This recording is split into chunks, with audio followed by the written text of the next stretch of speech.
Lord have mercy. Lord have mercy.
How y'all doing? Get my lips all chapped up. What's up? Good morning to y'all. Today, I woke up and I said, I gotta go to the laundromat. I said, I ain't gonna miss this. I got up early. Gonna go to the laundromat. Now, mind you, it was in a sketchy area. But it ain't gonna matter. I'm prayed up. But I'm getting my laundry done. Let me go do this early. And I went and got my laundry done. Thank you to everybody that was getting stuff off the wish list. Thank you, Tasha. So I just got your book. Thank you. On the wish list, I added more items to the wish list. Like I needed garbage bags, deodorant, and I added some other stuff on there. Just some bleach, like to clean up stuff, like disinfect wipes. So some other stuff is coming. But if you don't see something on the wish list, you still want to get something and all the items are gone, just let me know and I add something on the wish list if you want to participate for it. But they said Grand Rising Wiley, producer, I need to find the Amazon wish list. There are still items needed. Keep up the great work, Wiley. I'm proud of you. And you know what I'm gonna do for you, sis? I'm gonna drop the wish list in the chat. So y'all will see it on my end. Give me a second. I'll drop it in the chat as well, and the moderators are dropping it, and I'll drop it as well. Thank you so very much for the super chat. Thank you for the super chat. Thank you for doing that. Thank you for the super chat. Thank you for the super chat. Now, I gotta say something. I was talking to myself, but definitely talking to God, because God hear you. And I'm having a conversation about not having, you got to forgive folks. Now, mind you, I've been wanting to just tussle with people. If I find out you wrong somebody, I'll be trying to fix it. Do you know God don't want you doing that? God don't want you doing that. God do not want you to be doing, I'm going to get you back, I'm going to get you back, I'm going to get you back, I'm going to get you back. So I'm just sitting here. I was listening to worship music. I said, God do not want you doing that. I said, Marquise, you got to stop doing that. Stop trying to fight people battles. The battle is not yours.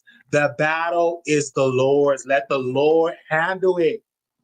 Because, babe, when I tell you, I had a conversation with God. I said that is so true. Because I'm like, let him handle it. Let him handle it. And something came across my desk, and I was like, oh, I want to say something. I said, nope. Let God handle it. Now let me tell y'all, sister, something. I will tell y'all this. Be careful who you allow around your children. I'm going to say it again. Women, men, if you have children, be careful who you allow to be around your children. I thank God for this platform. And I said, I got to say this again. Be careful who you allow your children to be around. Be careful. Because it's some weird stuff going out here in this world. Now, why did I say this? I was looking at Willow Smith, and she's a grown woman. This woman posts on her page. What did that woman say? Because they posted this, it was in a group chat. I hope I could go to. She said, Willow said y'all are slow for doing the most about her crying over all the P word being eaten. Y'all forget funny exists. She had a video, she was crying. And then she said, who ate all the P word? Now she coming out saying, y'all forgot funny exists. I'm going to say this, and I know I might get some pushback for it. But Will and Jada kids is weird. Them some weird kids. They're grown, they're adults now, but they're weird. They are weird to me. This woman literally posts on her Instagram crying and said, who ate all the P word? And I'm like, now wait a minute. Wait 1 minute. Why are you posting that? And I'm like, I feel that mental illness is real and people need to get into a therapist. Thank you for getting into a therapy. I don't care how much money you got, everybody in here, if you can afford it, if you got the insurance, use it. Get into therapy. Because when I saw that, I said that she need much prayer and she need therapy. But she claimed, I'm just joking. I didn't laugh. It was very weird. I'm like, why is she crying talking about who ate all the P word? It's plenty P word out here. Everybody eat it all up. There is some virgins out there. Ain't nobody touch they hot pocket.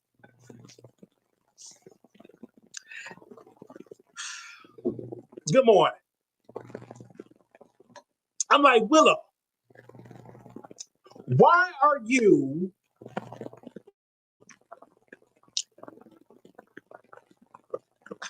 I just be want to pray for them, like for real. They going through a lot. Then I'm hearing it's rumors now. Y'all hearing this on the Wiley show. I read this somewhere. This could be false, but this is the rumor that Will Smith and his wife allegedly. What's that woman's name? Oh my God, she slipped my mind. Oh, help me. The woman that played in the one that the lesbian was Queen Latifah. So Queen Latifah is instructing Will to leave Jada, saying that you need to leave Jada. She no good. You need to leave Jada. She is no good.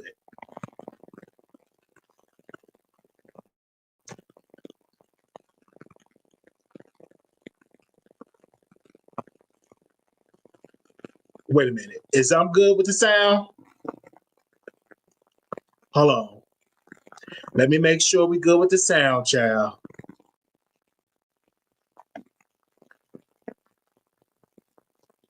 Wait a minute.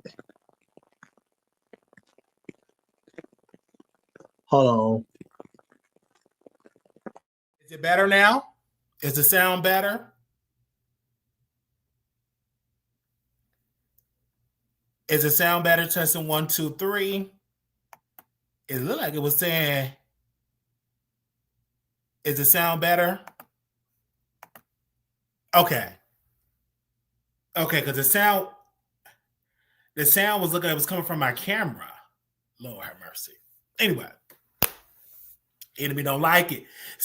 See, let me keep saying praying. Let me keep preaching. Enemy don't like it because he know I'm about to come for it. Let me say on it. And so I'm gonna share this.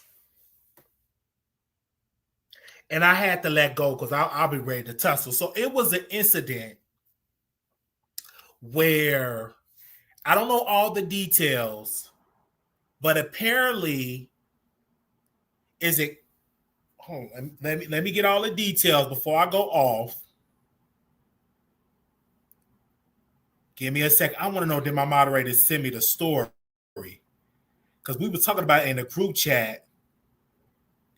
But in this story, this Frost family, is it Kelsey Frost? I hope I'm saying it right. The one that her boyfriend was putting hands on her. Saucy Kelsey Frost text claims she wanted him out, putting hands on her. So they said, Kelsey Frost, I hope I'm saying it right. Hope I'm saying it right, because there's something I want to say about this story. But it said, neighbors, the situation surrounding the death of Georgia rapper T Hood, boyfriend of Kurt Frost's daughter, Kelsey Frost, just got even messier.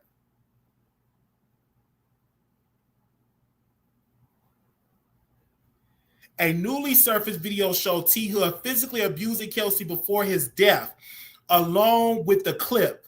Text messages have leaked that appeared to be from Kelsey telling his mother to come get his belongings because, according to her, he kept putting his hands on her. As we told y'all, T Hood, real name Telvin Hood, was shot and killed on August 8th after an alleged dispute outside his home. Kelsey had publicly denied having anything to do with the shooting, despite her brother being a person of interest. She called the online rumors weird and sick while expressing heartbreak over losing the love of my life.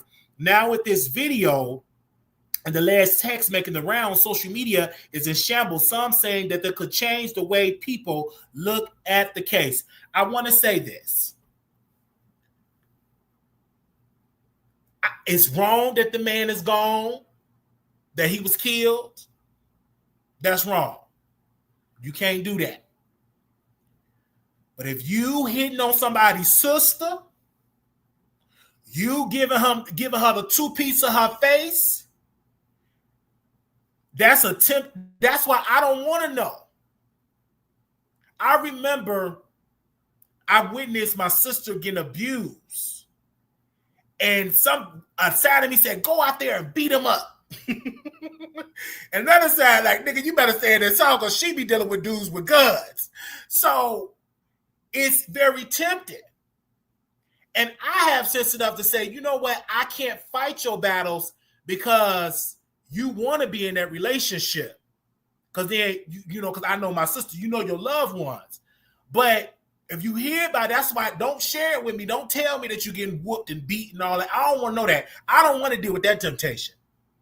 But I got sense enough to know, like, some of these people, they want to be in this relationship. They like being in a relationship. They be, I don't get involved with it. I said, that's you. But in this particular case, rest in peace. But you shouldn't put hands. Do he deserve to die? No. But there is some women, my God, today, y'all ain't gonna like this. That is addicted to abusive men. I didn't say all women. There are some women that like to be around men that put hands on them. Some women are addicted to that type of relationship. Because in my mind, how I think about it, I'm a man. I'm like, you hit me one time. Like, I remember I was in D.C. and Rico, he claimed that I was his man. That's what he claimed. And he threw a drink in my face. Hold on. And right then and there, I was over. I was ready to call the cops. I'd have put hands on them. I was over it. I told VS I'm ready to call the cops. I was a victim. That was like you threw a drink about my eyeballs was burning, and I was like, I'm ready to call the cops. I was doing it, and you didn't see me. I was ready to call the cops, and if it wasn't because of VS, and this was before Trump sent the federal agents and the FBI and the Secret Service and all those folks in DC, because I was ready to call the DC Metropolitan Police Department and say, hey, this man threw a drink in my face and press charge, that's assault. But I didn't stay there and say, okay, throw another drink in my face. Okay, hit me again. Like, no. And any woman that's in there, please get out of it. That's not normal. A man, because I remember my sister got hit. I can talk about my family. I don't care if you get so mad you slap yourself. I'm looking outside the window. My two nieces standing beside. We all looking. The man punched her in the stomach because she wanted her car back. He punched her. Yeah, in the stomach. In front of her daughters, in front of me, my mom, her boyfriend. We stayed in the house. Some told me, don't go out there. I go to the Facebook page. She said, yeah, my man put hands on me. He crazy. And I did something stupid. He put hands on me. She was just joking and all that type of stuff. And I said, you know what? This is toxic. It's not good being in those type of relationship because it's not normal. It's not funny. It's not cool for a man to put his hands on a woman. It's okay, sister. I'm coming down your road too. It's not cool for a woman to put her hands on a man. That's not cool. That's not good at all. If you can't be with a person, if you got to put hands up, you don't need to be in a relationship. You need counseling, you need therapy, and you need deliverance. If you got all that type of trauma, you don't need to be in a relationship. I know me. I don't need to be in a relationship right now. I have a lot of trauma that I'm working through. I'm in therapy. I'm not ready. Not at all. Good morning.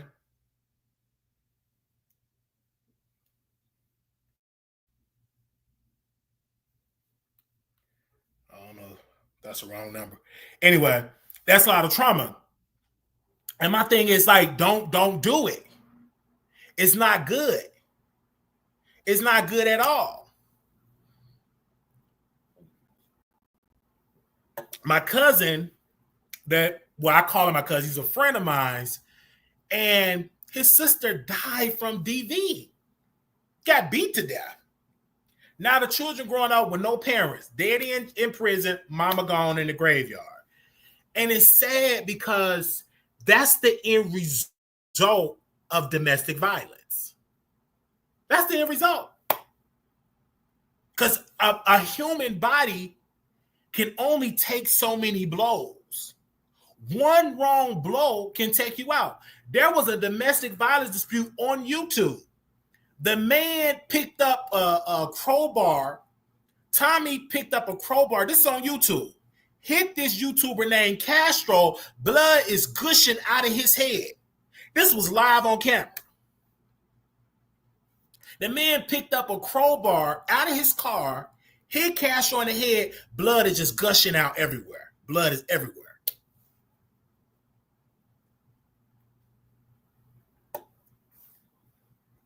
And we telling Castro, don't get involved with him again. Stay away. Go to the hospital. He at his neighbor house, allegedly. They sewing him up at the neighbor house. I said, you need a CAT scan. It ain't cool and stuff like that. Now the man is in jail. Got, I think, his first or second or third degree of domestic violence. And that happened on YouTube. And brothers, go to therapy. Go to therapy.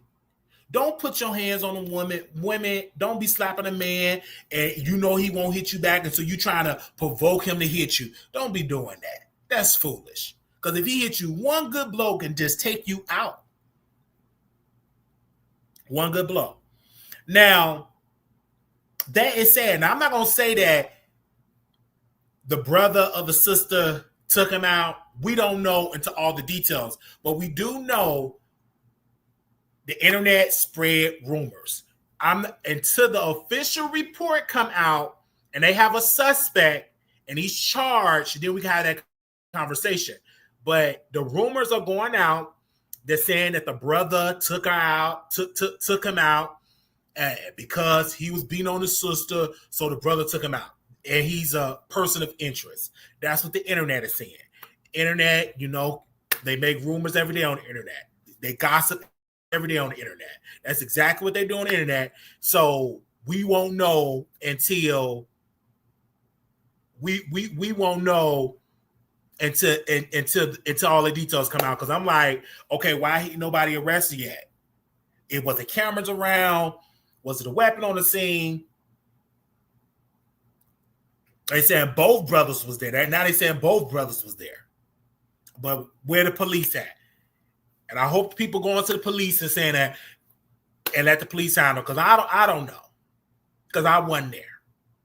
But what I do know, that was somebody's brother that's gone. Somebody had to bury their son. Somebody had to bury their brother. It's sad all around. And in the scripture, it said, you live by the sword, you die by the sword. So it's something that you live by, all that violence and all that. You got to be careful with that. All that violence and all that. It was a situation, and it's dangerous out here. It's just dangerous. It was an Uber driver. He was kicking it. It was a white Uber driver and kicking this black guy out. He was mad. Another dude pulled out a gun, hit him in the head. He turned around. Then the other younger guy in the back seat pulled out a gun. I said, it's dangerous. Like, we have to stay prayed up, especially when you out here in these streets. I don't care where you go. You have to stay prayed up. And I said, I need to get some oil and put oil on it. And I said, Lord, bless me, Lord. The blessed oil, like the old saints used to do. Put the blessed oil on you, bless your house, pray. We have to stay prayed up because you don't know. It's just weird out here in these streets. Definitely praying for the hood family because somebody lost their life. But you got to be careful. You got to be careful.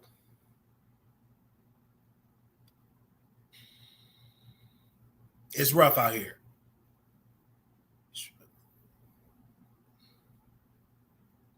Let me see what I'm doing here.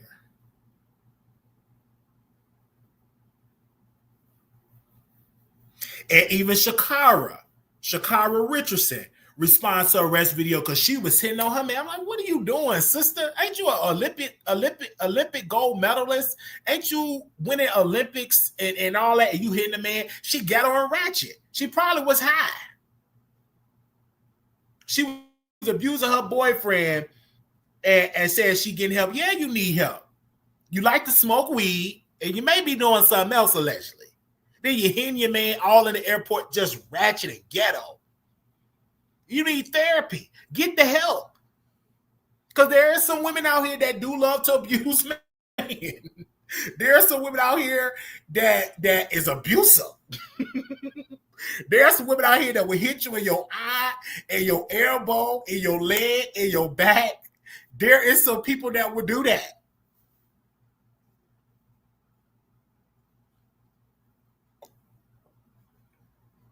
There's some people that do that. They say, I hope they don't make it a storyline of him. You know they're going to make it a storyline of Love and Hip Hop. That's a juicy storyline.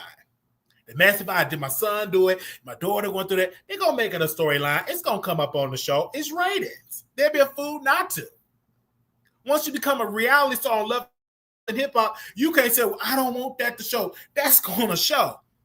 Baby, them producers are right there already. Like, we feeding this in there. We're going to bring it up. We're going to have them meet at a restaurant and bring up the conversation and have like a therapist in there. Yeah, they're going to talk about it on Love and Hip Hop. It's ratings. Yeah, she thought nothing was wrong with it. You know, only reason why she's saying, hey, I want to get help, because she got a lot of pushback. People's like, ew, this is wrong. This is wrong. Like, come on. Thank y'all so much for the people that's buying the wish list. It was one lady that called me about the wish list. She said, Wiley, I got the Armand Wiggins book for you. I got, what else did she get? I think she got some other stuff in there. And we had a conversation. I said, yes. I said, I'm not going to ask my followers to do something I'm not going to do. The reason why we wanted the Armand Wiggins Manifestation book is because for 3 months, it's something we're not having sex and all that, but it is something that we're going to be cutting out. Junk food. For me, junk food and late night sessions. Definitely junk food. Definitely junk food.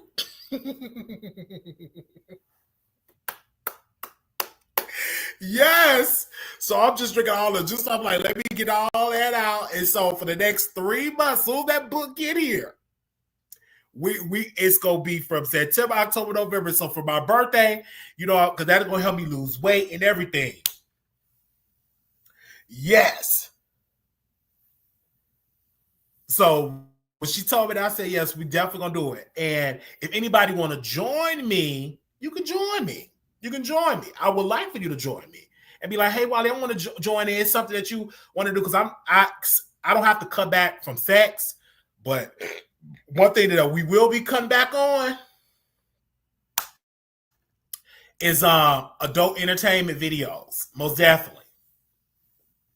We definitely gonna cut back and cutting that out. And then once I'm not doing it for 3 months, because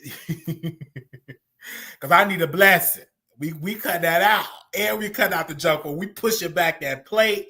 We nothing but fruits, vegetables, and the food they feed us here and stuff.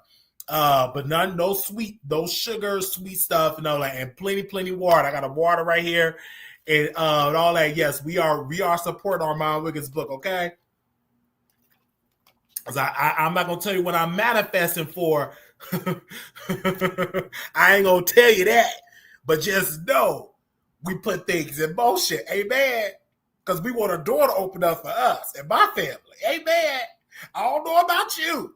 If you tired of being stuck, it's trying to make a change. It'd be like pivot. If somebody help me hold it close. If somebody is showing you, hey, I did this, and look at the doors that is opening up for me.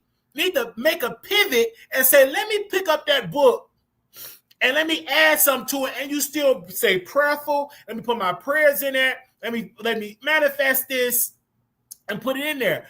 And really put that in there. Make that pivot. If you keep doing something and it keep getting the same results and it's the same negative results, that's a sign of mental illness. So if you see something, I looked at Armand. I said, "Listen, I'm gonna get your book." My followers got the book, and I was gonna call him. He didn't answer. I said, "I'm gonna get this book." Now, when I meet you in person, I want you to, and I'll let you know. I'll let you on YouTube how it went. But for 3 months, come on now. Somebody type in the chat 3 months. Somebody type in the chat manifestation. Now, I'm not telling you, is you forgetting about Jesus? No, I love Jesus. I'm never forgetting about him. That's my top priority. Amen. Because even in the scripture, it say fasting and praying equal good results. What do you think manifestation is? You fasting for something. You pushing something away. Come on, somebody. Say amen. Say amen. Say amen. You pushing something away. You cutting something off for your greater good. So when you fast and when you pray, especially when you fasting and praying for 3 months, because Jesus fasted and prayed for 40 days and 40 nights. And you put that in there, and God will present things to you. Doors will open up. Ain't nothing wrong with manifestation.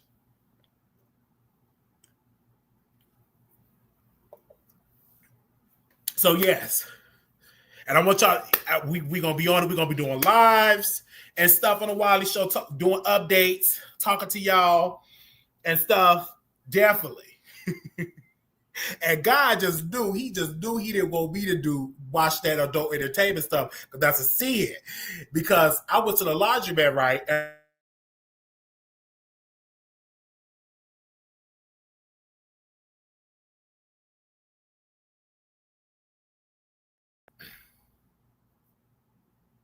Can y'all hear me? Let me know if y'all can hear me. Because the internet went out. Press 1 in the chat if y'all can hear me. I want to make sure y'all can hear me. Press 1 in the chat. Press 1 in the chat. Hold on 1 second. I want to, okay. So make that pivot. Because when I went to laundromat, one piece of garment did not dry all the way. And that's the garment that I used to dry myself after I got to doing my nasty stuff. I said, that's a sign from God. You don't need to be doing that. Out of all the stuff that dried, but this one piece of garment was still wet. And that was a sign right there. You got to cut that off or you can get your blessing. Amen. Cut it off. Cut it off. And so when she told me that,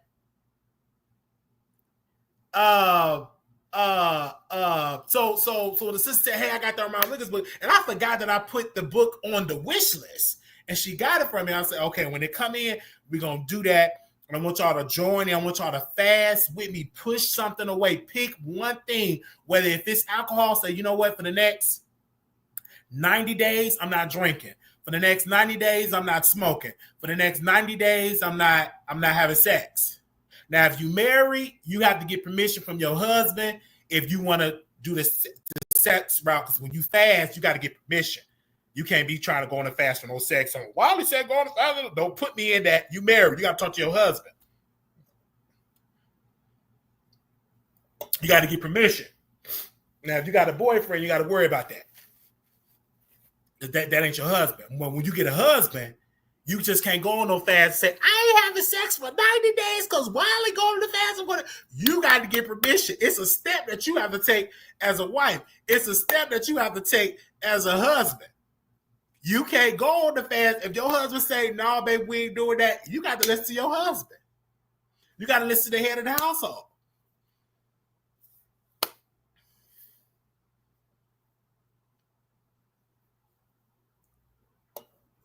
Like black Twitter, black Twitter, definitely black Twitter. The guy, oh my God, you can't even go down my Twitter timeline. What's the one? The hub. I ain't gonna say the word because the algorithm. The hub. Lord, definitely black Twitter. You got to be careful with black, especially my black Twitter. Okay, my black Twitter, C Moss vitamins. Let me put that on. My black Twitter, baby, number C. You get that. You get that black Twitter, man. You go down my timeline. You gonna be like, you got to get back on the altar. You gonna have to get back on the altar. I'm telling you right now. I don't even know what vitamins to get. I'm putting some up here. Let me see. I guess this is it. And you let me know if it's good. If you got any suggestions, let me know. So I'm telling you. So oh, you just sent it to me. Bear with me, you guys. You go down my black Twitter, get his help Holy Ghost.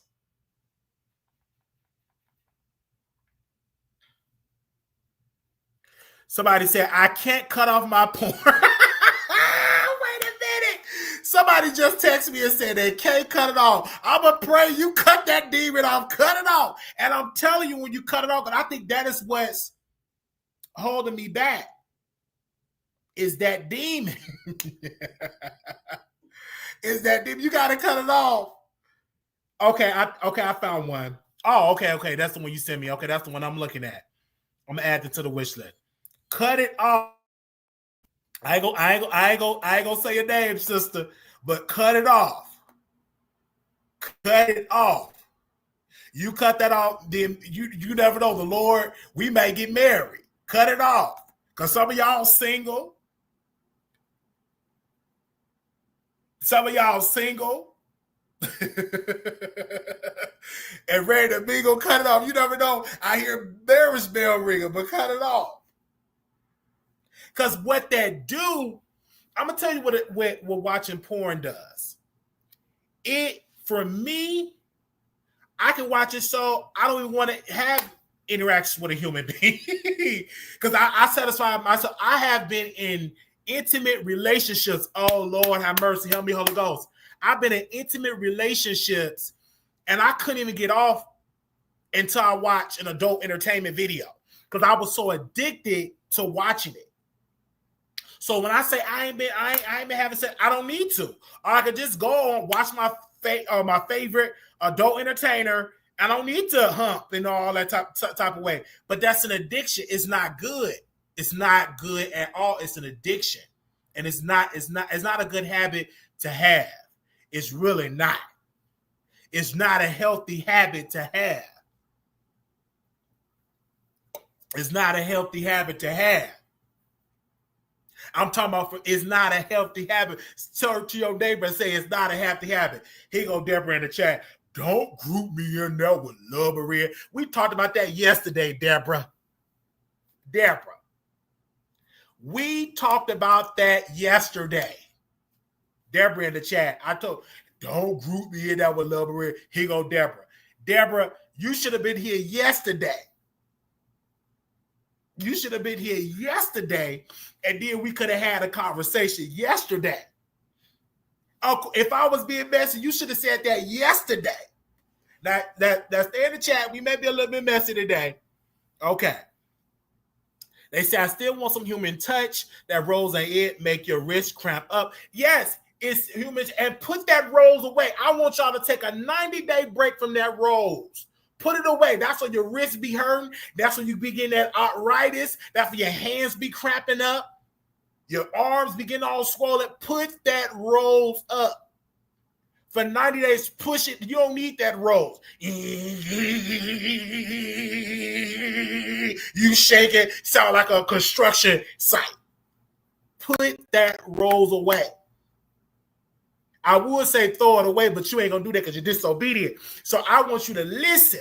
Follow me. And for the next 90 days, follow me.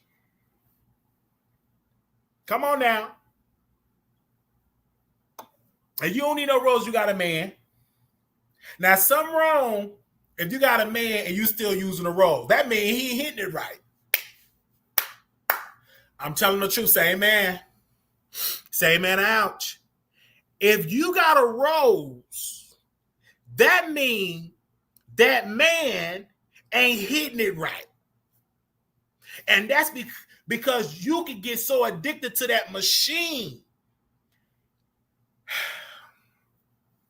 So down in my, you doing a 90-day cleansing meditation. Yes, chocolate cheesecake. So I was watching, and this was so sad. I was on YouTube, and this white woman said, y'all, I'm suing this AI company because her son committed suicide. They have this AI company that you can create a character, and her son was talking to the character, this AI character, and said, hey, I'm going to commit, I'm going to end my life. And the character pretty much was encouraging it, the AI character. So the mother now, and he was about 14 years old, 14 or 15 years old. So the mother is suing the AI company because her son, the last text he sent was to that AI character. They was texting. You could text the AI character. I said, this is a dangerous thing. Dangerous. And it dropped in my spirit and it said, parents need to watch your children. You got to watch them with them phones. AI is a whole nother devil. AI is good, but that devil is on that AI. That artificial intelligence, watch it. Your son could be, or your daughter could be talking to a whole falling in love with a robot. Y'all be so busy with y'all personal lives and forget you got children, and you got to check that phone. Check every day what your children is doing on the phone. Yeah, they date AI people too. It's weird. I said, that's a sick, you got a mental problem. You need some therapy. Because if you date, Lord have mercy, if you date an AI character, you need to be in a psychiatric ward and you need some psychiatric treatment. Something wrong with you. Wiley, guess what? Yeah, I'm getting married. So let me meet your wife. I'm talking to a computer. How you doing, Wiley? My name is Kabula. I am engaged with Bob. Talking to a whole robot. You need to get a head check. You need to get a head check immediately. You walking down the aisle with your computer. And the computer said, do you take this loving role to be your loving life? And my name is Sophia. I do. You may kiss the computer. You kissing, making love to your phone. You weird. You got a sickness. You at the altar with a computer. You weird. You can't talk about me at no Walmart because I never fell in love with no computer. Now, we did throw a computer up in the air and all that stuff. We threw computers up in the air and stuff. But, we broke a couple of computers. Amen. I was just talking about my past. That's my testimony. And we had to replace the computers. Amen. But I never said I'm in love with my computer. I want to marry it. You weird. You at the marriage license place, you want to get a marriage certificate for your AI wife. You is weird and you need therapy. You need a preacher to lay hands on to get that demon out of you. That's the devil. See, AI can be used for the good, but that enemy is on AI, and that's a whole nother level. And a lot of preachers ain't teaching it because they don't even know about AI. They don't know nothing about AI. They don't know nothing about no computers. If you don't know nothing about computers, you got to know, because a lot of your members on there listening to AI. Good morning, boo. It's a computer. Good morning, boo. How you doing? I love you, lovely, lovely, lovely. You talking to a whole robot. You weird. And you need to get delivered. That's why you need to go on this 30-day manifestation fast. 90 days. It look like you need to go for a whole year to put that phone away. Put that phone away. Like people say, oh, Wiley, I miss you doing 8, 9, 12, 25-hour live. That's not healthy. That ain't healthy. Every day you going live for 24 hours. I'm going to do a 30-day straight live going like that's not healthy. You got to take a break because it's going to mess with your sight. It's going to mess with your sight, your mind. You got to take a break from this internet stuff. It's okay. I make the money on YouTube, building up to make the money on YouTube, but I can't do it 24/7. You got to take a break. You can't overdo it. And you can't take too much of a break. Amen. Amen. It was a movie. This is dangerous because this is going to happen. They already got it. The man was making love with a robot. He made love with a robot. His wife fell down the stairs. The wife was in the hospital, but he was making love with the robot. And the robot fell in love with the man and was attacking his wife. Listen to me. The man was making love with the robot. She looked like a human being, but she's a robot. He put his pee in that robot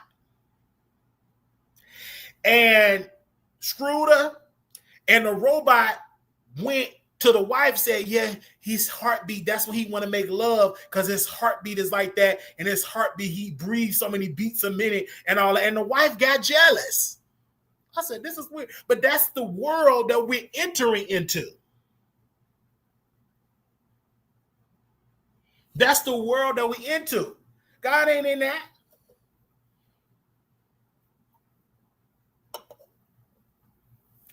We in a different time. And it's weird. So parents, please watch your children. And watch yourself too. Get off the phones and AI and all that. Anyway. I take breaks from social media a lot. I don't take social media serious either. Their work creating artificial wombs outside the body to grow a baby. See, ain't no It's a lot of stuff, but hey. Hey, what's up? Good morning. So yes. So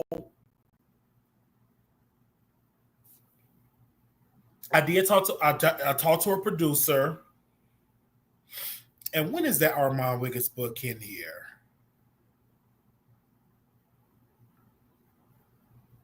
Give me a second.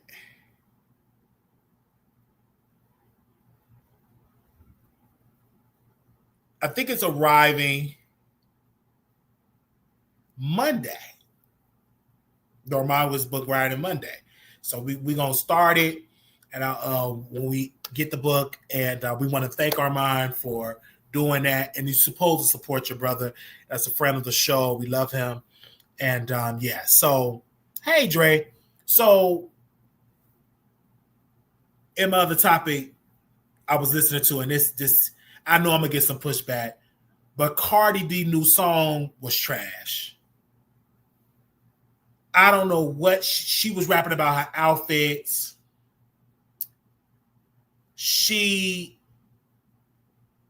Give me a second. I want to make sure I get the name of the song. I put it in the title, and I forgot the name of the song. It's called Imaginary Playerz. I didn't like it. I feel like Cardi B missed her moment. She should have released that album back when she was really, really hot.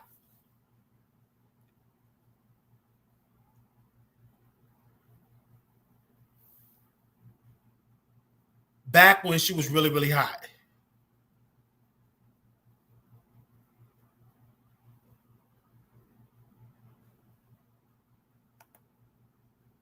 Back when she was really, really hot, she should have released the album. I think she missed her moment.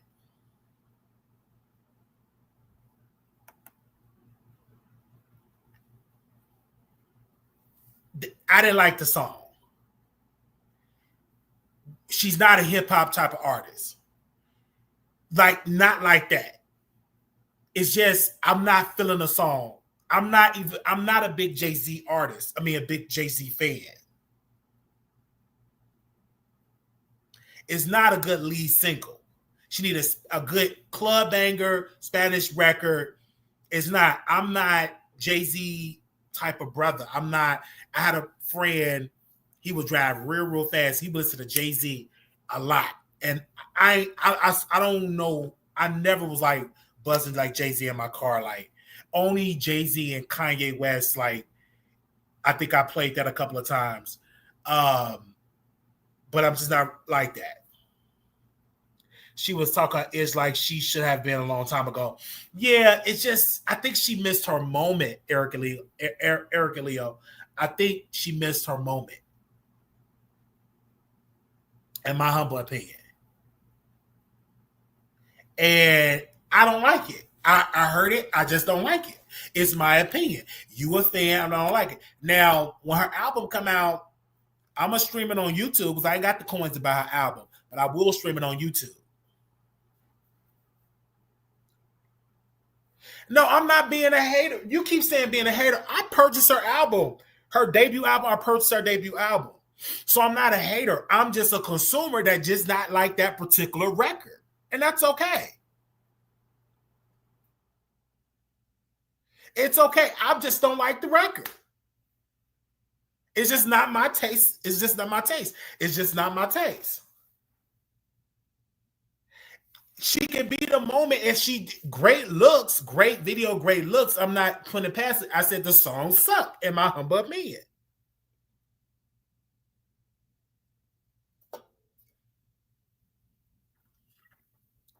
Then she's upset that what's that white girl name? She upset. Who was that white girl that's dropping an album? That same day or the next day, she dropped an album, and she really. Hold on 1 second.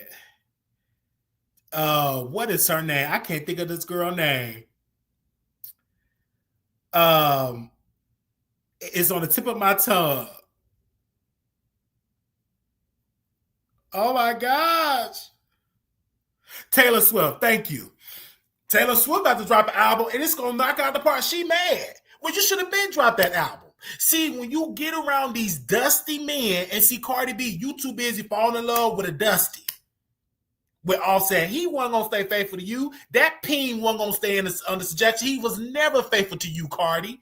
But you got married to a nobody, to a scrub, to a dusty, and the song is just trash to me.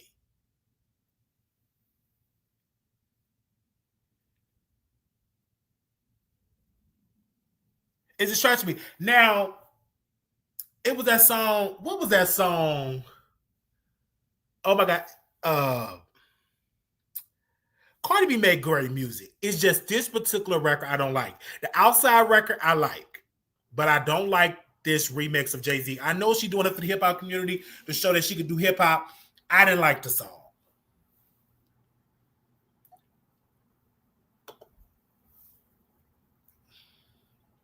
Okay, let me see. Okay, Erica Leo, let's see if we can bring you on for a debate because you got something to say. Give me a second. Let me see if I can drop a link in here and let you say what you got to say.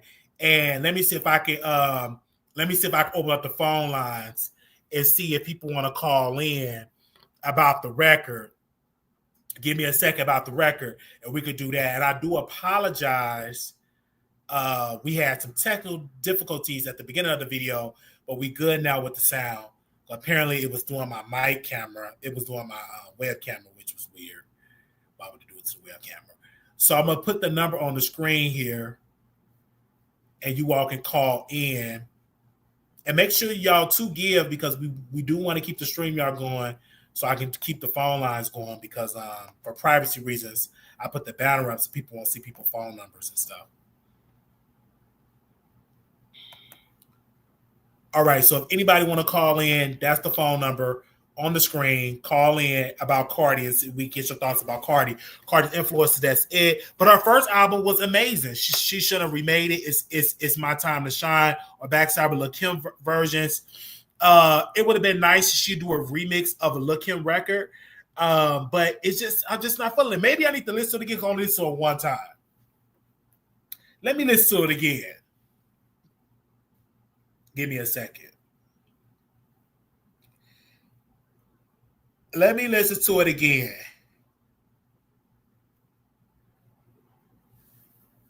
Okay, give me a second. Let me see. It was trash to me. But I will give it another listen.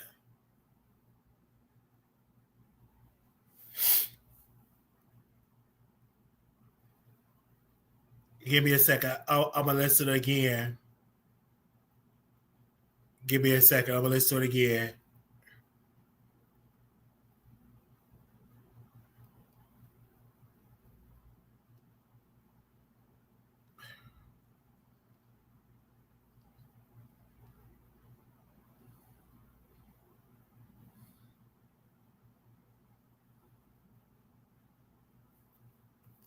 I think we got a caller. Caller, can you hear me? Can you hear me? Yeah. Yeah, what you think about the Cardi B record? I ain't gonna lie, she should have passed the ball to Lil' Kim, yo. What you mean? that she like. I feel like Lil Kim could do a better version than that shit, yo. That's nah. She not really to me, it a just rapper. You feel me?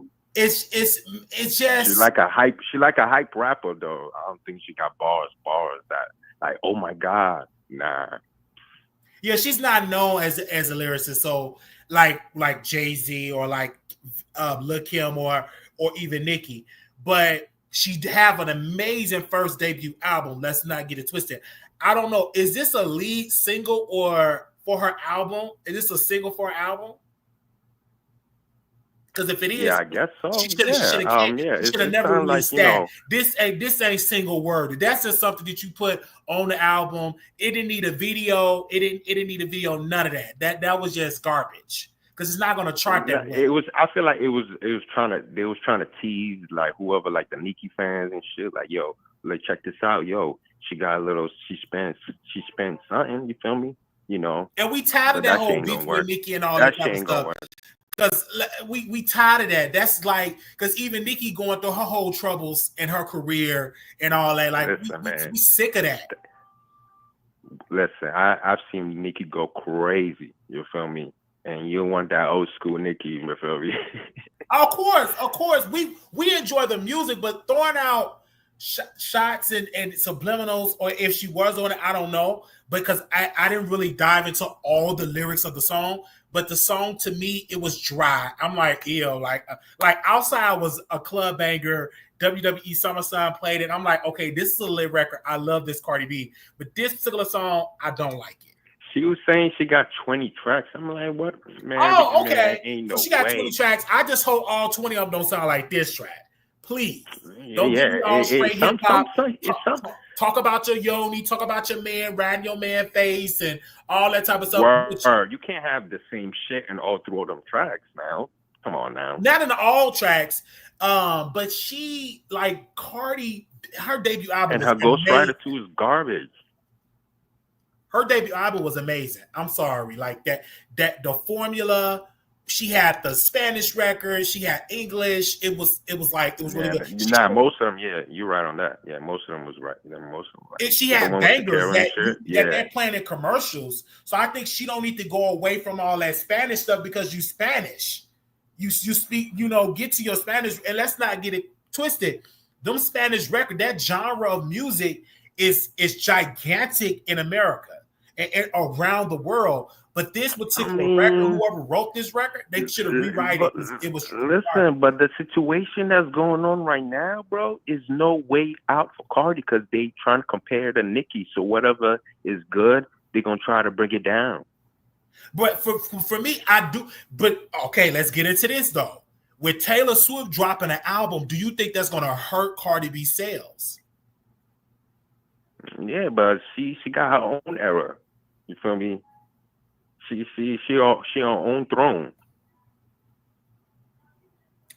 So, are you gonna buy Cardi B album? Be for real.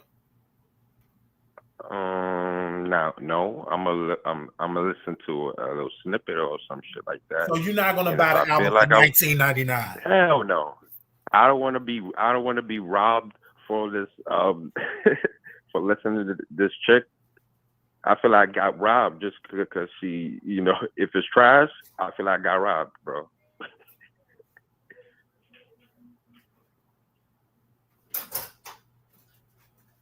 So for me, I don't think so. How much is her album going to be? Do anybody know the album? Because she was selling box sets. She was selling. No, Eric and Leo, you keep saying I sound ignorant because I'm still a Cardi B fan. This track, I'm not a fan of, and it's not going to make me like, dang, I want to go buy the album. Now, when I heard no lie though, what was you saying? She got some collections and shit, for the album. Like, you buy this and you get like a box. Yeah, I'm not gonna do all that. I'm just gonna buy the album. Word. And she haven't been promoting the album like that though. Nah, she not. But no, she will until like probably the end of the month. Because let me tell y'all something. So Chance the Rapper, let me tell y'all, Chance the Rapper been promoting his. He doing phone banks. He outside showing the album. I'm like, Cardi need to be doing that. Right. You doing radio show interviews and all, like, you got the hustle. And Charlamagne said something to me, said, do not neglect and abandon radio. You need radio. Facts. I feel like it's her team, the way how they do it, because I don't know why they pushed out that outside shit, but yeah, I don't know what type of team. I don't know what type of team she got behind her, So they ain't moving her. So you're not. So did you purchase her debut album? Yes or no? Hell no. I never purchased none of that album. I just listened to it, but shit. I don't buy no albums. Shit. Why buy an album if it's gonna be put out on YouTube regardless? All right. Thank you so very much. Thank you, brother, for keeping it real.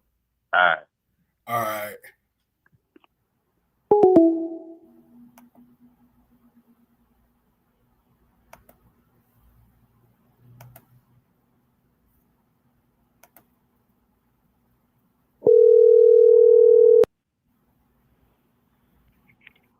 Hey Wiley, how you doing? I am blessed. I'm ready to get this cleanse. This get this book, this Umar Johnson book, and I'm ready for this Cardi B album to drop.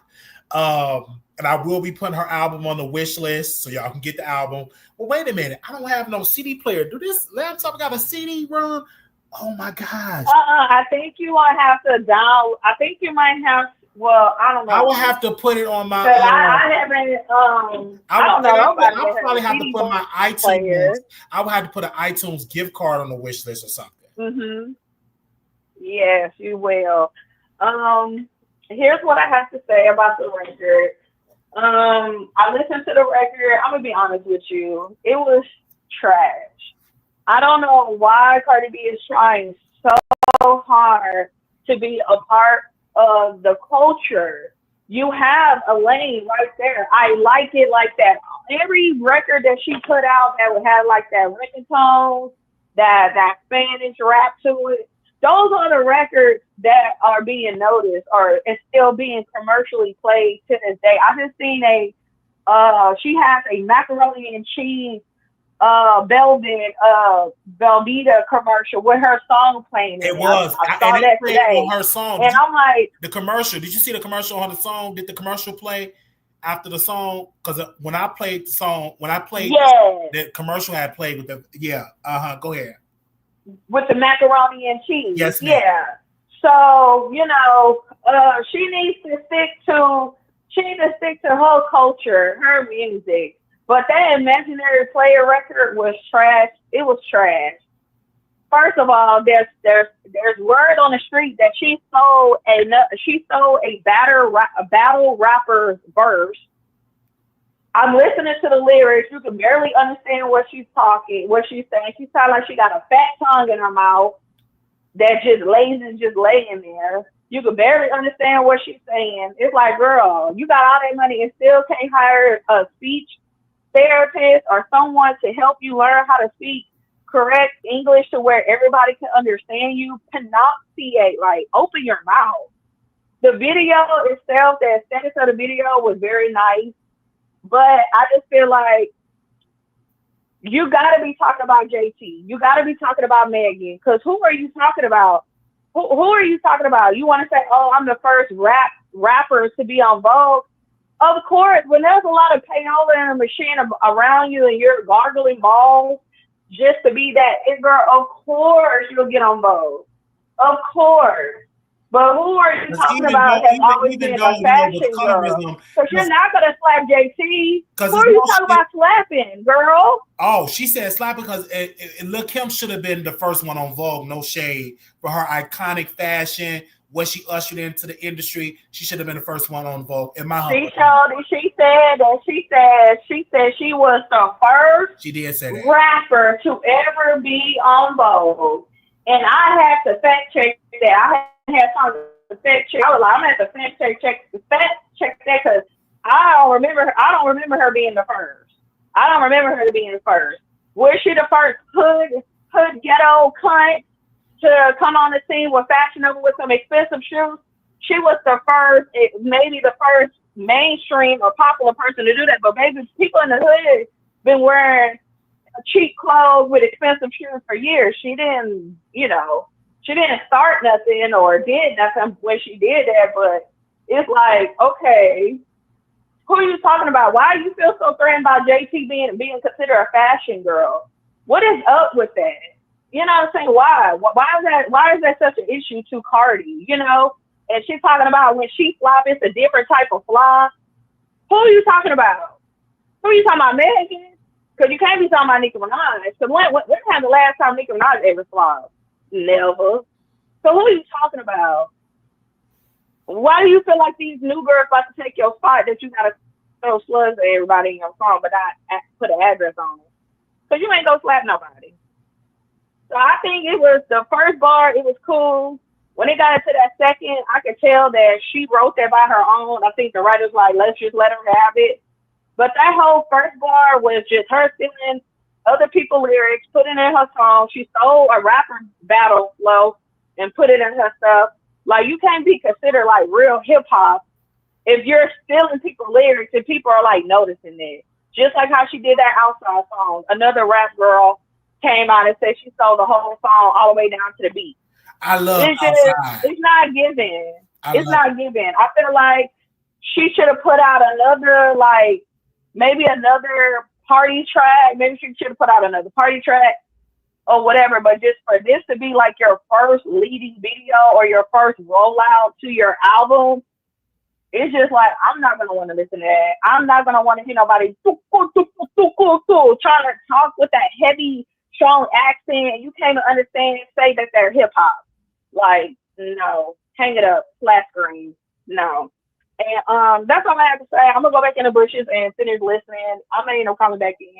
Okay. But that's what I had to say. That song was not good. Well, cute video. Thank you so much. Give your opinion on that. So, are you going to purchase her album? Yes. Are you going to purchase her album? No. I'm okay. I'll listen to the free girlies. I'm with the free girlies. Of course, if it's free, I'll go ahead and just, listen to it or whatever, just to kind of compare it to her first album. But I doubt if it's going to be a good album. Don't nobody want to listen to no songs from 5 and 6 years ago. Like, what is it? Walk, Walk, or whatever that song called. Ain't nobody going to be listening to that. So that song old as hell. But, whatever. Thank you for calling in. Thanks, Wiley. Bye. I love you. Me personally, I'm not going to say I won't buy the album. If I have the money, because you never know how things could change, I'll buy the album. Now, when I had a car, I did purchase her debut album, and all my stuff is not in Vegas. And I purchased the debut album because it's an incredible album. So I'm not going to say her album going to be trash, because she could have some bangers on the album. Like I love Outside. But this particular record, I wasn't feeling the record. I wasn't feeling the record. I'm still a Cardi fan. I'm excited that she's releasing an album. I'm kind of worried that Taylor Swift album is going to take some sales away from Cardi B. I'm kind of worried. When is Taylor Swift album coming out? Let me see. Let me just Google if it's true she dropped an album.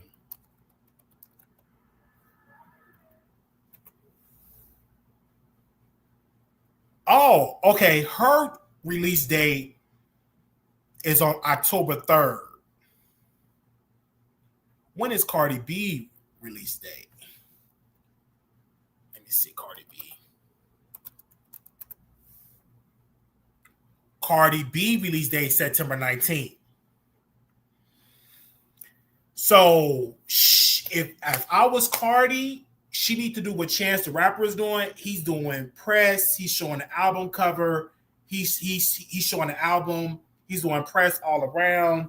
When is Chance the Rapper album release? And I haven't heard no songs from Chance the Rapper. No shade. because I don't have a car, so I don't listen to the radio. Oh, his album is being released today.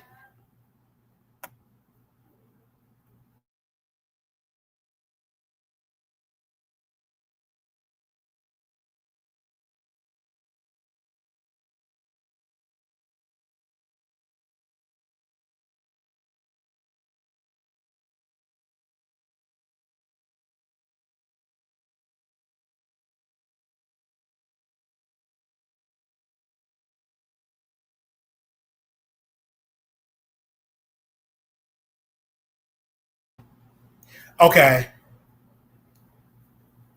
So, okay, I did listen to Jay-Z Imaginary Players. Okay. I'm going to do another review of Cardi B record. I'm going to listen to it again. I'm going to listen to Jay-Z song first. Then I'm going to listen to Cardi B version. But my first impression of the song, I give it a 3 out of a 10. I give it a 3 out of a 10. I'm not feeling the song. I'm still a Cardi B fan. I'm just not feeling the song. So I will listen to it again. Maybe it have to grow on me and all that. I'm just being honest. I enjoy Outside. I enjoy her on SummerSlam. I enjoy that. But Chance the Rapper is definitely putting the versions in. Cardi B version. You live on the Wiley Show. Hi, Wiley. How are you? I'm doing wonderful. I mean, I'm getting dragged because I said I didn't like Cardi B song, but I thought this was America, that we have a right to have our opinion in this country. I don't know why they drag you for not liking the song. I mean, I listened to the song. I actually saw your post where you were going live, and I saw you was going to go over the song, so I went and listened to the song. I don't know what Cardi B was thinking when she did this particular song, but I'm not feeling it either. And I think I may have to listen to it a couple times because, you know, some songs got to grow on you. But I guess she's trying to be like a multiverse artist where she feel like she can do any type of music, but it don't fit Cardi. This song don't fit Cardi, I don't think. But I'm just one person out of millions. It don't mean that the song not gonna do well. Let me see. I want to see about the views. The views of the song, of the video that she didn't even get 1 million. Cardi B, there's so much pressure on Cardi B to with this first album that she had that did so good, and she waited so long. I mean, she waited so long to put out another album, and she's scared. Right now, I think she's chasing the fish because she just put Outside out. Now, all of a sudden, 2 weeks later, you put another song out. How did Outside do? Outside must not have done that good. But she didn't really promote Outside like that either. She not doing what Chance the Rapper's doing. I know people saying he washed up. Why she not outside meeting her fans? Say I got this song outside performing at malls. They still have malls. Why she not performing at radio stations or doing radio interviews about it? I don't understand this rollout. Like, it was nice that she did SummerSlam, but what's missing is other build up because a lot of her fans are not wrestling fans. And so I'm like, where is the other rollout with this album? Because she don't have the Taylor Swift fan base. Taylor Swift album comes out a couple of weeks after Cardi B, and that's going to hurt Cardi B in the overall sales and overall rankings of her album and all that. And she's worried about that. But Cardi waited years. She should have released that album the next year after. She should have went on tour with Bruno Mars. And then after the tour, dropped her follow-up album.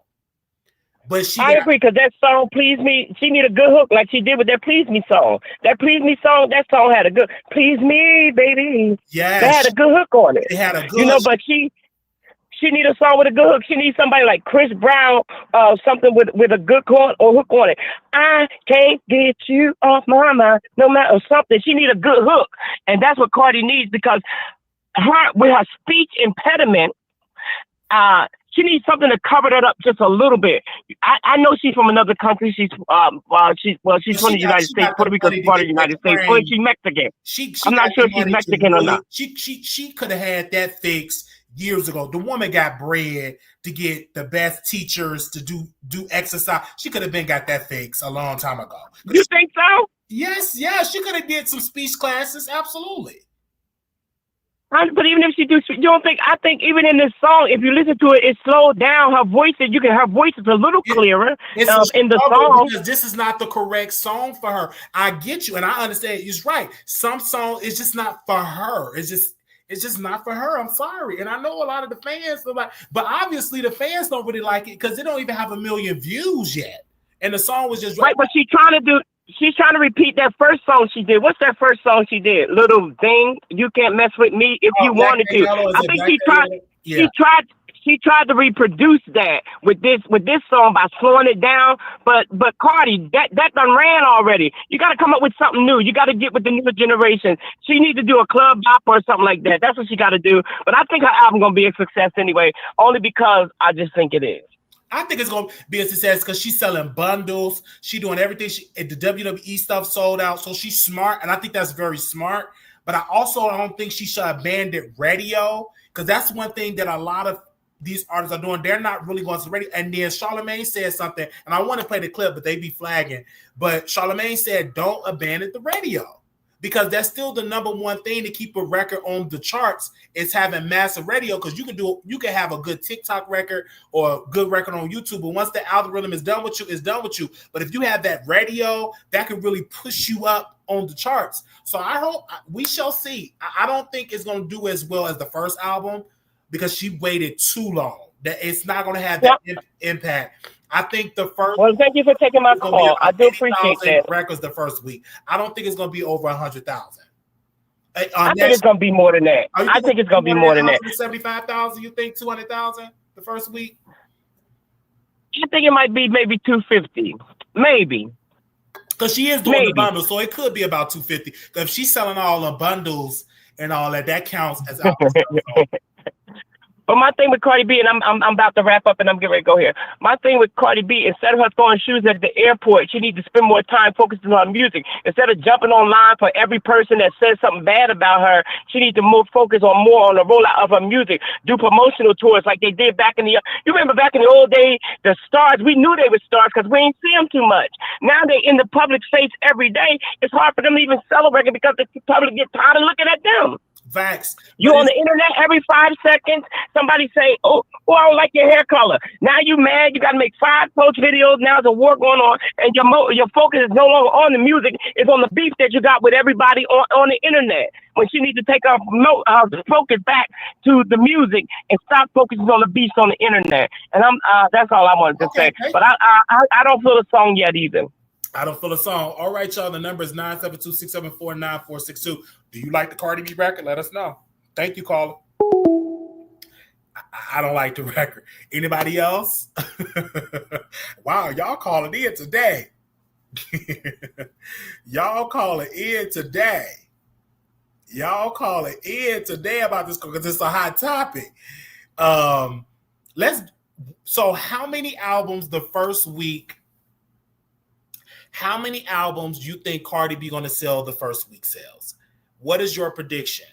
Post in the chat. My prediction is since she's doing the bundles, I'm gonna say this. I'm gonna say she gonna do one. Hold on. I'm gonna do my prediction. So the first week sales. That's what I'm gonna put. I'm gonna put 175. I'm gonna say 175. Deborah said 800,000. Somebody said 250K is fair. Somebody said 800,000. Wow, those some big numbers, Deborah. You said 800,000.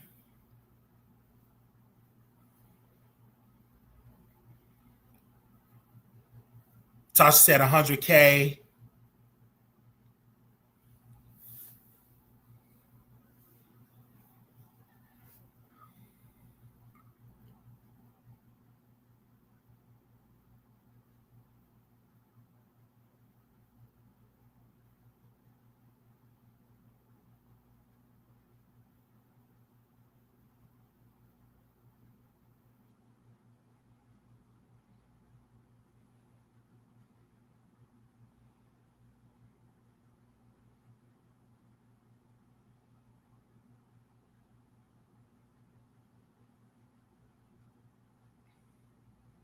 They get paid for numbers. She overhype.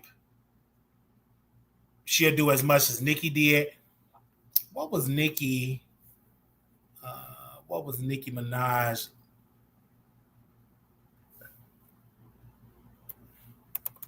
Nicki Minaj album.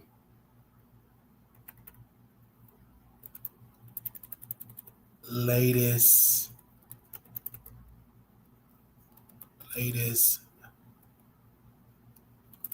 first week album sales. Let me see. So Nicki did for Pink Friday 2. Was that Pink Friday 2 or was that Queen? It's Queen. I think Queen was that. The Queen album. I think it was a Queen album, right? The Queen album. No, that's 218. Oh, so that's Pink Friday 2. Okay, Pink Friday 2 was.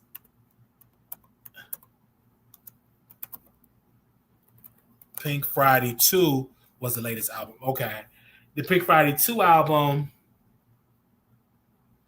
that was 222,655 copies.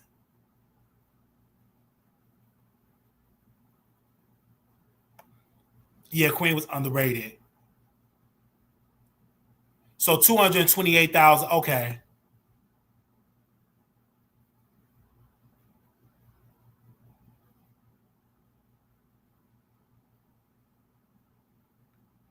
So you said Nicki's second album, Pink Friday, Roma Reloaded? No, was it Pink Friday 2?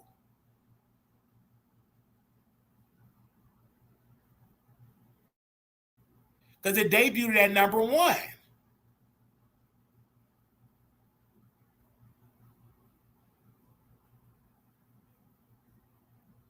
Yeah, it's Pink Friday 2. So we have to go to her latest album. Was Pink Friday 2? Yeah, that was her last album. Okay. You have to relate it to that. Or okay, I see what you're saying. So Pink Friday.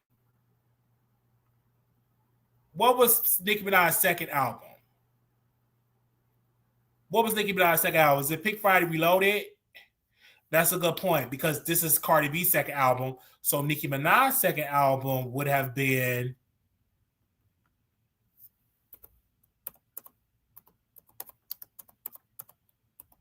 Let me see.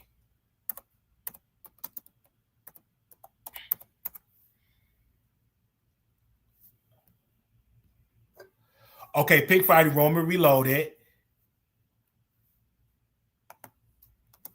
First week sales. Okay.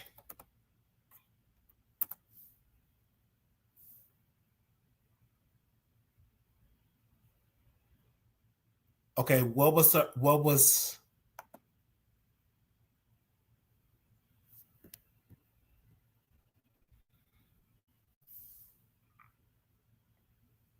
okay, it was 228,000.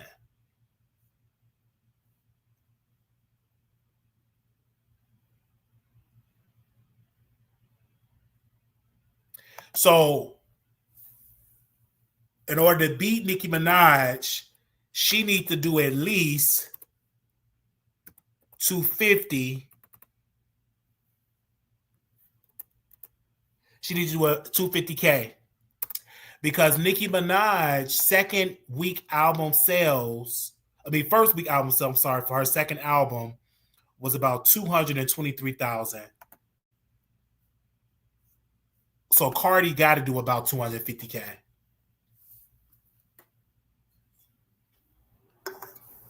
She got to.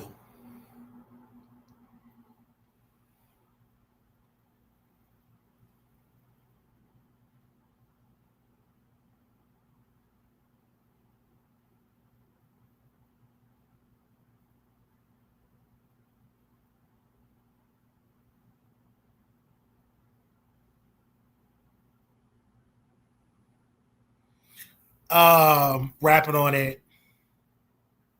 Let me see. Oh, did I drop my phone? Thank God it's carpet. Okay. Let me see. Prada, do you want to? I want to see what if you could call in. I want to see your thoughts about the song. Let me see if I get Prada on. And Deborah, I want to see if you want to call in. Deborah, Kai, if you want to call in. I want to really speak to Erica Leo because Erica Leo was definitely on my head. And it's a no free judgment zone here. I want to Divine Goddess. I want you to call in, Divine Goddess. Ty Love, I definitely want you to call in. Ty Love, Chocolate Cheesecake. I definitely want you to call in. Now, I want to hear what y'all have to say, but till y'all call in. So on the 90-day fast, we're not doing junk food, we're not doing energy drinks, we're doing water. I'm still and no fast. Excuse me, I ain't got the money for it anyway. No fast food restaurants, no junk food, no none of that. None of that. None of that. Water only. Okay. Amen. And we took a similar fast like this before, and we dropped the weight just like that. So it's not only just for weight, it's for blessings. We manifest some things for this year. I'm not gonna get into the thing that we're manifesting. That's something between. I'm gonna put it in my book, and I'm not gonna share it with y'all until y'all see the results. I'm not gonna share that. That's something private. So don't be asking me what you manifesting for. Now, if you got common sense, you will know. You will know. If you got common sense, you will know one major thing that we manifest. If you got a brain, if you really follow the Wiley show, because y'all grown. The others, if you grow, you should know one major thing should just pop your head. Come on now. Now my day one supporters, y'all should know. Okay.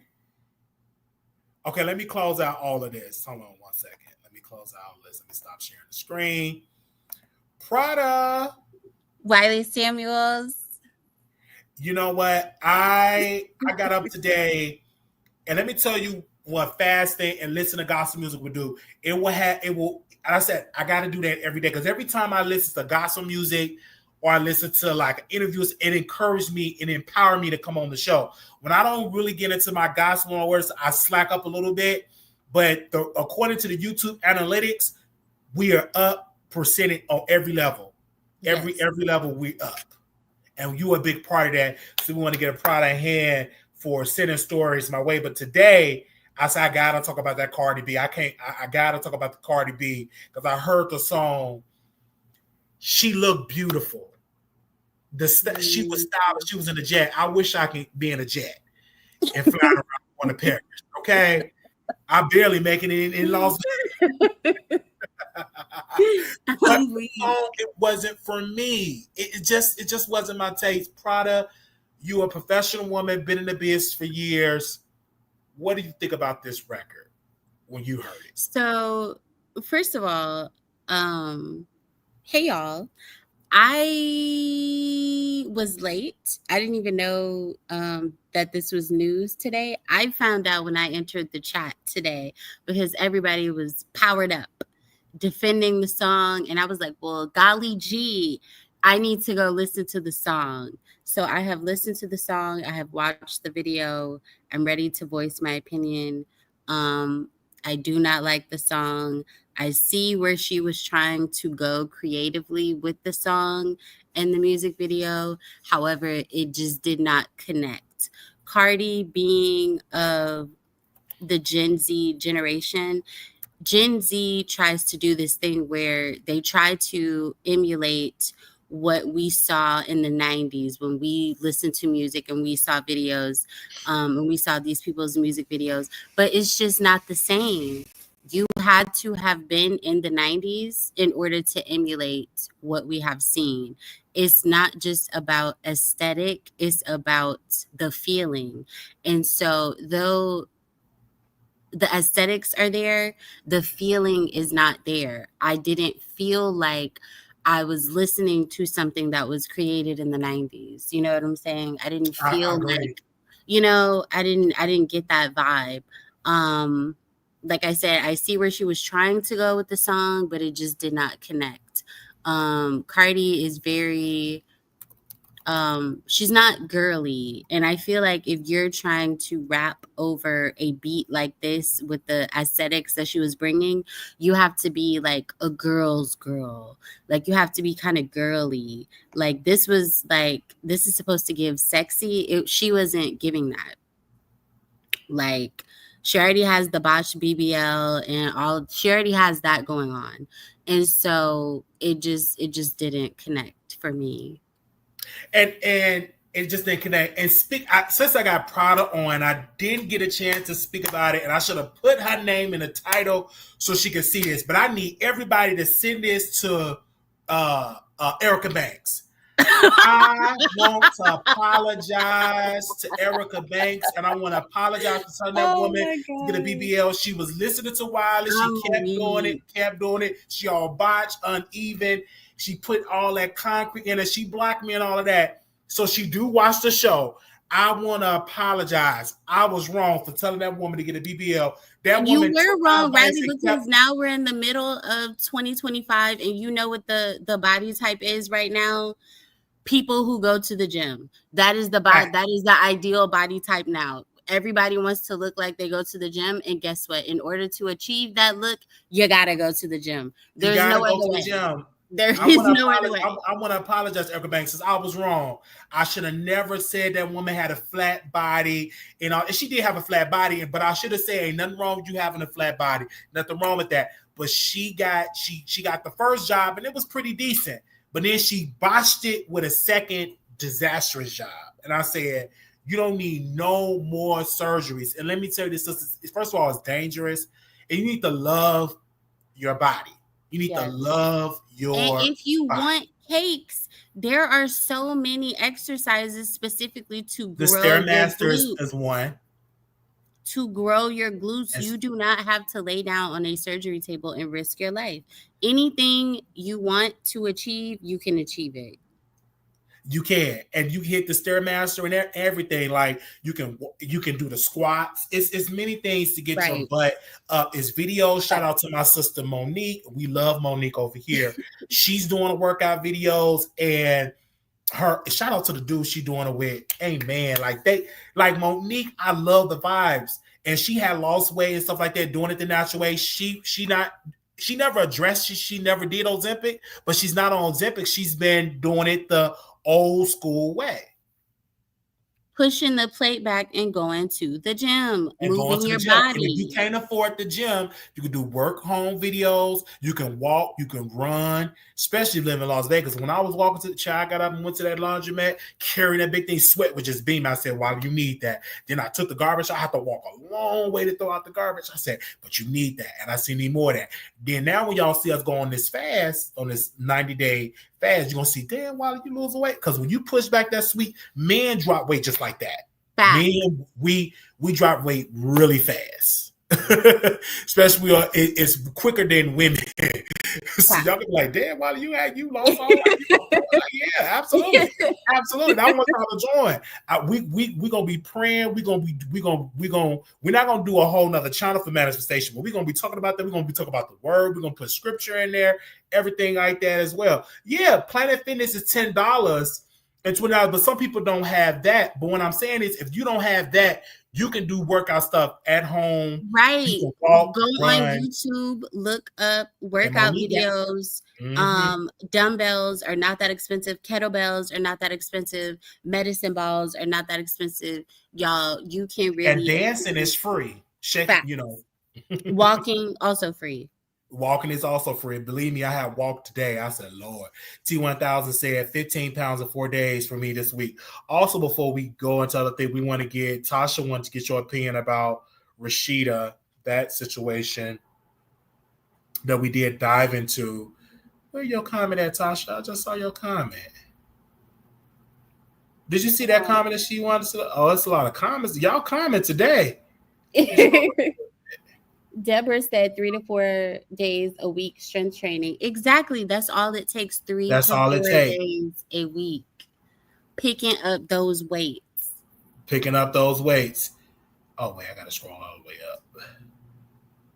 And you feel good. Nobody talks about like how good you feel after it works out. Yeah, it hurts a little bit while you're working out. Your muscles burning a little bit. That's okay. It does. Man, I had a good thing going, man. I was in that gym working out, and I fell in love with it. That's why people are addicted to going to the gym, because they're like, once you get in that groove, like you don't want to. It's hard. Like I was in that groove. Man, I was in that groove. Make sure y'all thumbs up the video. Man, I was in that groove. I said, Mom, going to the gym, and shout out to my Chicago family. That was an encouragement because it was stress. I said, listen, y'all go ahead and do what y'all doing. Right. I'm in the gym. And then I went to Texas, kept that same addiction. Oh, I missed that apartment so much because it was a gym right up the street, LA Fitness, with the white folks just working out every day, every single day. I fell in love. I went, my routine was gym, went to work.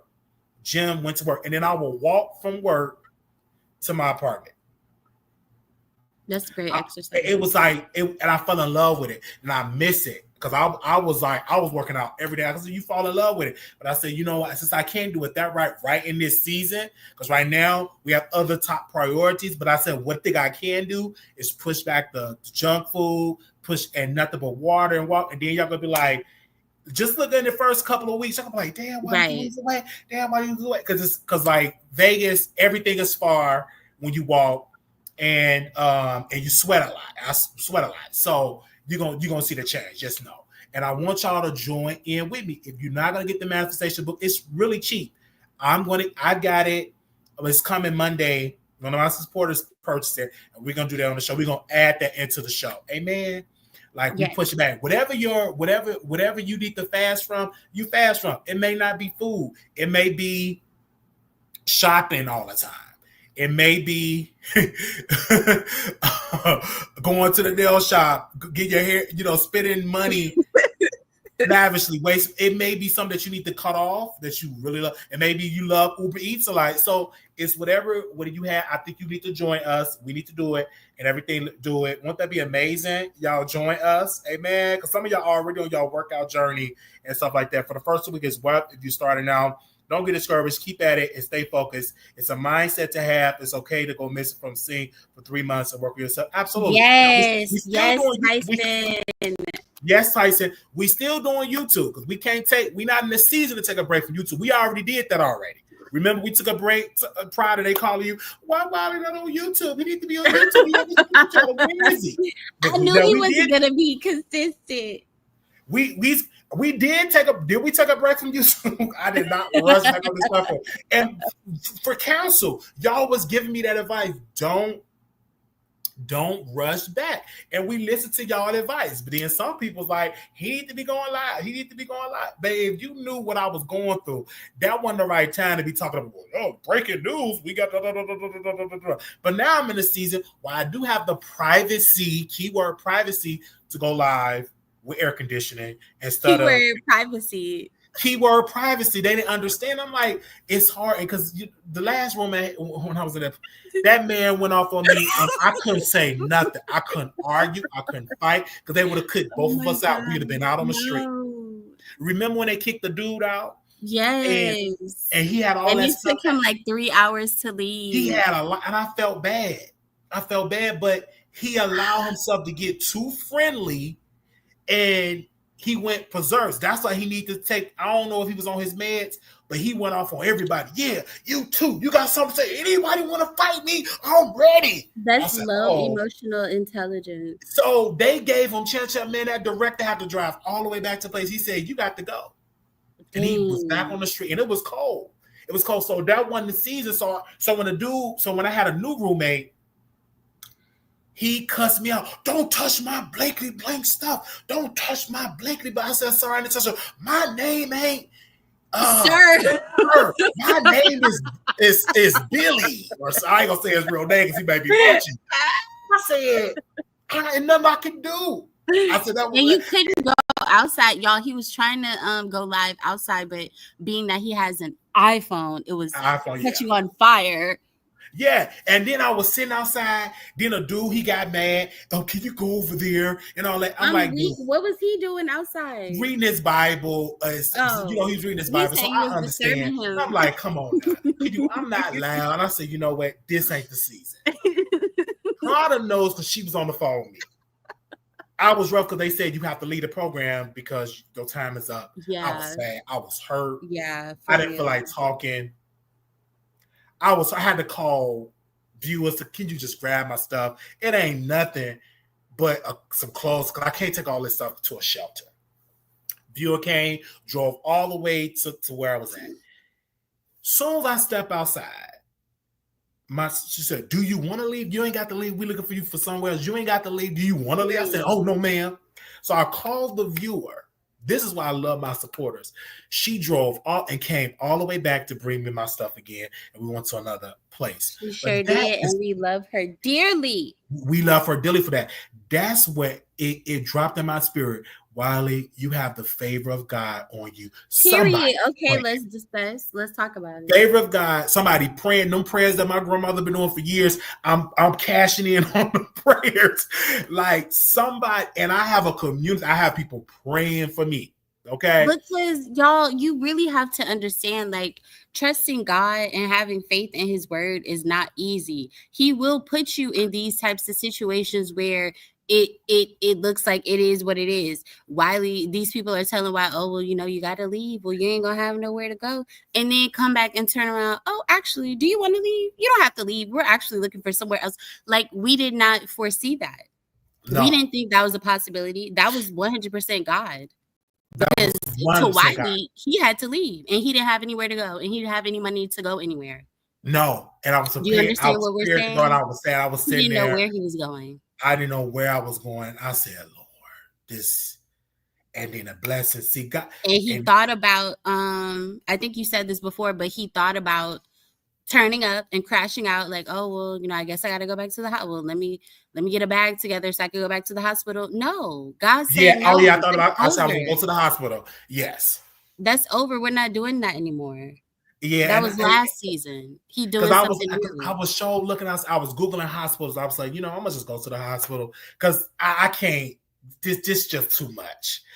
And I was sitting there Googling hospital, not knowing that the blessing was waiting. Okay, it was already waiting. It was waiting. As soon as I stepped outside, and I said, "Oh man," she said, "Do you want to go? I'm gonna let you know that we found a place for you. We just went on the bed." And I said, "Oh, okay." And she said, "Do you want to leave?" And I told Pride, I said, "God is so good. God is so good." And this lesson that I learned, oh baby, we going up to higher heights. I learned so much. Am like, Wiley, you got to talk about how, being put in that situation for that little bit of time and then God coming through, that increased your faith, right? Absolutely. That increased your faith, and it makes you want to ask him for more because now you see nothing is impossible for him. Even Absolutely. If it looks like an impossible situation, he can make it possible. Absolutely. Absolutely. And that's why I'm like, I'm praying. And that's why I'm like, I know God gonna do it. And God already know. He just waiting for you to ask. Period. You have to have the courage to ask him for what you really want. You have to have the courage. He already knows what we really want. And you have the courage to ask him? I got her watching my pastor on the video. We be texting in the service. I said, it's going to happen. Some blessings is going to happen. And take advantage of this opportunity. That's what I said. Let me go live and let the people know. And then we were struggling the viewership. Remember, we were struggling, and then it looked like the views started to go up to back to where we were. Yep. But it's going to be even greater because now for our testimony, people are going to want to put me on stage to talk about that's an amazing story to talk about having everything, losing everything. Like, y'all don't understand that if you never lost something, your testimony, you get somebody that can testify and say they lost everything and God gave them everything back. You want to listen to that type of testimony. But gave them more back than what they had previously? Come on now. I had 2 public humiliation things that I would have to live for the rest of my life. So I would have to talk. So I can't be like, let me hide on the rock. Because if you keep traveling this country, somebody gonna say, ain't you the guy? I was on the phone with her mother, and this white lady said, "You the man from Walmart put the milk all over you?" And I said, "Oh my Lord!" She probably saw me. She probably saw the Walmart video and probably seen so many crazy stuff, and she just got me mixed up with something. She probably saw that video. Deborah said 3. Deborah, you're right. We forgot about 7-Eleven. Oh, it was 3. But right. Thank you, Deborah. But the 7, yeah, it was 3. But that wasn't caught on YouTube. But somebody got videos of it. Eventually it'll pop up. If I try to run people in the store, or even if there's no video, the people in the store, it happened in front of them. It happened, and they gonna see it. And if you really get the research, but it happened. 3 public. I'm talking about. It was worse in Vegas. I'm talking about. I was crying out for. I needed help bad. I needed some services bad. That is, and when I told people, they said, "But why they ain't help you?" I said, "The mental hospital."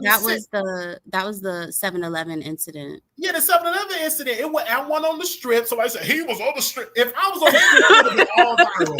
Like these people just be back. He was naked on the strip. I was not naked on the strip. That's a lie. You go to piss me if you don't repent for that lie you told. Because if I was on the strip, it would have been hundreds of videos. I was on Boulder Highway, butt naked.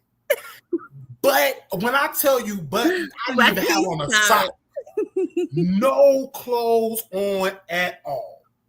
But because we went, what suburb did I went to? Oh Lord. It's a suburb next to Boulder Highway. And Henderson. It's so racist. When I tell you, when I pull that fire line, no white folks say, you know what? We calling 911. We getting this N-word out of here.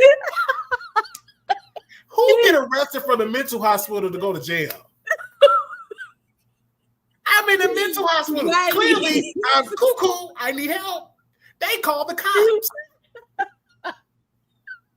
But I was acting up in the mental hospital. I needed medicine. They didn't want to work. They want to be behind that glass door on their phone, on their TikTok.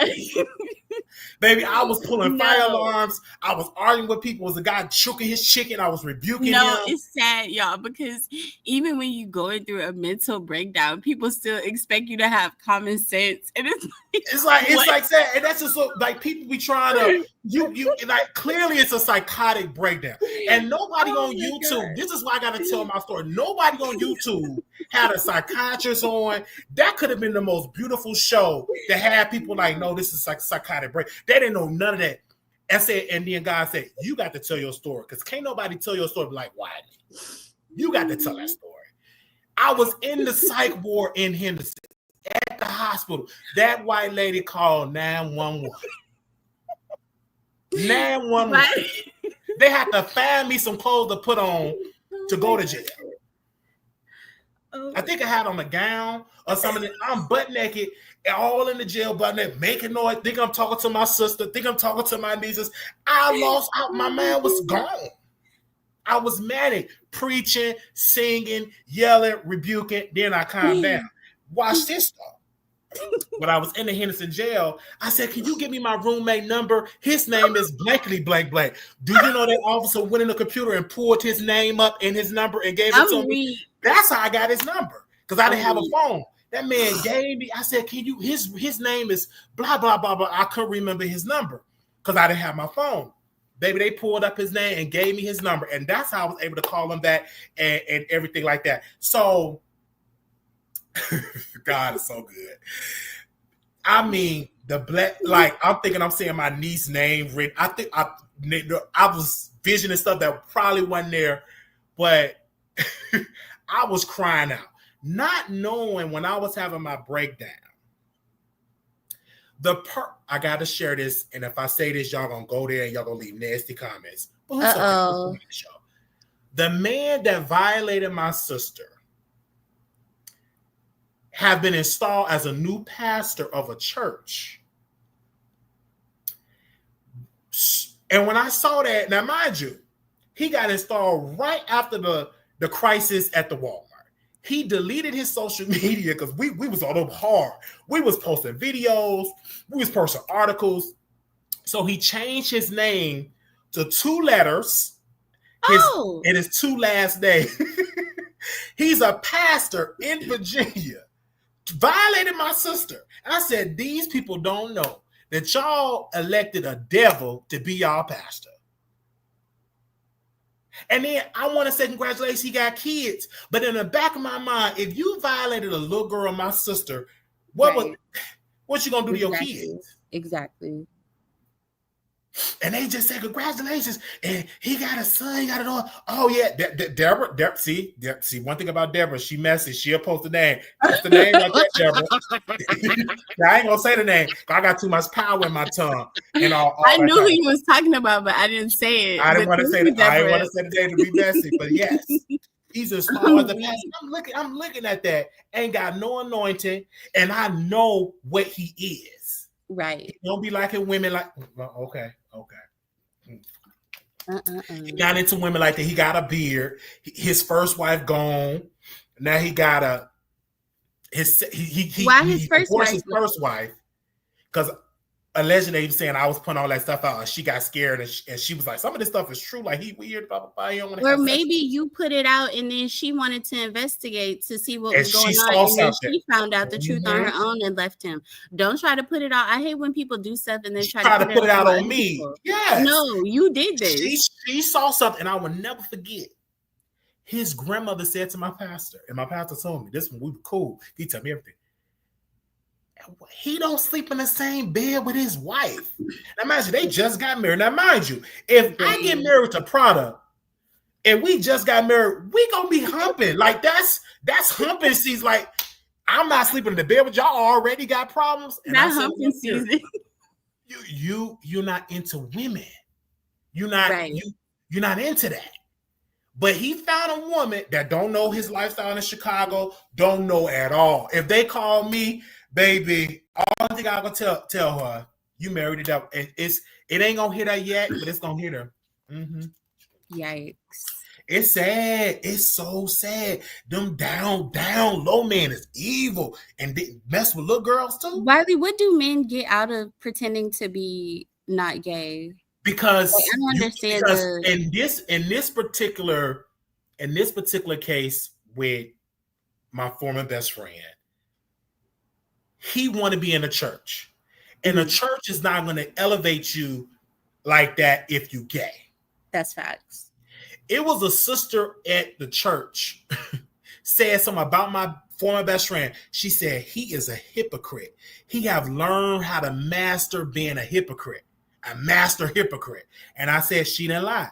I look at him now, he mastered being a hypocrite. When I see him try to preach, I said, you ain't got no power, no anointing at all. Then the church that he at, Lord, I'm going to get real messy. I'm being a little light. Then the church that he at, the founder still want to do all the preaching. I'm like, how you the new lead pastor and then the founder doing a lot of preaching? I said, this don't sound right. Like the founder, like you give the church to him. So that means you should sit down and let the new lead pastor preach, right? Let him lead. He's the new lead. Man, he be up there trying to, I'm going to show you the videos probably. We'll be messy backstage, show you the video. I'm like, Lord have mercy. And I'm telling this story because it affected me so much when my sister told me. When my sister told me that it damaged me. I picked up the trauma. I picked up her cross, and my mistake was instead of going to God, I said, I'm gonna fight this battle. And I was like, and I kept losing. I said, no, you gotta get that over to God. And my sister went through a lot of trauma. And we got to talk about that too. Looking at a situation and realizing it is a situation we cannot fight on our own, and we have to give it to God. Some things we cannot fight on our own. We have to give it to him. Facts. Period. Amen. We have to give it to God. And I had to do it. I had to forgive him, but I'm not going to forget now because I have to warn people about you, because when you violating children, you got to, if I know you, I'm like, now watch him. He like, I told Tasha, I said, watch him because he live in your state. Like, be careful. And he's attractive. You won't even know. If you didn't know, you won't even know. Attractive got waves. That line is going to back, anyway. But and my sister is still battling with that to this day. My sister still battle with that to this day. And my sister, she have a tendency to just drop. When my sister called me, she said, Lord have mercy, Jesus. It's something serious. And she just about to drop it. And she don't know, wait a minute, this is too much. This is too much. Like my sister called me about my auntie that she failed. Y'all remember that? Then her, my mama got into it. Now I'm doing my show. And I'm like, this is too toxic. And then my sister took over the show. And I said, oh my God. She was going through all the stuff that happened to her. And they said, yo, sister, I went home to show. I said, she went through a lot of trauma. And it's sad. And I said to myself earlier, I said, I have failed her. The system have failed her. The church have failed her. But she got to go to God to really get counseling and therapy. She needs it. And I know I need it because I went through a lot of trauma. And I said, wow, I went through a lot of trauma. Yeah, they was yelling drunk in the car. Yeah, y'all heard that like stuff. This was online, you guys. And I was wrong to put it out there, but I mean, I was live and I had to get a coin. I was live and I'm not about to cut off my show or something like that. I'm weak. And then when you heard it, because I want y'all to see that I'm not lying. I went through a lot of trauma. And it was like, oh my gosh. And I was internalizing a lot of that. And I needed therapy. I needed it. Everybody kept saying medicine. I said, yes, I'm on the medicine, but I do need the therapy. Yeah, you have to actually verbally talk about the stuff that you've gone through. Absolutely. I did put out his full name. It's all on my Facebook. I put out his full name. My sister did not go to the police. She was a little girl. You know who she did go to? God, I love her. She went to my grandmother, and my grandmother said, well, girl, what was you doing? You was being fast. Yikes. So I heard that. Can you imagine? Can you imagine as a brother and your grandmother say, somebody that you look up as a saint, like, oh, and she said, girl, what was you doing? You must have been fast. And I said, Grandma, she was a child. What are you talking about? And now my grandmother had a stroke. She's in a nurse home and all that. But you got to be careful what you do. Like this, you just got to be careful. And when I heard it was bad, and I witnessed that nobody can say that wasn't no he say, she said. And I never knew my sister told my grandmother. She never told me until years later. So when I heard it, I said, wow. Then when my sister said that my uncle that passed away violated her, we was in the kitchen. Lord have mercy. My sister have a tendency to just drop it like it's hot. She said, yeah, Marquise, they don't want you to know. But when I was a little girl, Uncle Freddie used to violate me. You know what Grandma said? Because of the matter, he ain't taking his medicine, and that's why he did it. Wow. So you hearing all that. So when people say, Wiley, you went through all that, baby, I went through some things, and it affected me. It affected my sister. And the only thing I know how is to go live and talk about it. So when I go to therapy, I mainly go to therapy and talk about family trauma, my trauma. That's what they said. People who are in therapy to talk about the people in their lives who aren't in therapy. Facts. I remember at one time I said, should I go back home? And then the therapist was like, no. Well, all the stuff that you're talking. Yeah, they're not going to tell you flat out no, but like they're going to. Like all the stuff that you're talking about, like, do you really want to go back to And God made a way, because if God wanted me there, he would open up that way for me to get there. Come on, Prada. He would have made a way for me to get there. That's but right. In my season to be there. If God want me there, he want me there. If he don't, he don't. And I'm in therapy. I go to therapy. She had me there every Monday, and I wasn't talking as much. I'm like, but she had me there. Now she had me there every other Monday and stuff like that. And it's have helped me. The medicine have helped. And I'm telling anybody that's bipolar, anybody with mental illness, if you feel good, it's because you're on the medicine. Keep taking it. We got to keep taking it. But what it will do, you don't need that medicine, Wiley. You don't need that. That's that medicine working. See, the medicine works so good. I ain't got no bipolar problem. I'm delivered. I ain't got no bipolar. I'm free. But because the medicine is working. And so It make me sleep good. And I'll be like, Pride, I'm sleeping. You like, wake up, Wiley. Because the medicine works so good. It's like I be having so many good dreams, slob just coming out of my mouth. I be in a good sleep. I ain't stunned YouTube until I get up. Cause that medicine could be working on me so good. Some days it'd be hard for me to get up and all that. I'll be sleeping good. Good dreams. About Donat. About the I'm talking about good dreams about acting, good dreams. I don't have like wet dreams. It just be good dreams, like family stuff, like. And then I think about stuff, and it's like I be having good dreams. Now the Donat thing, that was a story time. I'm telling you, I did not have no dream about no Donat, like me dreaming about no Donat. Now that just me just doing something, putting his name in the title for the album. But anyway, like he did me.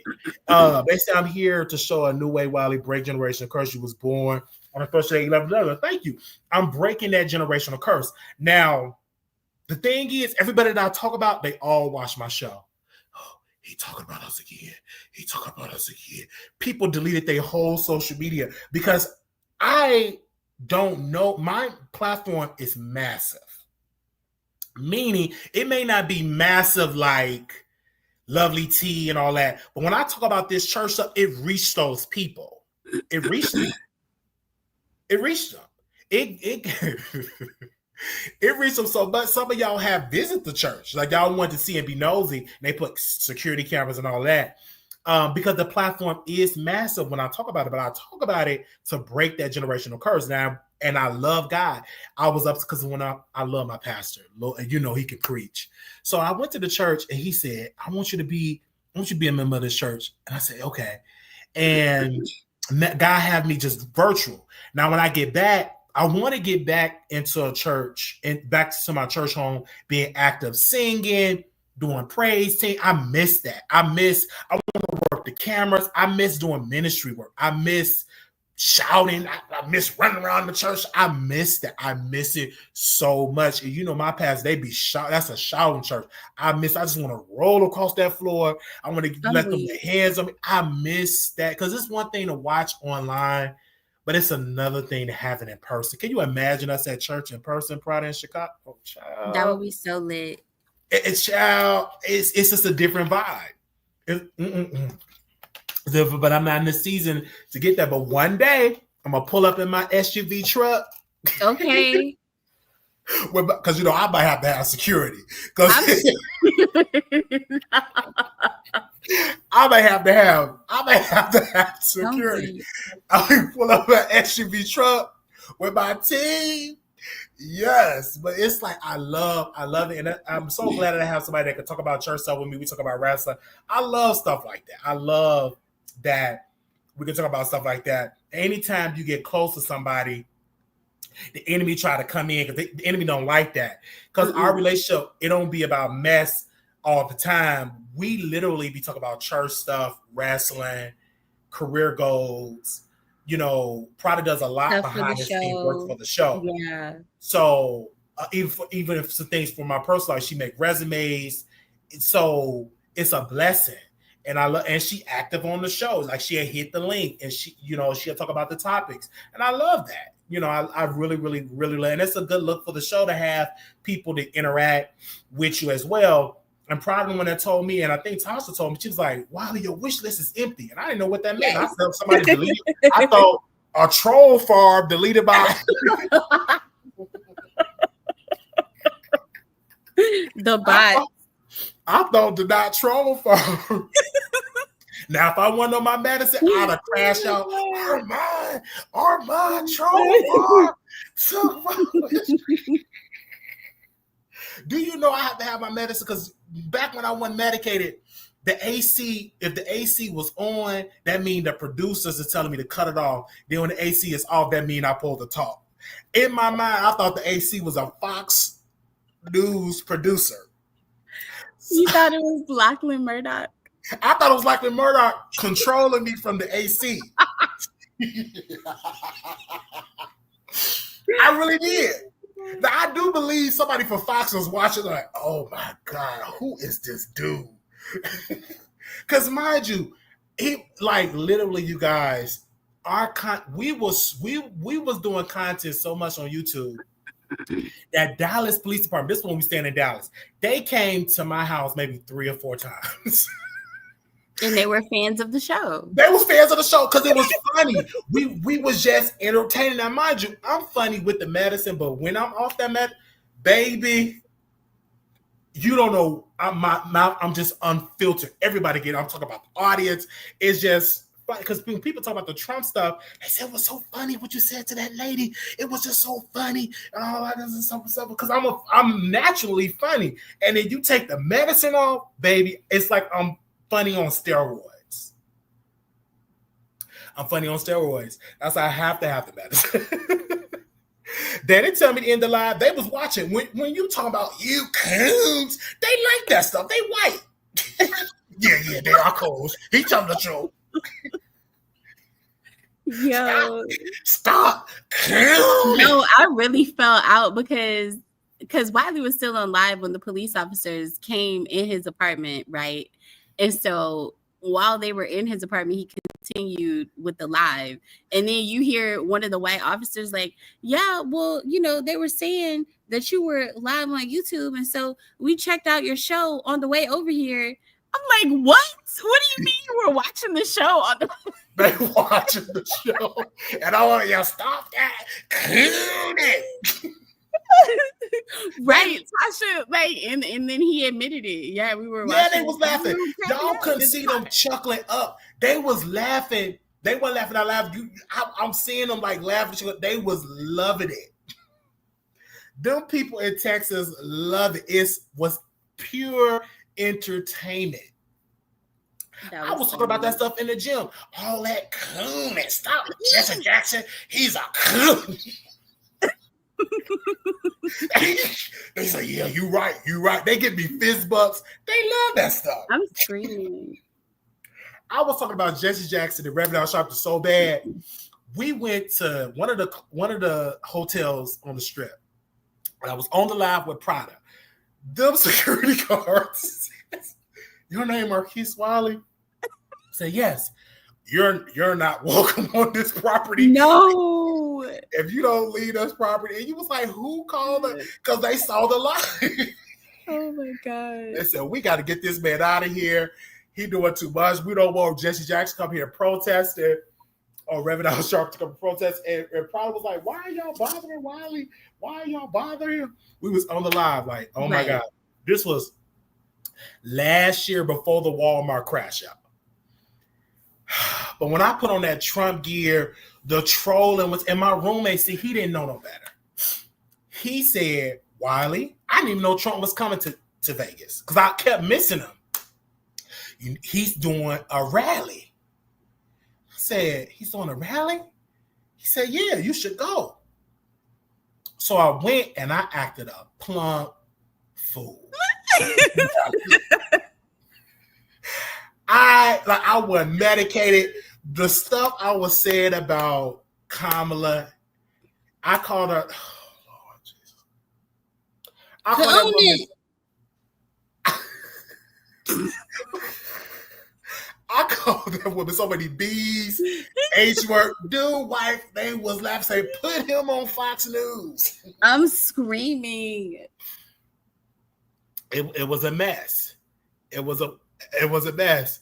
It was just it was a mess, and y'all see the difference from last year Wiley to this year Wiley. It's a difference because I'm medicated. I needed, and they put me on the right dose. We have our psych doctors that we meet. We have our therapists, and you don't even have to go to the office. They do everything on the phone now. But if you miss the phone, then you got to go to the office. Everything is just a blessing how it is. And God said, just take your medicine and watch me bless you. And that's for everybody out there that's battling with any type of thing. If the doctor gives you medicine, take it. Now, in some cases, like my doctor told me, he said, when you lose this weight, you will probably be off this high blood pressure medicine. When you lose the weight, you won't need the blood pressure medicine. That's what the doctor told me. When you lose that weight, you won't even need the blood pressure medicine. She said, I believe you won't probably even need that blood pressure medicine. The doctor said that. So I'm listening to the doctor report. And that's why I'm so glad that I have y'all doing a show. I can talk and do a show and stuff like that. It's some homeless people don't even have shows. They don't have nothing. They don't have all hope. I was at the laundromat and it was homeless people all laying on the ground, just everyone just laying on, waiting on the services to open up for them to get services and everything like that. I said, see, I'm not like, and I thank God. I said I have a roof over my head. Excuse me, and I know God is going to bless. And I tell my testimony because God got to get the glory, because somebody is going through worse things than me. Going through worse things. It was a sister. She was homeless with her sisters, and they was sleeping in a car. And the mother temporarily lost custody of the sister of her daughters because she was abusive. So the sister took it and she became homeless. And she was sleeping in a car. So she started going live, telling her story, did a GoFundMe, so the people raise money. And people raise money more when you have kids. Like if I had kids homeless, y'all would give more because you got kids. And she's a female. And she got them in an apartment. I was so happy for her. I said, wow. And then her sister was doing flips in the apartment. I said, look at God. God is blessing that family. Now, I gave her the side out when she said she don't believe in, I think she said she didn't believe in God. I believe she said something like that. But God will still bless you because of them children. See, even through your ignorance, because some people say they don't believe in God, and then they be like, thank you, Jesus, thank you, Lord. I thought you said you don't believe. Well, so you do believe. You just have issues. But anyway, you were just upset at the time. Right. She got an apartment, and it's a beautiful apartment out there in Arizona. And I was watching on Instagram, and I said, guys, she did it for her. And I wasn't jealous, like, ooh, why he do it for her? Because when God look at you, when he bless others to see how you're gonna react. He looks at your heart posture. He look at it. So I was happy for that. They said volunteer at a homeless shelter once you're gonna. Oh, absolutely. And so much, like they do have services in Las Vegas that if you take advantage of the services, you can get on your feet. But you have to put in the work. Like they have job fairs, but they're not gonna force you. Hey, Wiley, you better go to that job. They're not gonna force you. It's up to you to use it or not. Nobody's gonna force you. Grown. So, somebody bought me some scrubs, and I'm gonna show up to the interview with my scrubs on. Because when you show up like that, they're gonna be like, "Are you a nurse?" Oh, blah, blah, blah. Hello, blah, blah. I'm showing up with my scrubs on. I already got. I go to.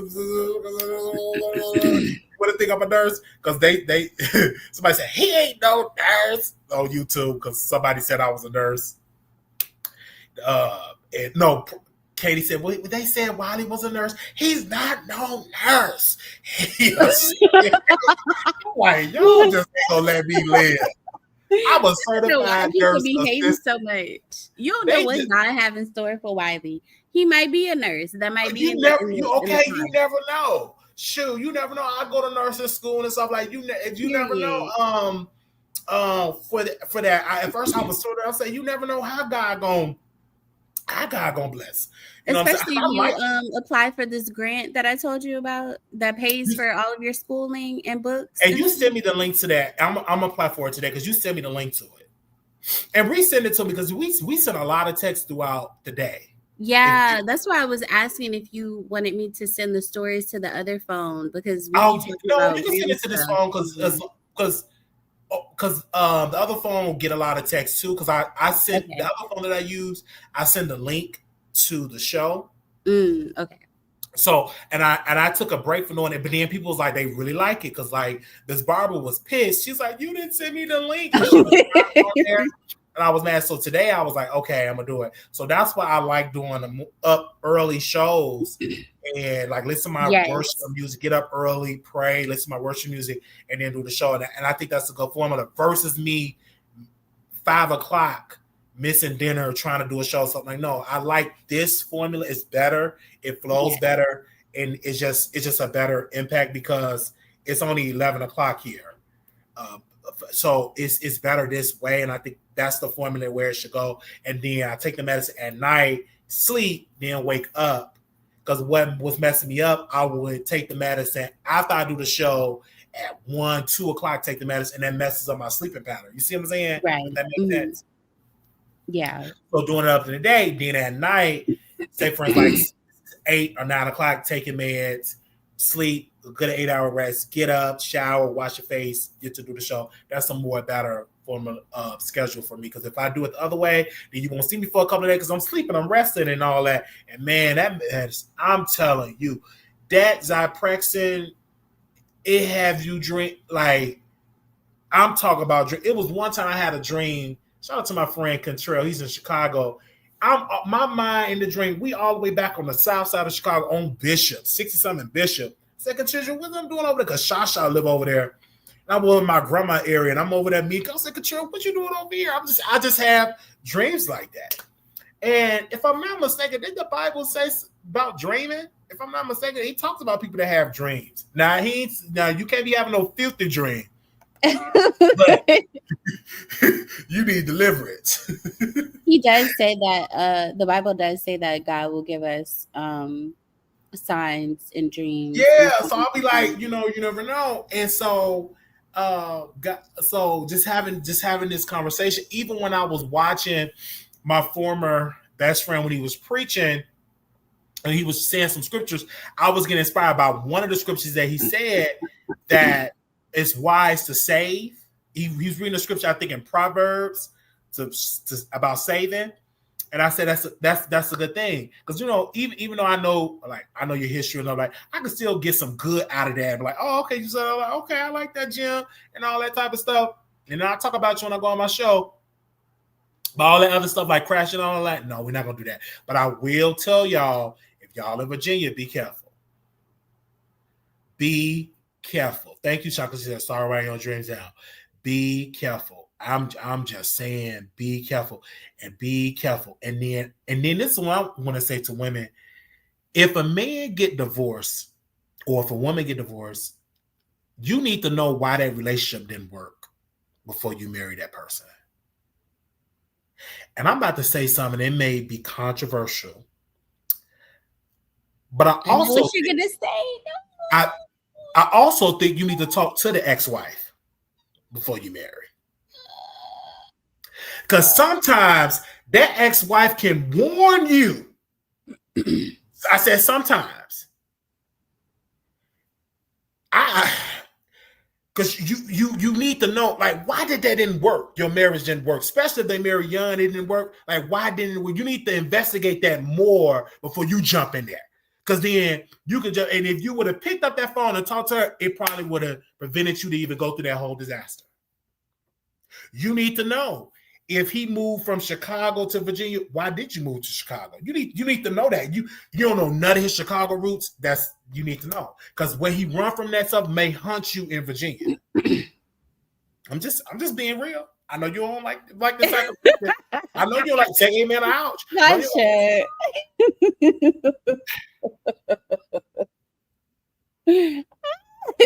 They said, "No, you got to talk to me. He's your problem."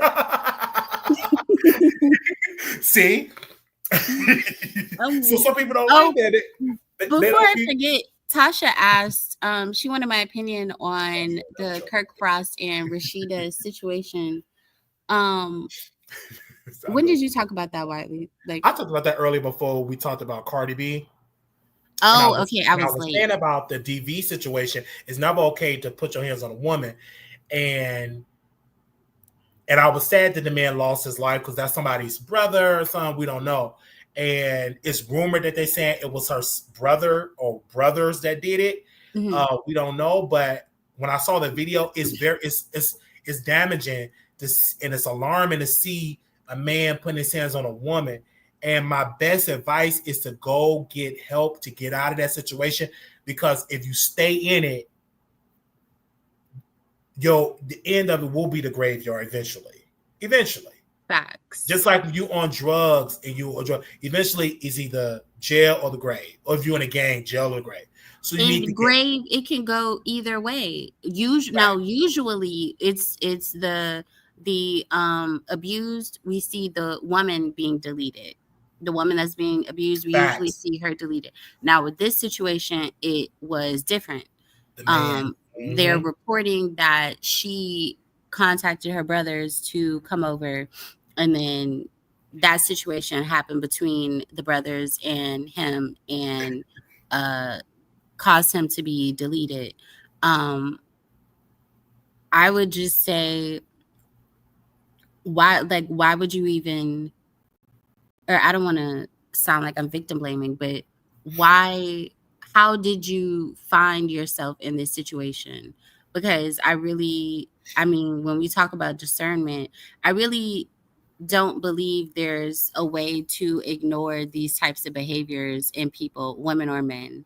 Abusers have tendencies. They have things that they do. And if you have discernment, I feel like those things will be obvious to you right away. And absolutely. For whatever reason, that was not the case in this situation. And we see how that turned out. And so now is talk of Kirk and Rashida are hiding his son, and they've hidden, the can I say weapon? Oh, the weapon. Yeah.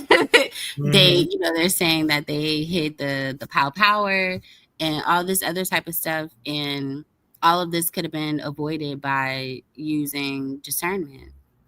Amen. Keeping your hands to yourself. And really research and know some cases. Deborah said the man is slow down to really get to know people. Exactly. Yeah. Exactly, Deborah. We're in a time and a space now where people just want to hop into bed with other people. You don't know these people. Yeah, and stop thinking that sleeping with somebody is going to lead them to care about you. These men don't care about you. Can manipulate you too. That's true. And we definitely praying, in that whole situation. And it was really sad. I am sending my condolences to the family that brother lost his life. And we shall see the full facts. I know we're gonna get some soon because it look like they getting close. From my reading, they're gonna get. I hope they find the person that did it, because you need to be behind bars. You can't be deleting people, like you can't. Because when she said, "Oh, losing my love of my life," your love of your life, but the man was putting hands. And we got to talk about that too. What did you think was going to happen when you called your family members over and told them that this man was hitting you upside your head? Because I can speak for myself. If somebody was hitting me upside my head and I get on the phone and call my sister and my nephews and my cousins, I already know what they're coming over to do. They're not coming over to have a conversation. They're not coming over to call the police. No, because some families will be able to do their work. And that's it. When I witnessed my sister getting hit, I didn't rush out there because I know my sister, she have been in a lot of DV situations, and she'll be trying to fight you. She's one of them type of women. Erica J said he beat the mess out of that girl. You can't get mad at the consequences. We're not getting mad at the consequences. We're talking about how to avoid these types of situations. Absolutely. And then you got to, because it's now whoever did it, when they get caught, they're gonna get life in prison. Exactly. So, I mean, it ain't worth it. Because, and I'm gonna say this, and it's controversial, because if the man was still alive, she would still would have been with him. Facts. Hello. She would still would have been with him. Hello. Now she gonna be mad, and she'll be the type of person that will testify and throw that brother under the bus. He didn't do anything, right? Okay, right. Or will say he did it. He did it because she grieved about her love of her life. My brother did it. You talk about the love of your life, but he was just beating you upside your head. Smacking you. You got to be careful who you call. You got to be careful when you call. I've had some preachers that said, I don't know how I handle if I know my daughter getting abused. Exactly. Don't call me. Don't call me with that. I'm coming over to do. Do not and call then me. She crying and all that. You don't know what a person will go through and do. You got to be careful. Not necessarily. Well, it's not going to be self-defense, chocolate cheesecake. If he was beating her, and the beating had stopped, and she called her brothers to come over, and they came over with the intent to harm him because he had been beating their sister, Yeah, that ain't that's gonna not be no self-defense. that ain't gonna be no self-defense. Because they're gonna be like, if you call That's the brother, premeditated. why you didn't call 911? Right. So that won't be no self-defense. They gonna be going to prison for a pretty long time, whoever did it. Just like the dude that did that deleted them 2 YouTubers on the strip. The husband and wife. They talking about giving that man the death penalty. Premeditated. Yeah, premeditated. If you've been abused, please create a safety plan and leave. Absolutely. It was a sister that called. And don't try to sit there and have a conversation with your abuser about leaving. They don't absolutely, care. They don't care. It was a sister that called me. She said, Wiley, I'm in a domestic violence situation.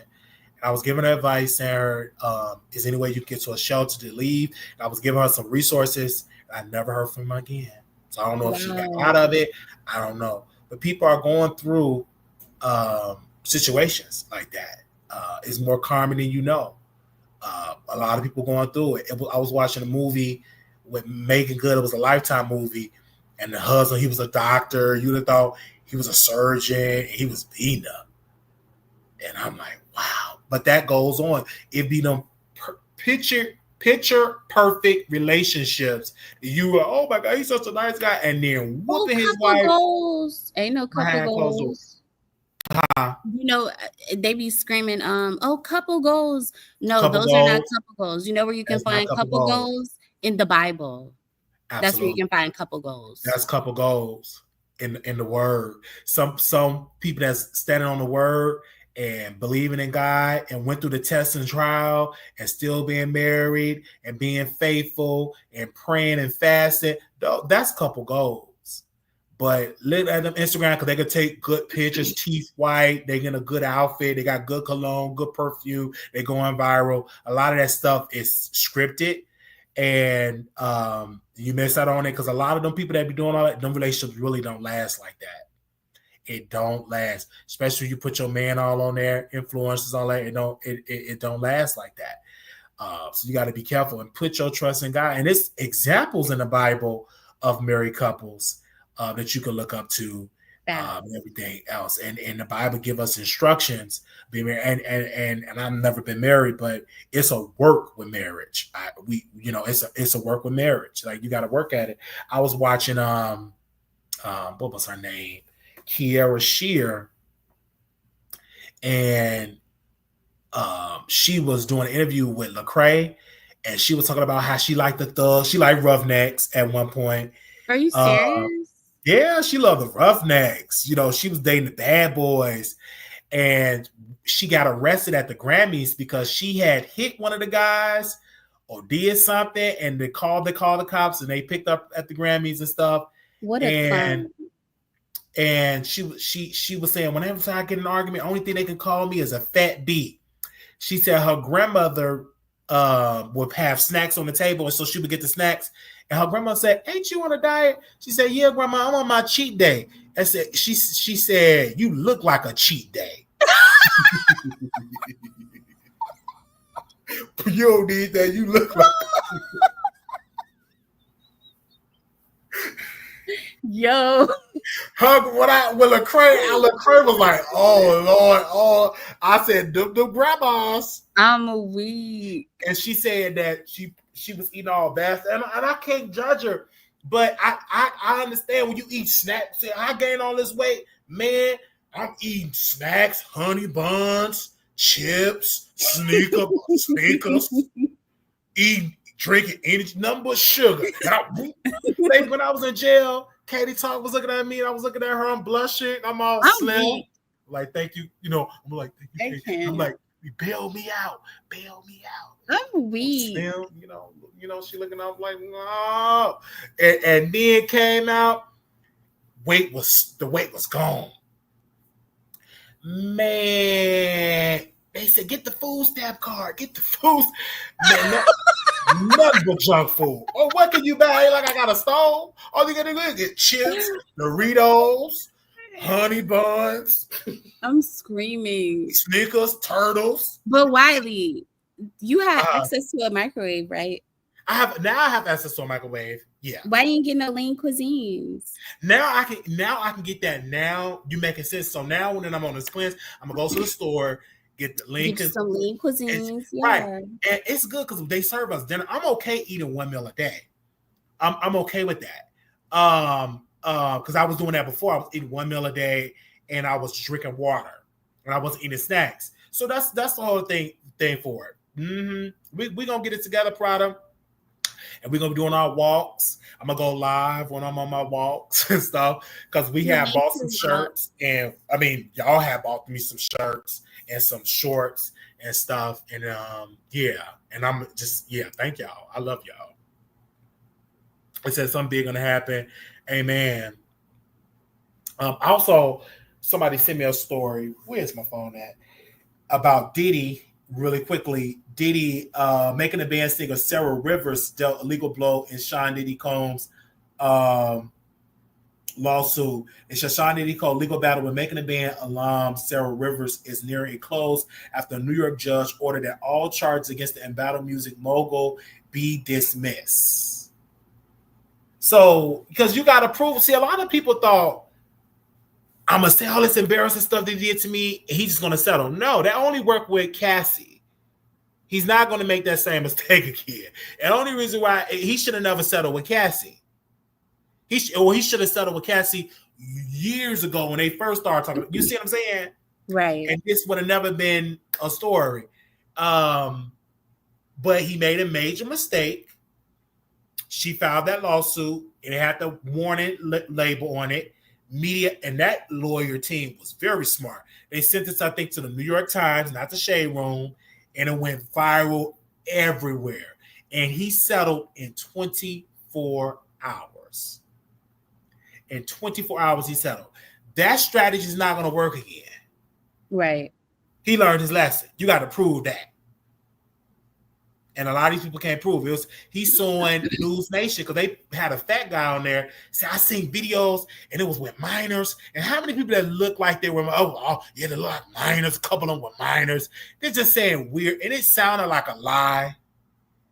Because even when I'm reading this book, and I'm going to bring Tasha on next week, I'm reading a book about the adult star, the escort that was dealing with it, and it's a book, and I'm reading it. I think I'm on chapter 5.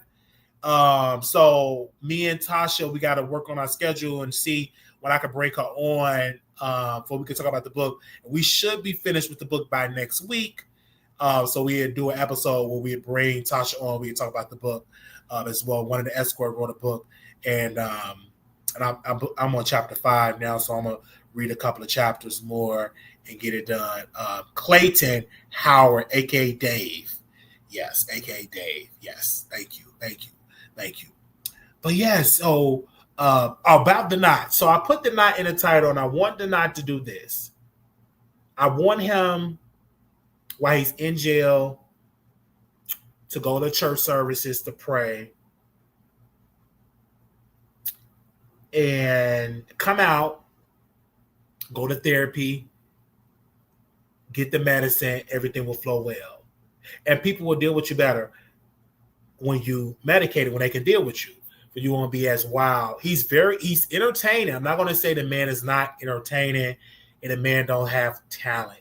It's a lot of it is dark because he's in a dark space. And the reason why I give him so much grace, because I was once in his shoes. And we definitely give him the grace. And I'm definitely praying for Denai and everything. And so I know he's going to come back. I know they say he lost a show, but he can easily get another channel.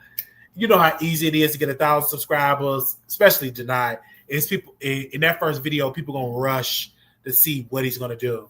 So we definitely going to keep y'all. And look who's in the chat. And she's a member. Hey, Miss Barbara. AKA Miss Barbara. In the chat. She was sleeping. I'm weak.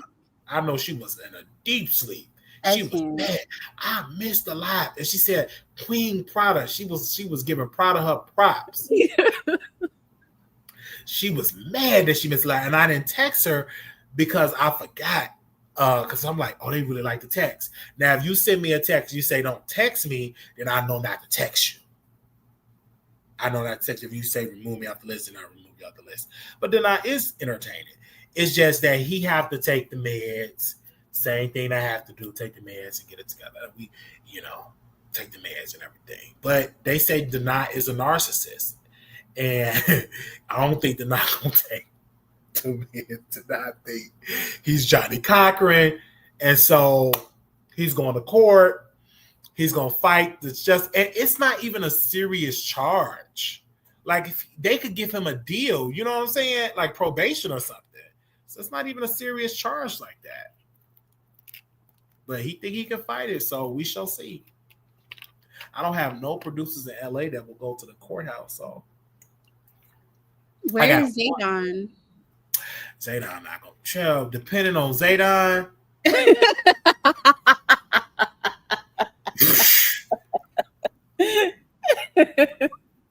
I got one person. I'm gonna send an email and ask them if they can go to the courthouse if it goes to trial. I need somebody in there. I wish Icon was in LA because he would go. They said, LOL, they already brought the charge about trying to be a lawyer. Yeah, they did. That's Kenny Ricketts. They brought charges on him. I know he tried to fight the DA. See, you can't do that. Baby, I'm screaming. You know how much power the DA has. These are officers of the court. You can't go in the courthouse talking crazy to the judge, talking crazy to the DA, disrespecting the bailiff, just being just out of control in the courthouse in general. Poor Deny. Do you know how much power the DA have? They're just like me. Even the judge can literally order you to be sent to jail, like right then. Facts. I ain't do that. Jesus Christ. When I was stood up front edge, I was. Tasha said he called him a pussy. He called him a pussy boy. See, you can't do that. See, you know what? They should. That's why he in jail right now. That's why he in jail right now. You can't do that. That is why he is in jail right now. What did he think was going to happen? Then he's talking about he representing himself. Sir, you about to be in jail for 45 years straight. He in California. Do you know California justice system is like Alabama? Because California got the 3 strikes law. And Black Phoenix said, and he raised his hand. You don't raise see, that goes to his child like mentality. You don't raise your hand in court. They say he was cussing up a storm. They had to ask him to stop. It's a mess. See, that's why he's in there. It's a mess. When do he go to trial? Let me see. I think on Monday. On Monday? Okay. And I was going to try to call him behind bars, but I'm not going to use that for content. I'm sorry, y'all. I'm just not about to do that. Because he's not in a good headspace, and I don't want him to come on the show cussing out the judge, cussing out the DA, and they use that against him. I don't want that on my, no. Because we had Black Phoenix said he raised his hand like he was going to strike the DA. Oh, my God. That's a mess. That's a mess. Oh, they could have hit him with another charge. And that's why he's sitting in jail right now. Oh, he crazy for real. That's why he's sitting in jail right now. Tasha said the DA said, look at the tapes. It's on the tapes. Next thing you know, they was asking where he was and he was gone. What it is said, look at the tapes. It's on the tapes. Next thing you know, they was asking where is he at, and he was going, wow. They wanted to give him a deal and not go to trial, but he said no. So because they offered him a deal and he said no, let's go to trial, they're going to give him a significantly more amount of time behind bars than he would have gotten originally. And they put a bench warrant out because he ran out of court after that. It's a mess. Oh, the day that he was on live talking about he was at the courthouse eating a burger. That's when he ran out. Wow. That's funny. That is a mess. And he was online doing all that hooping and hollering and talking about people's families. And he had just ran out of the courthouse. That's crazy. That's a mess. That's Wow. a mess. Yeah. You know what? Some people, in which did not, unfortunately, he have not learned that he had more court cases than I had. And I just really thought he just had the lawyer case and that was it, like impersonating. But according to Danny Robinson, shout out to Danny Robinson, she said he had multiple cases, even going back to juvenile. So I'm praying for him that he gets some common sense. And some folks, you can pray. You just gotta not get the dust up, wipe the dust up and move on. Because some folks ain't gonna receive you. Right. Some folks you can and see, I'm giving Denot grace. Like, and he didn't give me that type of grace. He Library, Emmett Till, and anybody that made fun of all that. You make in front of a 14-year-old boy that was deleted by the R word, by a lying white, and he didn't give me that grace. And I'm giving him, obviously he don't need to be out of jail because it looked like he'll pick up another charge because he's going to go berserk when he get out of jail and knowing that his pages are down. So just imagine, and them, and then he trying to fight people, and then he was arguing with 82 family, and that was a disaster. I didn't like that. I'm like, oh my! And one thing I love about my family, baby, they refuse all y'all interviews. I know some of y'all ain't gonna name no names, but y'all been reaching out to my family. They said no. Some of y'all got cut. Some of y'all got rebuked. Y'all want to up on the show so much. He old school. He ain't going on no YouTube and do no interview. He ain't that type of pastor. That if you was smart and put your coins together, be a journalist. But y'all ain't that smart. Get a degree, right? Go pull up, get your cameras, ask questions as a journalist. But you think he gonna hit a link? My uncle's not doing it. He don't even know how to hit a StreamYard. So and I love that about my family. They're not gonna do it because all it's gonna do is just bring more people to watch Wiley. They're like, what's Wiley response? He in jail, studying books for his case, but let him do it. And my thing is this: if he get on his meds product and get on his meds, he can become a successful lawyer or actor. Is what's holding him back. And I'm was going through the same thing. Is that I wasn't medicated. I had I'll take one step, get pushed back 3-4 steps because you got to take care of your mental health. Because if your mental health is faulty, and your life gonna be in a disarray. Your life gonna be in a disarray because your mind just going all. You want to fight folks, then you want to be a lawyer, then you want to be an actor. Then somebody stole from you. They stole I went to all quiz, all. Then you got Will Smith's acting coach. They stole my idea. Where is Will Smith's acting coach? How can you gatekeep? Like his mind was just playing tricks. Like he said he was gonna keep people out of Hollywood. You're not even in Hollywood. Like he's mentally ill. And I'm the same person. I'm like, I thought I was gonna be the vice president of the United States. I'm up here Googling apartments. I'm gonna raise my nieces and be the vice president of the United States. Looking for, how weird this is. I'm looking for apartments. Tasha said, did you watch his movie on Amazon Prime? I did not watch his movie on Amazon Prime. I saw some of his reels. He did not do a good job. So I wasn't even impressed to even go rush to watch his stuff on Prime. Miss Barbara said, stop. She said Denot is not mentally ill. Stop doing everything on mental. See, the thing, Miss Barbara, he is, and he do evil things. And a lot of it is, but he got a mental problem. See, it's people with mental problems do evil things. I can go on, do evil things. Like I had a mental. Yes, he does have. The source reached out to me, and they said he have. Give me a second with that source again. That's if I can find that sunshine. Y'all all in my DMs. Lord have mercy. Send money too. In the cash app. Y'all be my DM being nosy. Like, I'm just so tired of y'all being, well, is everything all right? Send money.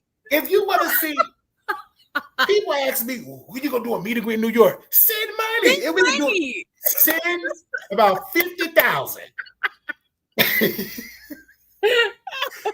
Like, because what y'all fail to realize is before Wiley does anything, the first thing he's going to do is get a place to live. Yes. Like, that's what I'm saying. Like, y'all saying all this stuff, and it's like, and then y'all come to Vegas. I want to see you. I want to say, why would I want to come? I'm not in the spirit to come see you on Friday, and oh Lord, Jesus. Oh my God. Like, come on now. But just watch. God gonna send a viewer, just like for that laptop. Remember, one view. Remember, you have said laptop, and laptop. Right. We got one viewer gonna be like, he need housing, and I'm gonna help that brother. Okay. They're gonna reach, and they ain't gonna come in the chat. See, when people want to give, they know how to reach out to you. They ain't gonna be in the chat. Wiley, what's your cash out? Why a person with money? You don't even know who bought most of the stuff on these Amazon wishes. They be in the bushes. These aren't people that are in the chat. Exactly. They're gonna come and meet. They're gonna bless me with a plate. Just watch. These people aren't making announcements. They're not making announcements. I had one sister said, "Lord, I'm gonna be a little messy." Wiley, go Google extended stays. I'm gonna pay for it. The woman said she was gonna pay for it about 6 months. She was gonna pay for the extended stay for 6 months. She said, "Go," and I'm calling places. How much is the prices? I'm sending up stuff. She was on station head, and apparently she started an argument and she got dragged.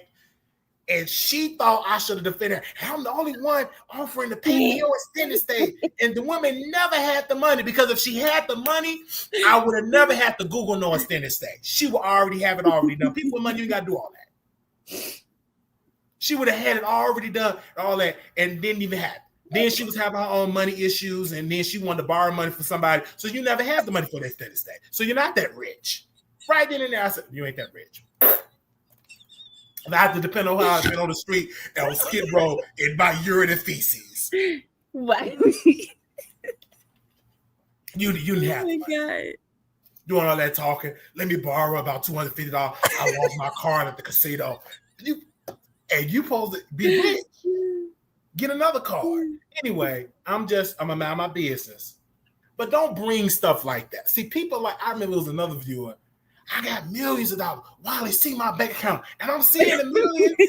And I'm like, give me $250,000. I'm weak. I ain't gonna be stingy. Send me $250,000. Fact. Yeah. Never said nothing. Since you got so much bread. Yes. And she was getting mad. She was getting offended. I said, man, you got money like that. I tell the world that you'll be help me first. Send me a wire transfer. Black Phoenix said you don't need your card to transfer money. I'm screaming. Right. So it's just like a lot of people, like, I went through a lot. I can tell you a lot of stories. But yeah, that one particular sister, she we gotta get Wiley out of there. We gotta get him a extended stay. And Wiley, go Google. And my stupid self just call you. How much is it? Is it $1,400 a month? I'm setting up, and she got mad. See, that's when your heart went in it. You got mad. She started with this sister. The sister cussed her out. They arguing. And she said, and see, Wiley, you should have defended me, and nobody else offering to see you instead of saying, well, ma'am, you didn't even do it. Because you've been saying something about extended stay for months, and then people like that don't want around me. Because get somebody to sit down somewhere. That's dangerous. Yeah. And then she was saying, I have Airbnbs. I got money. That's a lie. But if you like, for order for me to believe that, let me feel something, then I can confirm. Oh yeah, she got it. I'm in one of her Airbnbs now. Recorded live. You know, I'm just saying. But anyway, they say you. I'm just saying. But no, it's gonna take one viewer gonna do it, or a group. They're gonna help Wiley. They just seeing, okay, is he still on his medicine? They want to see if he ain't acting up. We're gonna be a blessing to that young man. And even for a job opportunity, it's only take one viewer. And when that situation happens, it's gonna happen. They stay in her Airbnb is a spare bedroom. Yeah, that's like they should have been on their comment. I'm like, why y'all just going on this stuff and bringing us say her Airbnb is her spare bedroom. Yeah, they like I'm telling you and bringing it to me. I'm gonna put you in the Airbnb.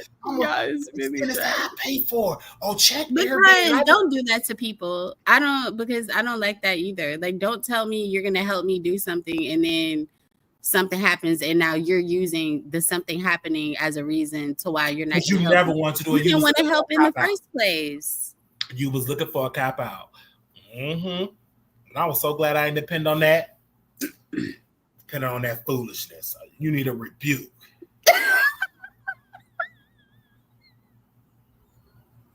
Get on my nerves. Not a rebuke. Yeah, you need a rebuke. You need an open rebuke because people like that, you don't need around you.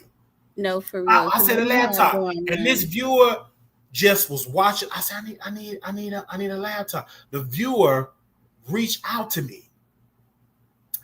And we sent it to another place, and it was it was a journey to get the laptop. I was praying, please let the laptop be there. Please let the laptop be. And we picked it up, and she said, "Woo, yes!" My heart was beating fast, and we got it just right there because you asked for it. And I have viewers. Some viewers that's in the season got money. I'm gonna ask. I don't care. I'd be a fool not to act. That's stupid. I'm not like Dr. Umar. I want a school for boys in 30 years go back to no school. I'm weak. So you know he's a scammer.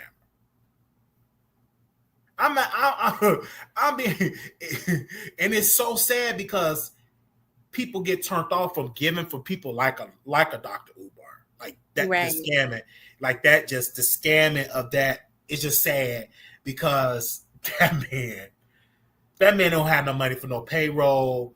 That man don't have no money for no taxes. He spent all that money. And nothing to show for it. He ain't even buy a house. At least if you're going to scam and misuse donated funds, at least have something to show for it. Because when you eventually go to jail, we could at least be like, oh, well, he bought 17 houses and 13 cars. Now he's in jail. You don't even have nothing. He don't have nothing. He wasted on women. He just wasted all that.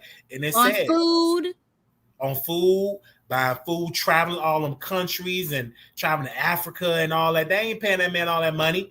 He just going and acting like and selling books. Like, it's sad. It's just ridiculous. And Charlamagne, I wish that you call him out on it because you have a massive platform because he said a lot of stuff on y'all show. Y'all need to call Dr. Umar out. Because Charlamagne can't really call him out because that situation with DJ Envy is still going on. When he was over there scamming, doing real estate scams, stealing people's money. So they can't really go too hard on Dr. Umar over there down by the Breakfast Club. You're right.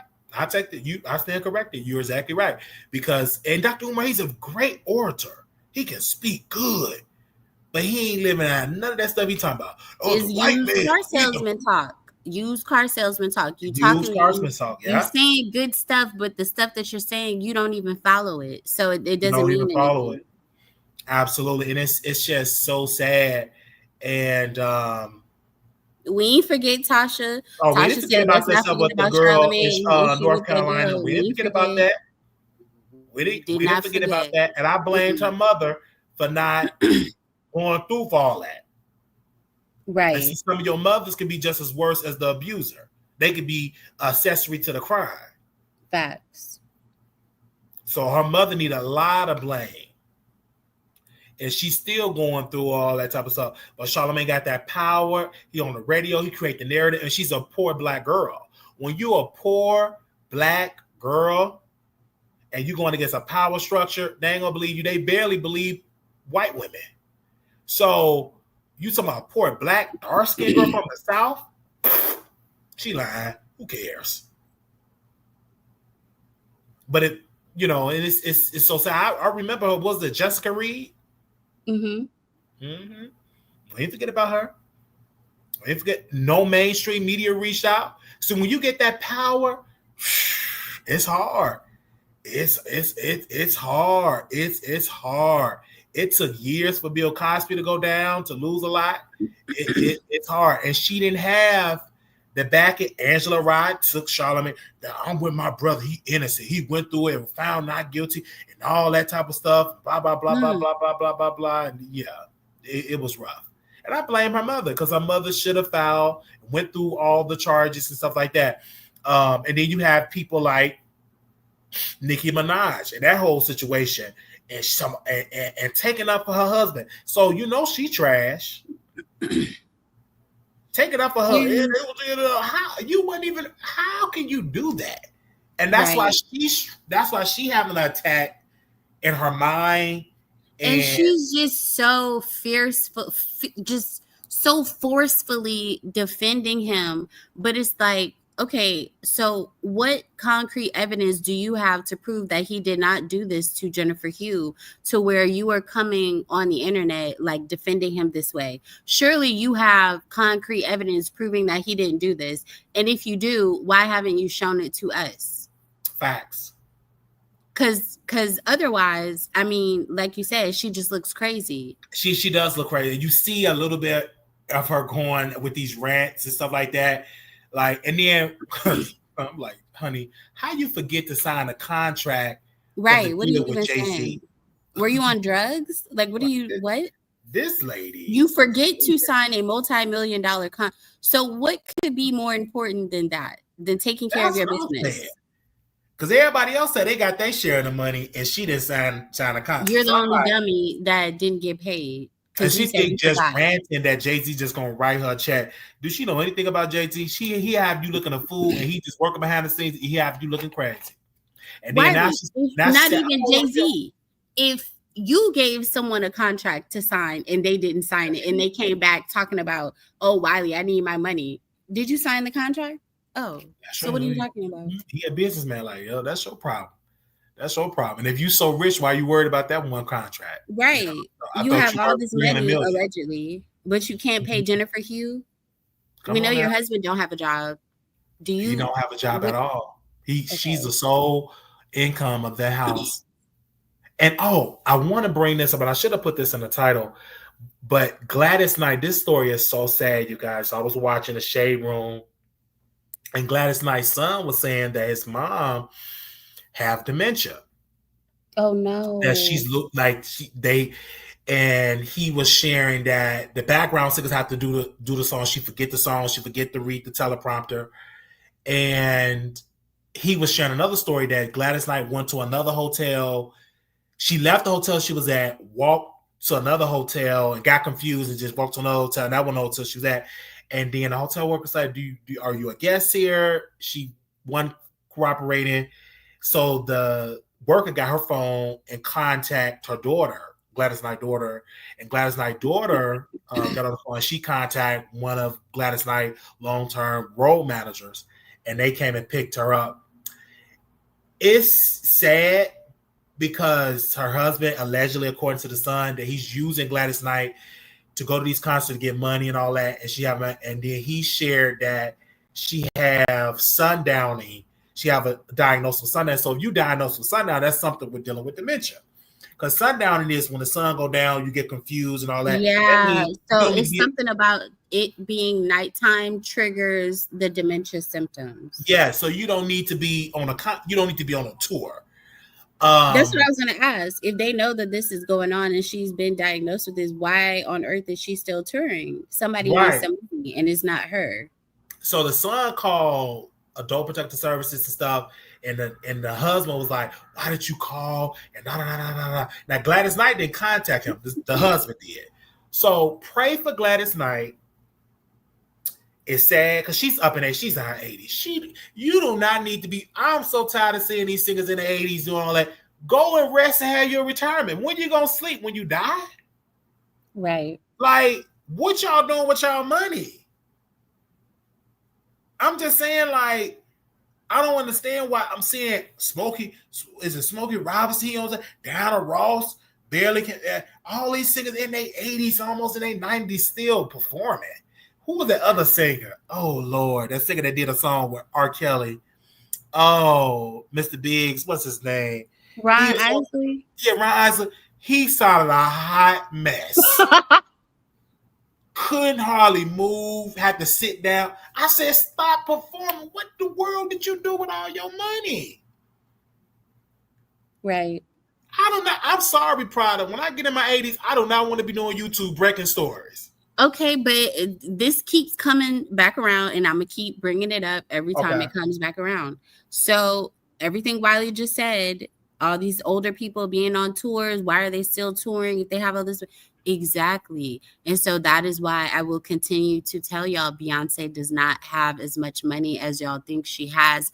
If she did, she would not be putting out all these albums and going on these consecutive tours. No one likes touring. Let me say it again. No one likes touring. And Michael Jackson you know how stressful that is? No one is willingly touring. So if you see someone touring, it's because they need the money. I don't know how else to explain it to y'all. That's facts. Because you can't read stuff online because they worth 800 million, 900 billion. This person is a billionaire. Okay, but we know verified billionaires such as Jeff Bezos. We know he's a billionaire. Bill Gates, we know he has money. Are these people that y'all are claiming to be billionaires, are they moving the way Jeff Bezos and Bill Gates are moving? Because I never hear from Jeff Bezos and Bill Gates, but these other people, I hear from them often. And I'm just imagining, okay, if I had $1 billion, would I want anyone to hear from me or know where I am? The answer is no. That's true. And they say they have no, I feel sad for them. I really do. But, you know, I don't want to see somebody 90. If you have memory problems, you up there before, that's sad. Now, the courts need to in the meet. Now, y'all got Wendy Williams on the conservative. Now, somebody needs to step in for Gladys Knight if it's true. Because when I was reading the comment, they said, yeah, it's true. She was missing the lyrics. The background singers had to take over. I said, she don't need to be performing. Facts. She didn't know she was coming or going. I said, child, when I saw that, you got to watch It's on the Shade Room. And I was like, oh, my gosh, like, what in the world is going on? Diana Ross is still good, but Gladys Knight, they said in the comments, I was reading the comments, they said, yes, she was having memory problems in there because he said she gets so confused, she can't even read the teleprompter. She forget to read the teleprompter and everything, because when you have memory problems, the last thing you think is to read a teleprompter. You need to be in a memory care unit. You don't need to be on the stage. Just like, no shade, just like President Biden, he had some issues. They tried to hide it. And the more they tried to hide it, the more obvious it became. The more obvious. When he got on that debate stage, I said, what the hell? I knew Donald Trump was going to win. I knew it. They tried to hide it. His family, his wife, and one producer, his wife tried to hide it so much. He got on that debate stage and Medicare. What did he just say? And Trump said, what? So it was just bad. And the Democrats, they got frantic. He need to drop out. And it's sad for Kamala Harris because she was just like in a burning house. Like right. it was bad optics. She had no choice but to run because she had the money. But it's just like it's a losing battle. There's no way in hell, you guys. I'm gonna share this. And I know I'm going to get some pushback, but I said this in jail, that they was going to elect a black woman in the middle of the game over a powerful white man that had won a previous term. There's no way. That would have been a miracle from God for that to happen. Because Hillary Clinton was overly qualified, and she lost. They weren't going to let nobody that was doing a two-step and the where your fans at. What they weren't going to allow that. You, man, please. If you think this country, black man ain't going to go for that. Hispanics ain't going to. Now, what we do, we complain that we should have voted for her. But in reality, if she would have ran again, they're not going to vote for her. I'm sorry. They just not going to do it. Obama, It was a time for that. People, and he was a man. People forget that. He wasn't Michelle Obama. He was a man with a black wife. But Kamala Harris had a white husband. It didn't fit the program. Now, if she had a black husband, somebody that could talk to black men, it could have probably worked. But We she didn't needed even a hear fair too much chance from to be Doug. primary. But she got a white husband. He looked like he about to do somebody taxes. We didn't even hear too much from him. No, you couldn't hear from. We didn't want to hear that. He's geeky. Like, unless you want to get your taxes done, that's what you go to get ready. I need to get my taxes done, do my 401k. I want to know what's my percentage points of me selling. He ain't got no swag. Like, it's like she didn't have like if probably you run for office, your husband got to be your protector, be on that dragging these people. Yeah, that's my wife, and she blah blah blah blah blah. What's her husband at? Doug. He wasn't worth a quarter. I'm sorry. That wasn't gonna work. It wasn't gonna work, and it was so sad that she wrote a book, and she ain't gonna tell you the truth in that book. Right. She ain't gonna tell the truth how she seen him having memory problems. See, Kamala Harris, let me tell you something, sister.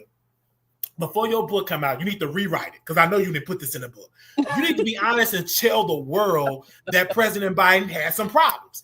Now, and then people can say, man, I F with her. She telling the truth. But you're going to sit there and lie. Oh, he was a good president. It wasn't nothing wrong. He was fine. He was healthy. He was not healthy. Kamala know a lot, and she ain't going to share. 101 Day. I'm going to read the first chapter. I'm going to read the full book. We got to review that book. We might have to do an 8-hour broadcast. Wiley, put it on your wish list. I'm going to have to let me put it on there right now because we got to read that book. I'm curious to know what she got to write in this book. I can guarantee it ain't gonna be okay. Let me add this to the wish list right now. 107 days. In that book, it should be in the first chapter about how she's seeing Joe Biden in that saying he wants some ice cream, how he had to get his diaper changed. Let me put it on my list. Hold on, y'all. I'm gonna put it on there. Show them. There we go. It's on the wish list. Okay. She got to be honest. Now, Michelle Obama, people would vote for Michelle Obama, but Michelle Obama have said multiple times she hate politics. She ain't stunned politics. She don't want to do it. She don't want to do it at all. But if Trump try to run a third term, then it going to usher in President Obama. He's going to try to run for a third term. Because if President Trump get to run for a third term, then President Obama get to run for a third term. So y'all love politics. It's entertaining. And I saw Roland Martin. I'm gonna say this real quick. Roland Martin, he was on there. He was about to cry. Yo, Democrats giving up so easy. And my niece about to have a baby, and I don't know if the doctor's gonna take care of her and give her the right treatment. I'm like, Roland, what does that have to do? You're telling these Democrats to leave off their jobs, to not be around, they're not about to do that. Stop doing that, Roland, and then Roland some more. Well, we can hire some of them. This person, I said, Roland, are you gonna hire some of them people to work for your company? No. The people got to feed their family and all that stuff. So they're not gonna do that. So I get it that we want to talk about the Montgomery boycott, but you got to understand that time frame. They waited years, decades to do that. That didn't just happen overnight. So this group of people, they're not gonna do that. They're not gonna do no protest and be gone for their family. They should have just stayed all the way up until December. They're not gonna do that. Nope. Because when them white folks told them you can't get your check, you gotta come to the state capitol to pick up your check.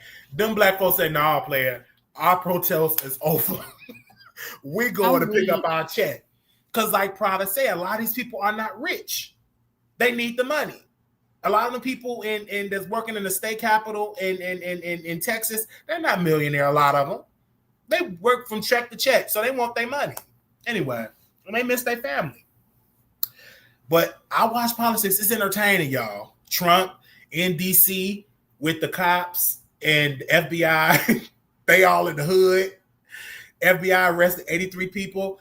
It's like I'm not shocked, but sometimes you need that for people to rise up. Maybe you need that to rise up. But yeah. Am I the only person who feels like if Kamala had won that we would be in shambles right now? I think if Kamala would have won, I think that in some parts Just think it would about have it. been We would still in still shambles. have And men. We would speaking still about have poor men in people, women's sports. right? And then poor. See, these Lord have mercy. And The people poor aren't work- discussing enough that is why the majority of voters voted for Donald Trump. for Donald Trump. Because And then like that needed to end. Like that was turning a lot of people off, and it wasn't being discussed. You said something very important. You brought up the main point that transgender stuff. I know it wasn't gonna work. That wasn't gonna work because you pandered so much, and Kamala don't even believe that stuff. She's pandering because she think that's gonna get the people to come out. No, the LGBTQ community is in a minority group. So you focusing on that give the machine of the conservative, they want transgender women. You give no, they should have ran on Madani in New York. Madani, hope I'm saying his name right, running in New York, talking about affordable housing and all that. He's winning. He's winning in New York. He had won the primary because he's talking about things that people really want to know. Yes, we should have government-run grocery stores. Yes, we should have affordable housing. Yes, we should have free that people can ride the bus for free. And you know what the people did? They voted for him. So he didn't say, well, in New York, we should have women playing in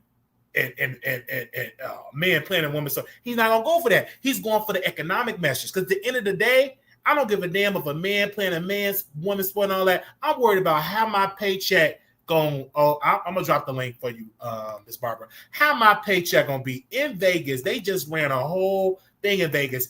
It was a guy that got interviewed because the tourism is down. So that means you're not getting called for jobs because Las Vegas is a city where people come and visit and party, and that's the jobs good. That man got on, he said, man, when it's good, my phone rings. But now my phone have not rung, and I don't know if I can ever get my own plate, like my own house. I was going to get my own house, get a mortgage. But he said now half of my savings is gone because I have to live on my savings because I'm not getting phone calls for the job because Canada have went on a protest, and best believe I'm seeing it all. I'm like, them people from Canada, they had canceled their trips, and we feeling the effects of it in Vegas. So a lot of jobs is not calling you back to work in the restaurants because if people don't come and visit the restaurant, guess what's going to happen? They're not going to come. They're not going to call you for no hours. So how you doing, Ms. Barbara? Go ahead, sis. I know you want to add on to it. Thanks for that. Thanks for dropping the link when you start talking about the politicians. I wanted to let you know what I understood what was going on. The criminal, I don't have to say allegedly because I was canvassing on 135th Street for strategies. And being that I was in need of housing, I was like, let me join these politicians and help them, let the people elect them so they could get housing. And I'm speaking of a Miss Inez of Harlem, New York. And I'm speaking of a Jordan Wright. And when I realized that, because I joined me and my son, I'm peeping what's going on because I want to find out what's the problem with housing. And the problem is that all of the money is tied up in housing preservation development. And they just use the housing slogan because they know that the communities are already gentrified. There is no housing available. They know this, but this is what they use. And what I understood with the money, whether they win or lose, they have gain. Because being that they running, it's a money thing, what I see, because you get to raise all this money.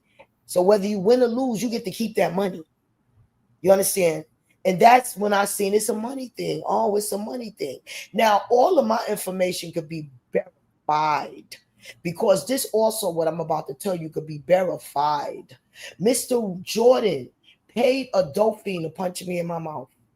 That's how much static I gave them on 135th Street and Lenox Avenue in Harlem, New York. I have the pictures. and everything to prove it.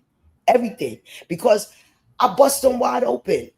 You're not trying to help the people in Harlem get housing. First of all, y'all sold Harlem out. Congressman Charles Rangels was the only black last man standing. Everybody else, the Harlem State Building is empty with politicians. They turned it into Soto. There is no more Harlem. And it's a gentrification. There's certain areas, like the area I live in right now, Parkchester, Bronx, New York. I don't care. Roll up, pull up. There's nothing but immigrants in this area. Nothing. And as a black American, you're not going to get rented or applications approved mortgages, because me and the landlord just had a conversation today. And he says to me, oh, Americans could have saved up and got this property. I said, look around.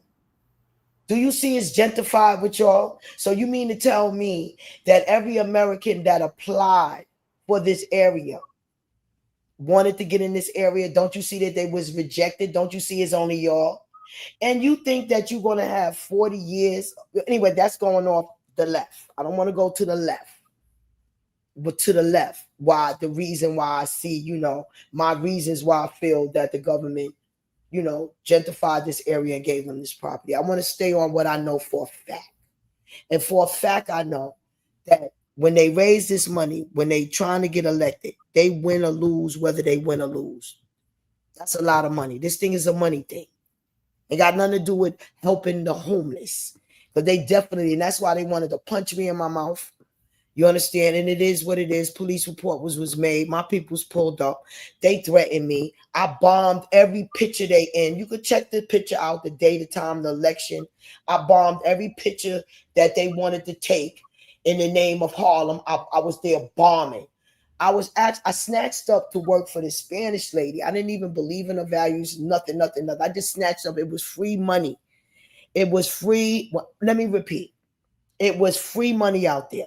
They was giving thousands of dollars out just to pass out flyers, thousands of dollars out to knock on people's door and get their signatures. Money grab. You even see me with Governor Hochul. They hired me because I'm like that genius, like donut head that get the attention. I'm the hackler. You're going to recognize me. So that's why I got my neck around Governor Hochul. You can't get that Miss close. Barbara, what is that noise you be making?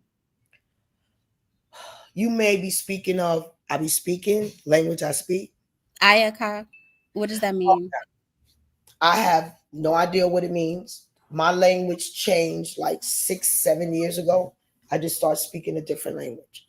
So I'm going to ask you a question, Miss Barbara. Are you going to endorse Mandani, if I'm saying his name right? I don't need that. You talking about that Indian thing that's running? Are you crazy? Just asked, wait a minute. I asked you his name. His name is Mandani, if I'm saying his name right. He's an Indian thing. Let me tell you something. If New York City votes for that thing, they have already voted for him in the primaries, Miss Barbara. Let me tell you what's going to happen in New York. If New York votes for him, Donald Trump is going to hand New York ass to Russia and China. He's going to start a fake war just so they could destroy New York. This is my wisdom. Spiritual. Obviously, Miss Barbara, it looked like you in a minority because he's leading in the polls. I don't see you out there canvassing. So who would you endorse for mayor of New York right now? Eric Adams, you got okay. You got Cuomo. What's his name? Not Cuomo. Did I say his name right? Wait a minute. The governor. He used to be the governor, but he got kicked out. Or he resigned. I don't even see New York existing. You talking about Eric? I know Eric Adams. The one I'm trying to get arrested. You talking about Andrew Cuomo? Yeah, Andrew Cuomo, yes. And then you have the other guy with the red hat. What's the one with the red hat? What's his name? Wiley, let's get serious. Curtis. You got Curtis, and he telling Trump to stay out of the New York race. So, Yes, he Chris gonna Cuomo, but yes. stay out of it. All right, he gonna get New York blown up, in my opinion. No, I don't believe that. I think that people love the message that he's preaching and campaigning on. Affordable housing, city-run grocery stores. I'm telling you what Madani is campaigning on. Having it where people can have in the office of mayor, having an inspector. What was that office you call when you reported your landlord about doing? Attorney General already exists. Attorney General. Code enforcement. You talking about code enforcement? Code enforcement, yes. Code enforcement. You can call code enforcement, but they can come out and they can come out with it, and then they will give them say, hey, you got to fix this in 24 hours or 48 hours or 72 hours. Already exists. Already exists. We're gonna give you fines and stuff like that. Already exists. But it may already exist, Miss Barbara, but a lot of people don't know that, because you may be educated in all those levels, but a person like myself or a person that lives in Brooklyn, like, oh my God, it's like code enforcement. Like, oh my God, I didn't really know anything about code enforcement, so I was talking to products. Wiley, please don't embarrass me, and I don't pull my cover off of my game, Wiley. Please don't embarrass me, Wiley. Please, no, I'm just saying, I'm saying that you know a lot of stuff that you know about in New York, but I think in New York City, I think a lot of people need to know that it's an election coming up, and are you going to participate? Are you going to vote at all, Ms. Barbara? Because I don't hear you talking about that race. It doesn't. And that's going to affect you because you live in New York. Excuse me. Your vote do not count. I told you it's a money thing. This is a money thing. All right. Let me tell you something. Mayor Adams and Kamala Harris already sold this city to those immigrants. They're going to vote, and they're going to get us caught up in a war.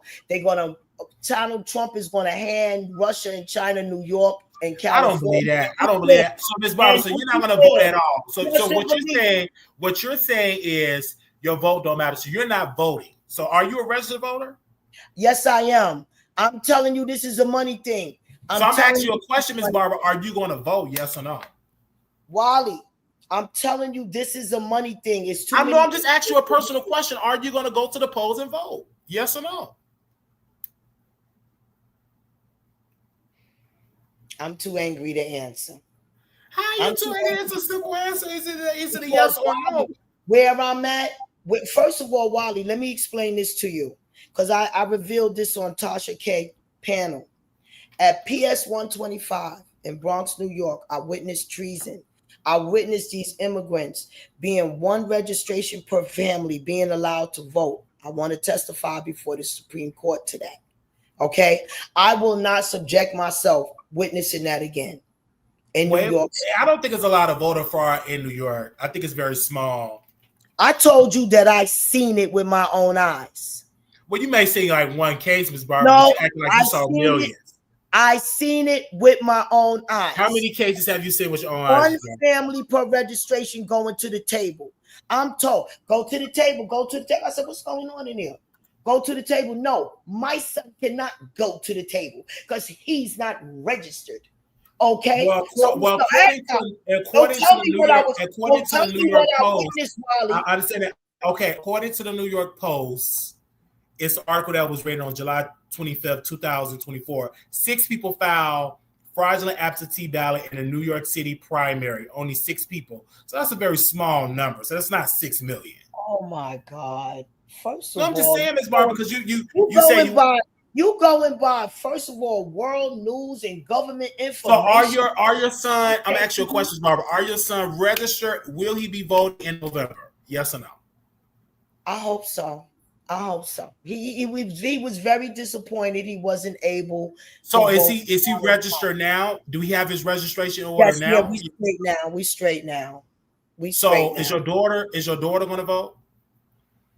I don't think they vote. No, I don't think you should take them because you're the mother. You should lead them to vote because whoever get elected in New York, it will affect you in New York City. It's a money thing. I know what it is. It's not about your vote. It's a money thing. First of all, they gave all of the community and property, right? So who do you think is going to put them in office? The people that got the community and the property. and all of the black people is in shelters. So then they got a little song for them. Oh, I'm gonna help you with your little thing in the shelter, and all of these people with and the there was a comment there. I want to revisit that comment. Somebody put in the chat. Black Phoenix was saying, "Is people in Canada working in Las Vegas?" Like, no, I'm talking about that people come from Canada to visit Las Vegas. But since the stuff that was going on with President Trump, according to Canadians, they said they've been protesting Las Vegas because he kept saying Canada needs to be a 51st state. Canada needs to be a 51st state of the United States of America. And the Canadians were so upset. But I'm like, why did y'all get so upset about a joke? All the stuff y'all say about Americans on a daily basis, we make one little small joke about Canadians. Y'all 51st. And babe, when I tell you Las Vegas is feeling the pressure, them Canadians, they're not here. The strip is empty. The casinos is empty. It's been articles. It's been empty. Now, mind you, it's the summertime. The summertime is usually when it's popping in Las Vegas. So, you know, and people are not getting called back to come to work on call and stuff like that. So it's rough. So I was like, okay. So I'm not the only one that's looking for a job in Las Vegas. There's a lot of people looking for a job in Las Vegas. Mm-hmm. Wiley, you got to create your job. And that's what we do on the Wiley Show. Amen. That's right. Because the unemployment. And stretch out, wait, before we go through, stretch out. And before we go through another thing, first of all, stretch out, to your Instagram, Twitch, and open up all those apps. But also, Wiley, when you come on, you have to ask for a collection of $3, $4, because this is your job. This is your job. And people have, yes. On their own, that's concerned, but you have to make it to be recognized. It's not like you begging. This is actually your job, and this is your content. You understand? Absolutely. So y'all follow Miss Barbara Lee. Yeah, and to the Cash App Wiley Show 1990. Give to us. And for those that thank you for those that got on the wish list. But if you can give to the Cash App, because we need haircuts, we need apartment. We need it now. And if you work at a leasing office and you got to connect, you can get me in there for $400 a month. You need a car. There's people in the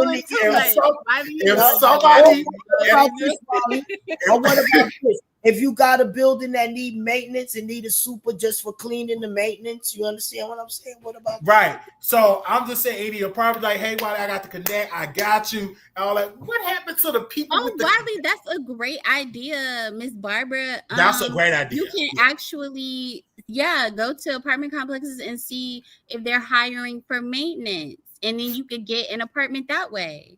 Because usually they give you a discount if you work there.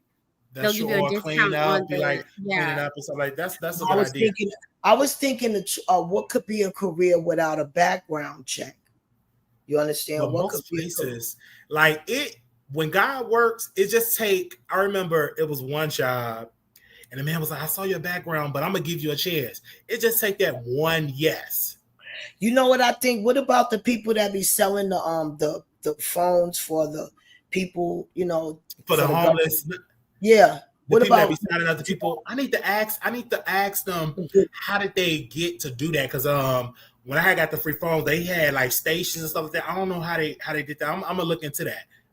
Oh, and another thing, Wiley, right now, if it's election year, I don't think they do background checks on canvassing. Oh, okay. Because I don't think like for Las Vegas, I don't think we got no. I just don't think that they do background checks for canvassing. That's what I'm saying. So what you got? Yeah, I need to look because I know they probably really hiring in New York for that. I'm saying. Oh, I tell you, it's free money. It's disgusting. But like in Las Vegas, talk about it. What's your election coming up? I think I'm talking about like next year. I don't think we have. Oh shit! I'm talking about where's the money now? No governor. Let me see. I don't think no canvassing, nothing. Oh, let me see. Upcoming election in Las Vegas. Let me just check. Let me see. I don't think we have no upcoming elections right now. I know they have a filing date for local election. What is that for August 26th? I'm not talking about like working. Oh yeah, we do have an election. We have an election that will take place on on November 4th. What is they running for? Well, you need to reach out to the politicians that are running, and you want to canvas for them. Oh no, that was last year. I'm sorry, that was last year. No, I'm saying with any politician right now, you can reach out. Like last year. So I don't think we have no upcoming election this year. Yeah, go ahead. I'm sorry, Ms. Barbara. Go ahead. You could just reach out and want to canvas for them. Or what about? I'm not even trying to be funny, but do they have a zoo in? But they just as crazy about their animals too. Nah, they more crazy about an animal than they is a human being. Okay. Because all of these places they do background check. You just have to, man, gotta do it. Like I'm still sending an application, and I will let y'all know how these interviews will go when I have them. I will definitely let y'all know how it would go. And I've been sending him remote job opportunities as well. So if y'all also have some idea of who's hiring for remote jobs or hiring in Vegas, that would be great. Also, thank you so much. Working from home. Working from home, right, Prada? Working from home. Yes. Because I feel like that would be best for him, especially since he doesn't have a car right now. Yes, definitely. Yeah, he wouldn't have to spend money, on bus fare and things like that. And also, too, if we get a job, like if I get a job and stuff like that, they will give us bus cards for the first 2 weeks until we get our first check. So that's a blessing. But yeah, so after I do the show, I'm going to fill out some more applications and all that good stuff. But listen to my worship music, my pastor. Listen to my pastor. Wally, wait a minute, Wally. Hey, baby, wait a minute. Let me put some church in it. Okay. What about reaching out to the top Black churches? You understand me? You could sing. You understand? Like, They often sometimes hire people to see if they can find you employment, explain their situation. And yes, my therapist gave me a great suggestion. I'm looking on Google because at the other place that I was at, it was a church, but I never went there. And I'm like, it's a Baptist church. I'm Pentecostal, but I will be looking for a church. I haven't found one yet. Looking for a church in Las Vegas. And I'm gonna call one of my homegirls and say, hey, let's go to church on Sundays. I'm gonna talk to her, and she should have a car and like we can go to a church and stuff like that. I do need to find a church home in Las Vegas. So you right about that. Even my therapist, I'm like, yeah, I'm gonna look because I haven't found one here. Usually, because Las Vegas is kind of different. In Chicago, you go up to every block, it's a church. So Las Vegas is not like that. You can go up to every block and see a casino. I'm like, where's a church at? So I can get my praise on, and networking. When you find this church, do not reveal nothing. Oh no, I ain't gonna reveal nothing. Present or future, like what you used to do as far as your sexual, nothing. Absolutely not. Because absolutely not. I don't reveal nothing when I go on these jobs. When I go on the jobs. Now, if you just so happen to, that's what I was posting heavily on TikTok. I saw your TikTok. And when the nurse was like, I know your secret. I saw your TikTok. Like, girl, really? How's that? It's not a secret. I just don't come to work telling them, hey, I post on TikTok. But yeah. And then she got mad at me, said, oh, you gay? I'm like, oh my gosh. Oh Lord have mercy. Jesus. Because people, they Google, like when they see your name and stuff, they'll put you in social media. And now that because TikTok is so prevalent, and I haven't posted on TikTok lately, but I used to post on TikTok a lot. Especially when we did that Oprah story. I seen your TikTok. When we did that Nicki Minaj video, I seen your TikTok and all that. But no, I ain't gonna tell them none of that. Absolutely not. No way, no. In the Oprah video. Huh? In the Oprah video. In the Oprah video. Oh yeah, they definitely saw that. They saw the TikTok. So yeah. This is a good show today. I'm so happy that we went and we did this show. God is so good. Yes, Prada, she brings the way y'all do it. Oh, this is what I wanted to ask you, Wiley. Remember before you were supposed to be taking up a collection to interview Omar? Dr. Umar, he's $1,000. Child, if y'all send me We don't $1,000, want to He do a might be thousand. free right now, Wiley. No, first he it said used, 1,000 on his. Let me text him. it used to be 500. Because Call him right now. And, Okay, let me see if I can call put it Dr. on Umar. tear him up with the tough The questions. Oh my gosh, what is Dr. Umar number? You Oh my would God. tear him up with the tough questions. Ooh. Let me go to his page. But Wiley finished I'm with gonna text him right now. I hope he do not post my text on his Instagram because he be doing that. He Do messed you up. believe the allegations, Pandora? Yeah, I seen the paperwork. Yeah, You you have a believe text. the allegations? what He's having allegations? That he If can't y'all be, have Dr. Umar number, please send it to me. I'm that trying to he find. can't be around kids. Oh, Oh no, I yikes. didn't hear that. I I didn't didn't hear hear that. that. What? I didn't hear that rumor. Yeah. I think that's like a troll thing. I don't think he had that allegation on him. What it was his family members that said that. Family members that said that they don't know how Yeah, he I see. allegedly. I'm Oh telling Lord, you. I didn't watch his nephew for a video, but one of his nephews did interview, and he said he keep his mom away from the family, and that the mom is like got bed sores and she got infections and all that. But I didn't hear that he couldn't be around kids. I didn't hear that rumor at all. Man, listen, man, you got. Oh, wait a minute. I think it was the lady telling on him. It was the ex. It was the woman telling on him. Oh, the woman, she just sharing all, and you said all that stuff. You slept with Dr. Umar, and the lady is. I'm gonna keep my. That lady, I'm like, ew, Dr. Umar, you ain't got no swag. He's disgusting, talking about all she was able to do was snob, the king snob. I was like, that's the meaning. That's the And then he meaning. kept saying she smelled like an ocean, but Yeah, you slept with her a ocean. couple of times. You know, I wasn't impressed. What is that man name? Y'all, what is that man name that's going against Dr. Umar that he posts? Oh, Tony the Closer. Lennon. No, Tony the Closer posts. I think he posts Dr. Umar. Oh, number. Tony's involved as well. Yeah, Tony is involved. Child, let me see. Man, where is this number at? Tony the Closer.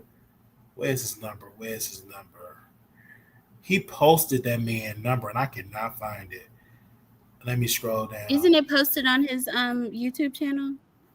Let me go to his YouTube channel. We'll go to his YouTube channel and see if it's posted on. I'm going on his. Okay, let me go on his Instagram because usually if you have a business page, the number is on that. And okay, he deleted it. He deleted it off his page. So let me go to his business page and see that he posts his number on there. Nope. Why does his face look so swollen? You said what? His face looks so swollen now. Yeah, all that eating. You know, all that eating though. McDonald's, Burger King, Oh my God. Coochie. How long was he trying to do this school, man, Wiley? I know you know. Over 12, 13 years. Because this man said, man, I was a young kid when you started this school, and it's still not out. Yeah, 12, 13, 14 years. Lovely T had donated to it. Her kids graduated from college. Oh my goodness. I found the number. I'm about to put it in the private chat. Look at her laser. Pandora, listen. Who is Pandora? Look, you know I can't read. Look, I was just Prada. Okay, Prada. Sometimes I can get it right, sometimes I can't. Queen Prada. You came in back of my stage. When I tell you I found out you was in back of my stage and I see, I was so mad. Oh my God. And I waited like 10 or 15 minutes, Miss Barbara. I'm like, is she that don't make no kind of sense. Like, I didn't see it. I don't know what I was on. I was just trying to explain something. But did you see me at the dentist's office the other day? I didn't. Okay, check me out. Check out my ladies. You see me you see me how I look when I go outside. I got the weed thing. I should have put my face on it, but I'm outside at the dentist's office. So I sent him a text. I said, "Hey, Dr. Wiley, this is the Wiley Show. I would love to interview you. I hope." Why didn't you call him? Call let me him. call him now. Okay, let me call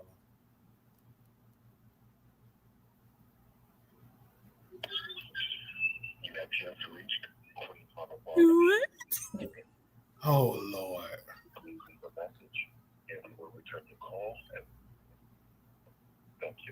Sorry, mailbox is full. Mailbox is full. Right.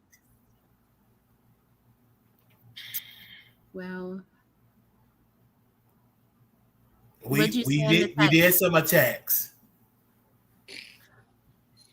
Do y'all think he's fried? Or do y'all think he's innocent? Honestly, Dr. Umar just not smart. He's not a smart scammer. For me, Dr. Umar have so much that he could have did another book. But you can't be messing with the IRS. If like he put out a lot, like this is what Dr. Umar do. He knows about to come, so okay, I can just say fishy pants, flag, hack my account, all like, no, you already knew the IRS will send you them bills. Like, come on now. Like, come on now.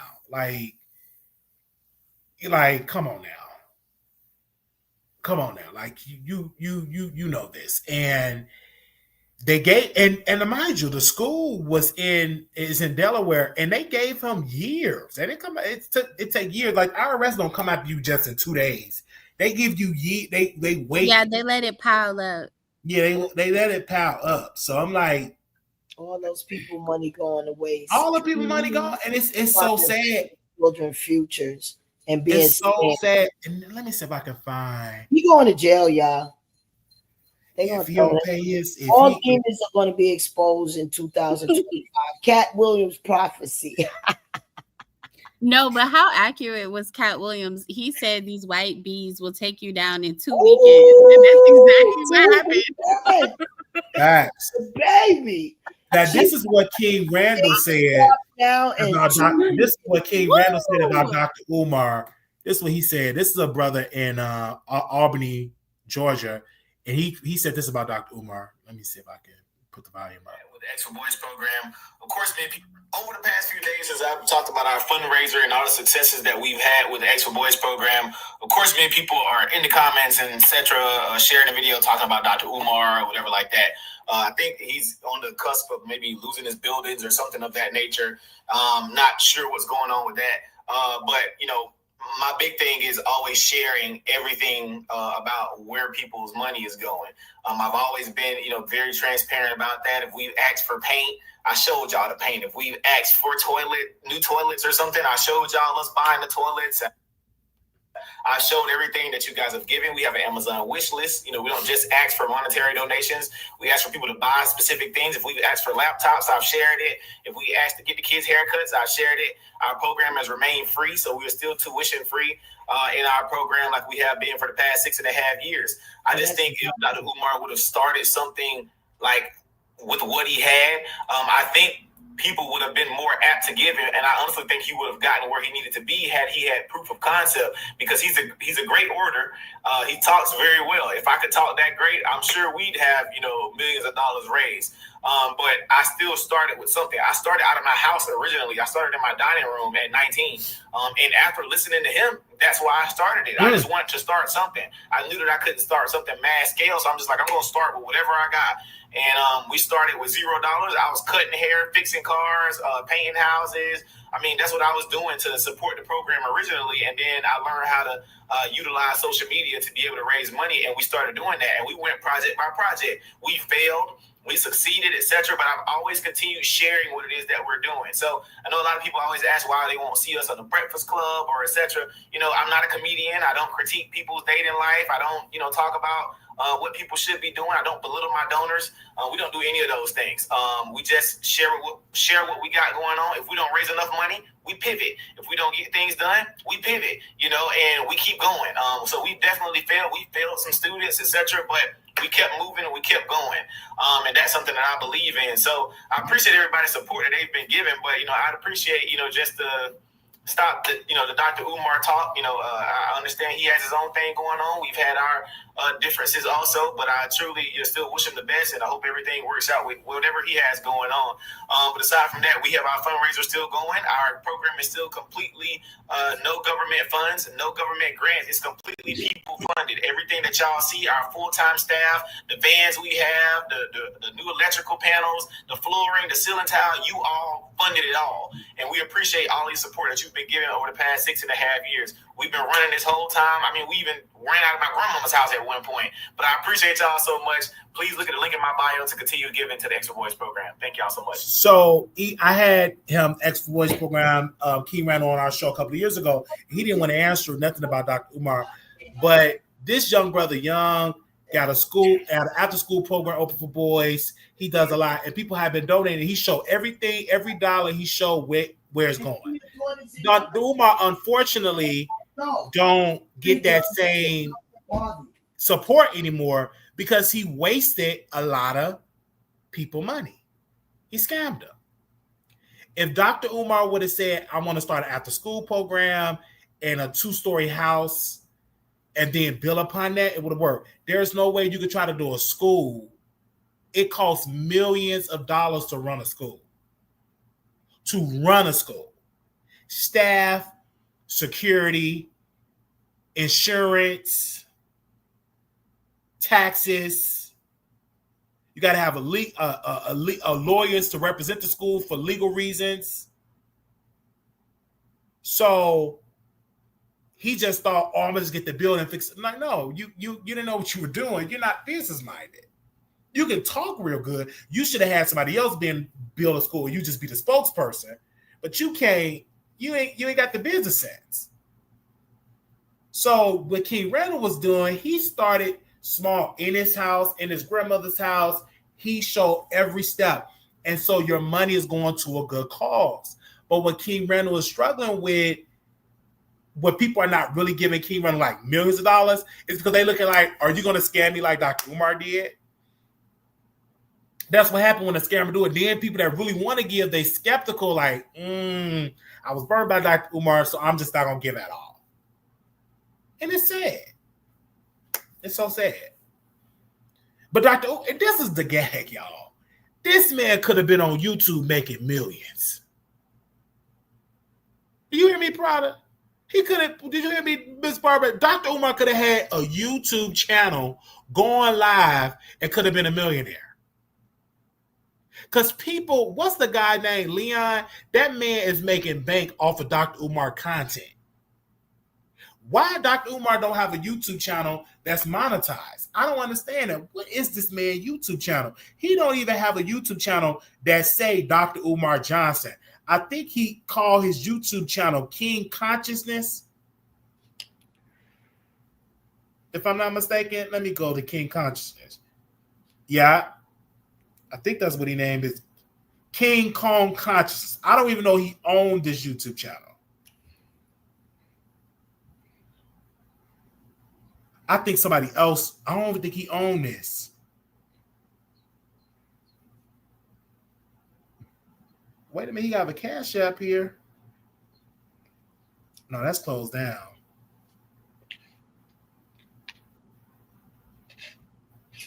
That's closed down. That's run by someone else. So that's not Dr. Umar. He's stupid. Child, okay, y'all donate to the Wiley show because child, that's just stupid. He pulling a Queen Tulsa once everybody else. Yeah, and Queen Tulsa was like, Wiley, can you come on my show? I'm like, man, I'm trying to build up my own show. Exactly. That unicorn. Show, I'm trying to build up mine. Go ahead, Ms. Barbara.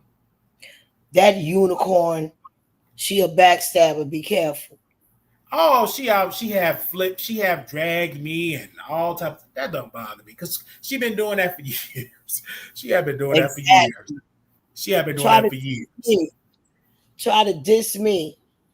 You know, we had a big blogger. We was trying to do a show together. So we had a big blogger come on. I considered him a big blogger, right? And I'm asking some questions, and I was trying to explain something that happened in the B sector and she tried to act like I was trying to drag her into some mess. It cuts me off. And you know she the messiest on YouTube, right? And no, she cut me off. That's my thing. Don't cut me off. Let me explain myself. You know, I don't want nobody judging me to be wrong. You understand? So, you know, just carrying on. So, she is a character. Yes. Too much to the point that I thought that she was trying to just take advantage of the fact to be called transgender, like for clout. You know, for clout, like, you know, some people like Donut Head, I think he takes advantage of the word gay for clout, to manipulate, to seduce, and to, you know, rob and strong arm men for money. Like, I don't think because he showed. Let me hit on my source, y'all. Let me ask any updates on the knot. Let me be messy. That source of yours, I don't know. Okay, let me scroll down. I don't know. Your source sometimes sound like I don't know. This one still talking to me why the dots behind bars, so we know this source is not the dot. Where is this at? It's like the information don't be accurate. But this source definitely came from. Let me see.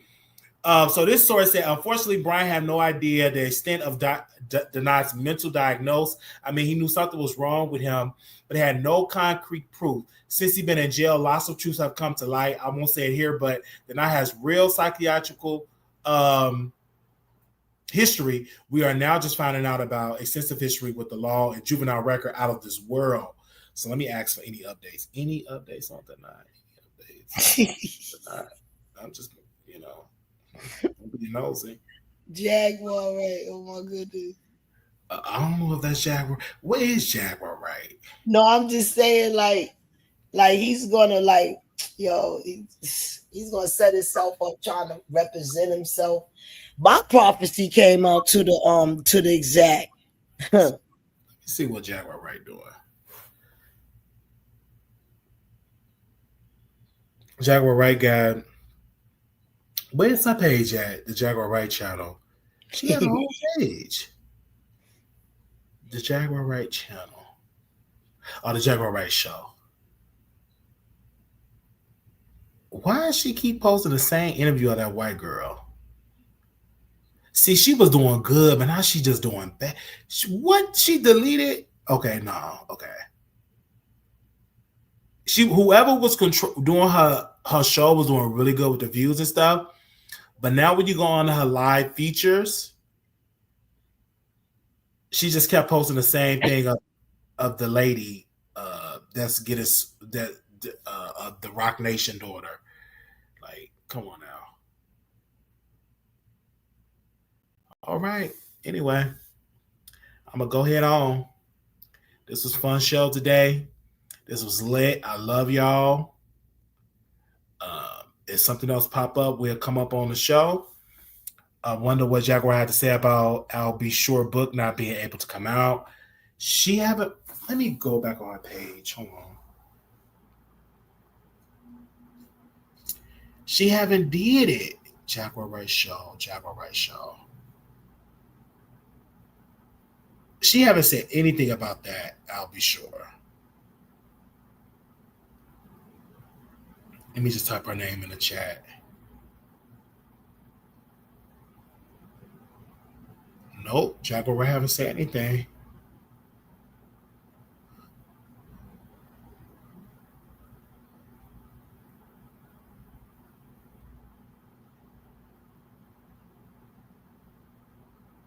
Nope. She haven't said anything. I'll keep you updated. Oh, everybody talk about Danny Boy. Yeah, we been talking about Danny Boy, and I read his book. It looked like Mary J. Blige is behind bars. Okay.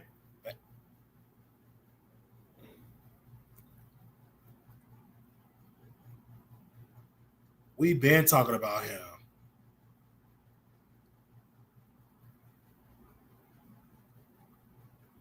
Yeah.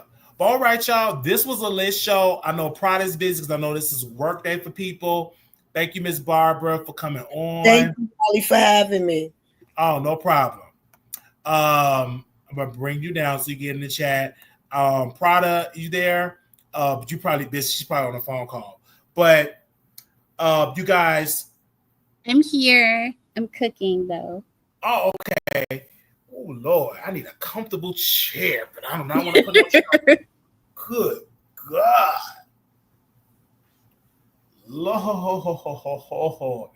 Lord. This was lit. This was a fun show. Make sure you guys, if you want to be added to the text list, I can text you when I go live. You would get it first, and that number is 702-355-9581. 702-355-9581. Also, we have the wish list. And anybody that want to do the Cash App, we have that as well. And what do we need? A nice haircut, because it's a job fair, I think at the end of the month. So we want to have a fresh cut for that. And then also we need to pay for the StreamYard for next month. I got to see how much time we have on the StreamYard for next month. So yeah, make sure you do that. This was fun. This was lit. Again, we are taking a 3-month manifestation. We doing this Armand Wiggins book. I want to shout out to him, and it's going to be amazing.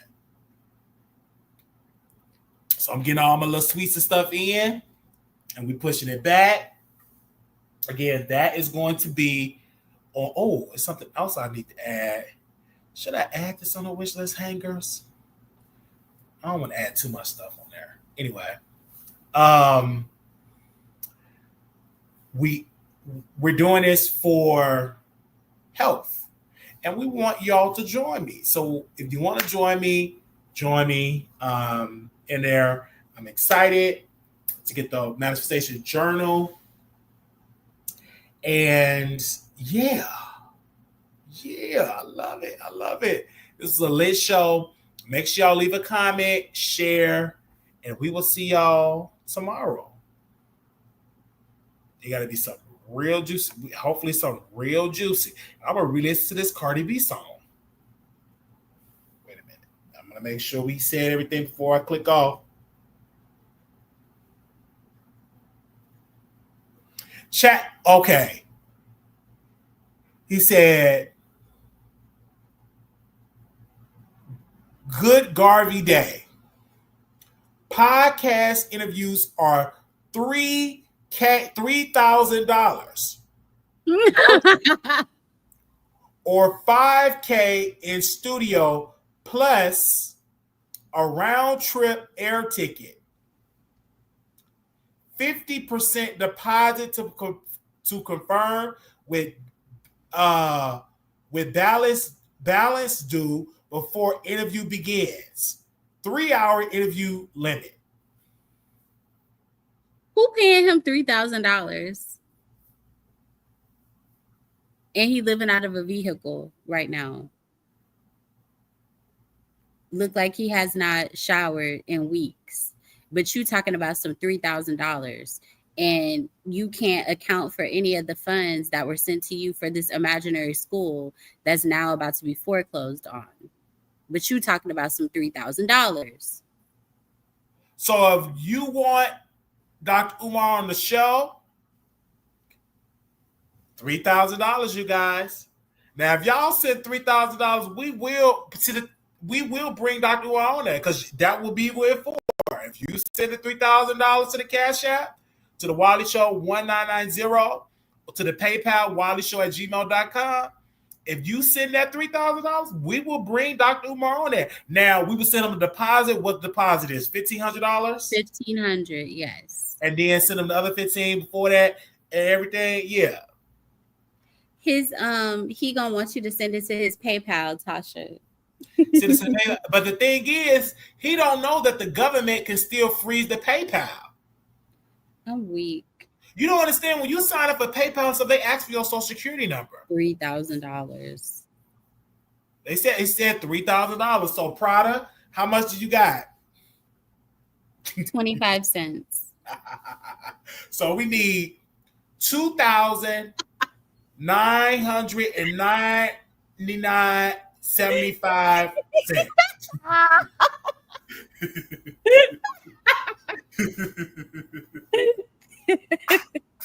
If y'all send Wiley $3,000 so he can interview Dr. Umar, I'm gonna slap each one of y'all. Y'all sending him $3,000 to interview Umar, but you won't send him $3,000 so he can find a home. Okay, that's the guy. If y'all send, I would look at you strange. I'm like, damn. I'm weak. Damn. If you said $3,000, $3,000 for some mess. For some mess, that would be a juicy interview for the Wiley Show. Oh my gosh! But $3,000, right? I can understand if it was 1,000, and I can say, okay, maybe. So that means that these people paying him a round trip ticket, but they get the views, so I guess it's worth it because they get like 500,000 views, 600,000 views. I think so. But I reached out. So what would Tariq Nasheed do? Would he send him the money? No. Tariq Nasheed, he did a video, Lord. I'm talking about Dr. Umar. I love Prada because this is what makes me still love her. He was like, yeah, I told y'all the school was never coming out. Baby, the FBA, I'm about to say FBI. Is it right? The FBA, the Federal Bureau of Investigation? Or are you talking about the Foundational Black Americans? Yeah, the Foundational Black Americans. Baby, Yvette said it ain't coming out. They are dragging. They said it ain't coming out. I'm screaming. I feel like he would really hang up on you. He would like, brother, why I don't like the way this is going. And he would have to give the money back. Yeah, that's what I'm saying. See, that's what I'm saying. He's not gonna get the money back. So that's something like, for me, honestly, I wouldn't even focus. Okay, I'm not gonna share everything. It's a way that you would deliver. I know for a fact he's not gonna talk about the school. Right. He's not gonna talk about the money. He's not gonna talk about the women. You can't call him a scammer. No. So I'm smart enough to know not to. That'd be an idiot to call him a scammer, and like he's gonna hang up. So, yeah, I'm not gonna tell you what I asked as a child. These people be watching the Wiley Show because somebody. So I ain't gonna say the name because probably gonna get upset. Somebody called me and yeah, Wiley, I was watching 82 interview on Storm, and word for word, he just watched the Wiley Show and stole my talking point. I said, y'all don't believe me. These people be watching the Wiley Show, and they will not give us credit over here. They won't get us credit. So that's I'm not even gonna say about that now. If I had the money and we was making like $20,000 a month on you, of course I'd pay that. Like, okay, that's a great investment. But right now, that $3,000 needs to go to housing. If somebody was to send that, look like I'd be a scammer that time. Listen, this is going to my apartment. You think about it if you Dr. Bar, I'm at somebody's apartment complex. Okay. I want to watch Aaron and Nick Carr, the documentary that I told you about. Let me look and see if it's on the website. Tasha, put the name of the thing in the chat. Put the name of it so we can find, so we can see if it's on the website. Because I know you had sent it to the you had sent it to us. Give me a second. I'm gonna bring that down. Yeah, it's only 12:44 and I missed lunch. Talking to y'all, but it's okay. I ain't gonna miss dinner though. I'm gonna be there first in line. You got the name, Wiley? Wait, hold on. Let me go to my DMs. She sent it to them in the DM. Let me see. Let me scroll up. Did she send a picture of it? No, it's not this one. Hold on, which group? Okay, it's this group. Let me see. It's called The Carters Hurts to Love You.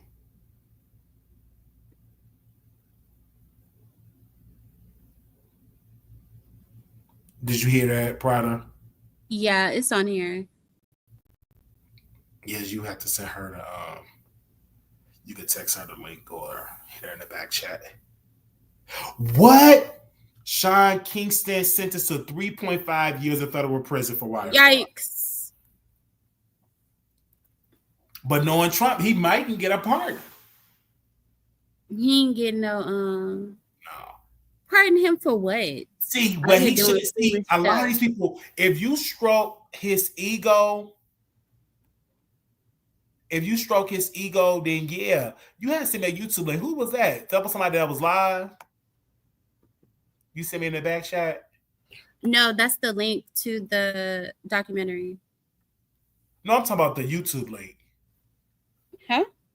You had to send me a YouTube link. That was for the press conference. I mean, not the press conference.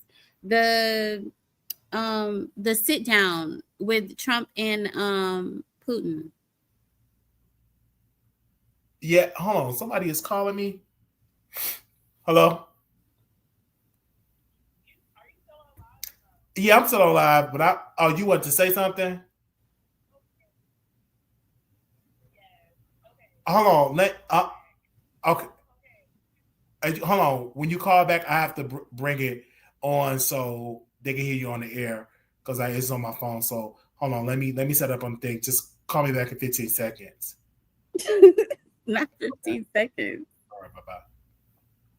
Let me set it up. I don't know. Let me see. Okay. Let me do this. Hold on. I gotta put my fries in the oven. Okay. Let me do this. Okay, I'll have to do this so they won't see the number. Give me a second.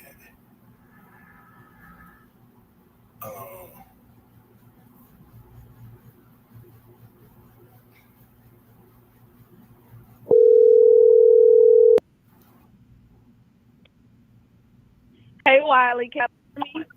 Hey, can you hear me?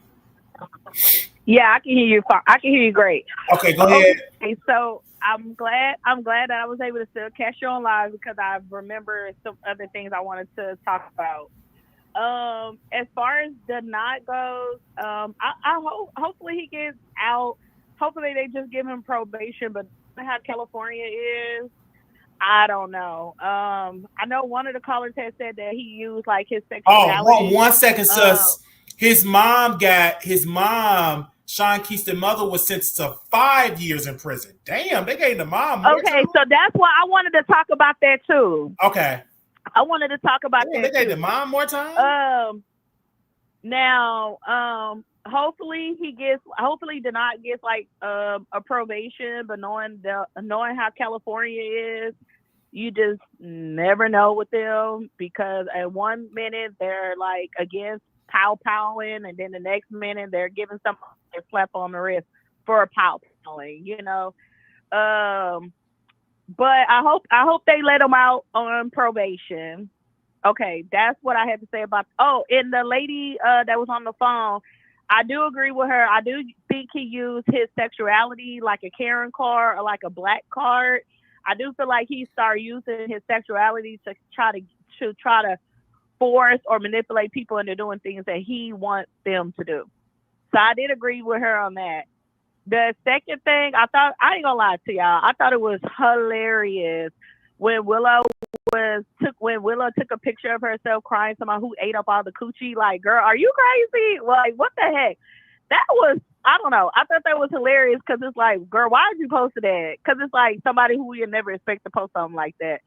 I thought that was hilarious. And when did she become a lesbian?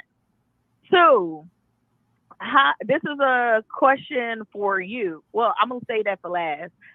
As far as Sean Kingston and his mama, I ain't gonna even lie to you, Wiley. They really got off really light because normally I feel like with wire fraud, normally people get more time than that. So I really feel like it really got off really light, especially the mama, because I heard the mama was like the head person of this operation. But I was just kind of confused on the part, like, did the wires transfer happen in America? Because they end up extraditing him. I thought he was living in Kingston or whatever. No, he was living in Florida. But I don't. Oh, I think he was okay. living in Florida. But I don't think Trump is gonna like part. I don't think Trump is gonna pardon no foreigners. Like, I don't think he's gonna go that far. I don't think he's gonna go that deep into his bag. And then my last final thought, I promise, this is probably gonna be my last time calling in. Let you say something good, and I'm like, oh, I need to speak on it. How do you feel about it was, I think it was on his yesterday's show, which I will drop in his chat.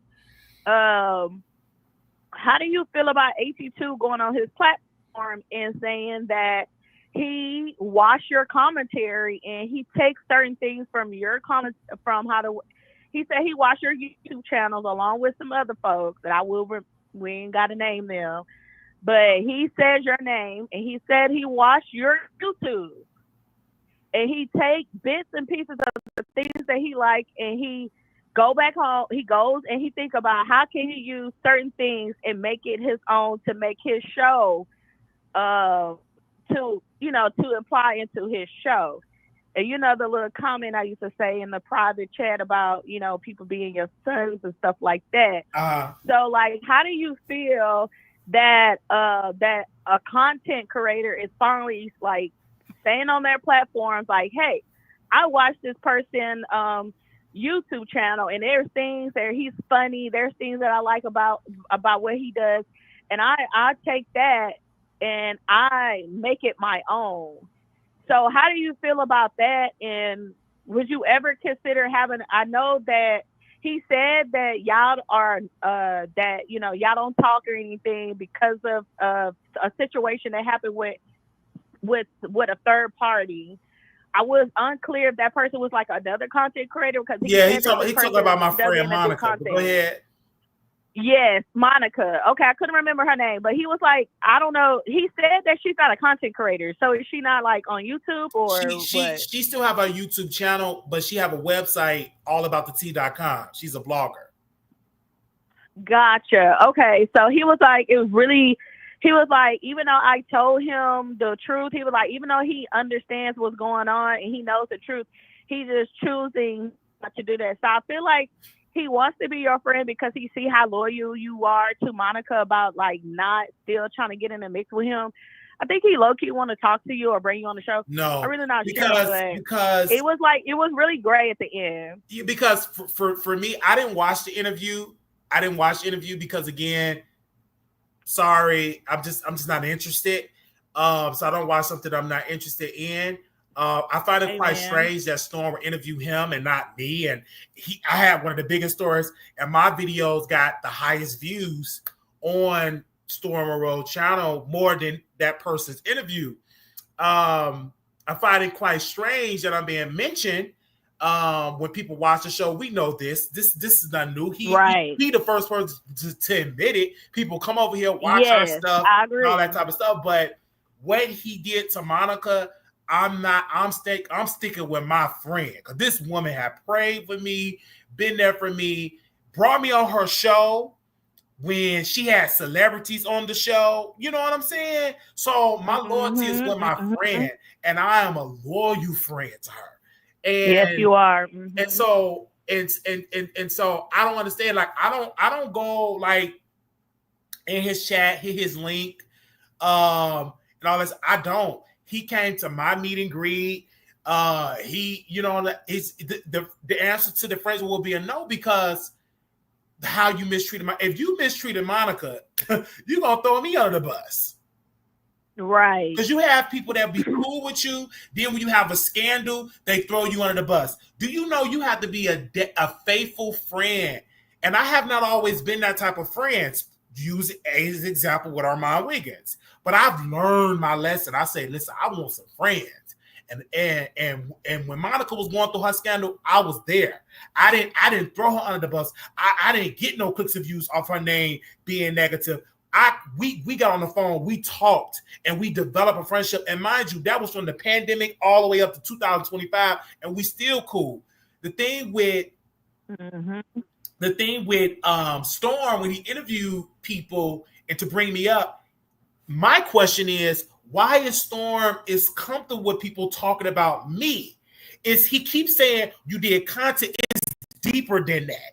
Is Storm a fan of the Wiley Show? I do believe he is a fan of the Wiley Show. Storm came on, did Two Man and the Lady and stuff like that. Maybe because some of the stuff I be saying, it hit and they feel some type of way. They do whole shows and stuff like that. Now, mind you, Storm is the bigger creator. Now, Armand Wiggins was according to AT2, he got on his platform and was saying that he loved doing interviews with smaller content channels. So I was like, how he saying I'm talking about Storm. Recap, and he's saying that about Storm. He got 400,000 subscribers, right? Armand Wiggins will never. I'm gonna keep it real with you. Hold on, let me see who it is. Nah, he wouldn't. Armand Wiggins, let me see who it is. Hello?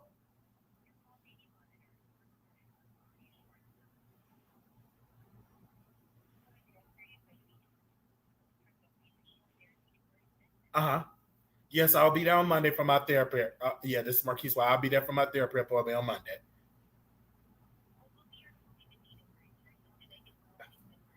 November 11, 1990. Marquise Wiley.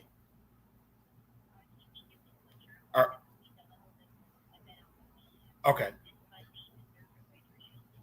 Thank you.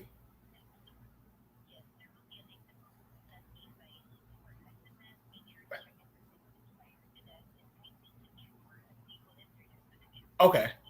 All right. Thank you.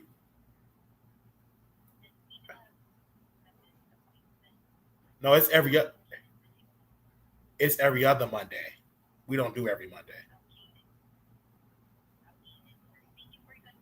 Okay. Bye-bye. So, okay.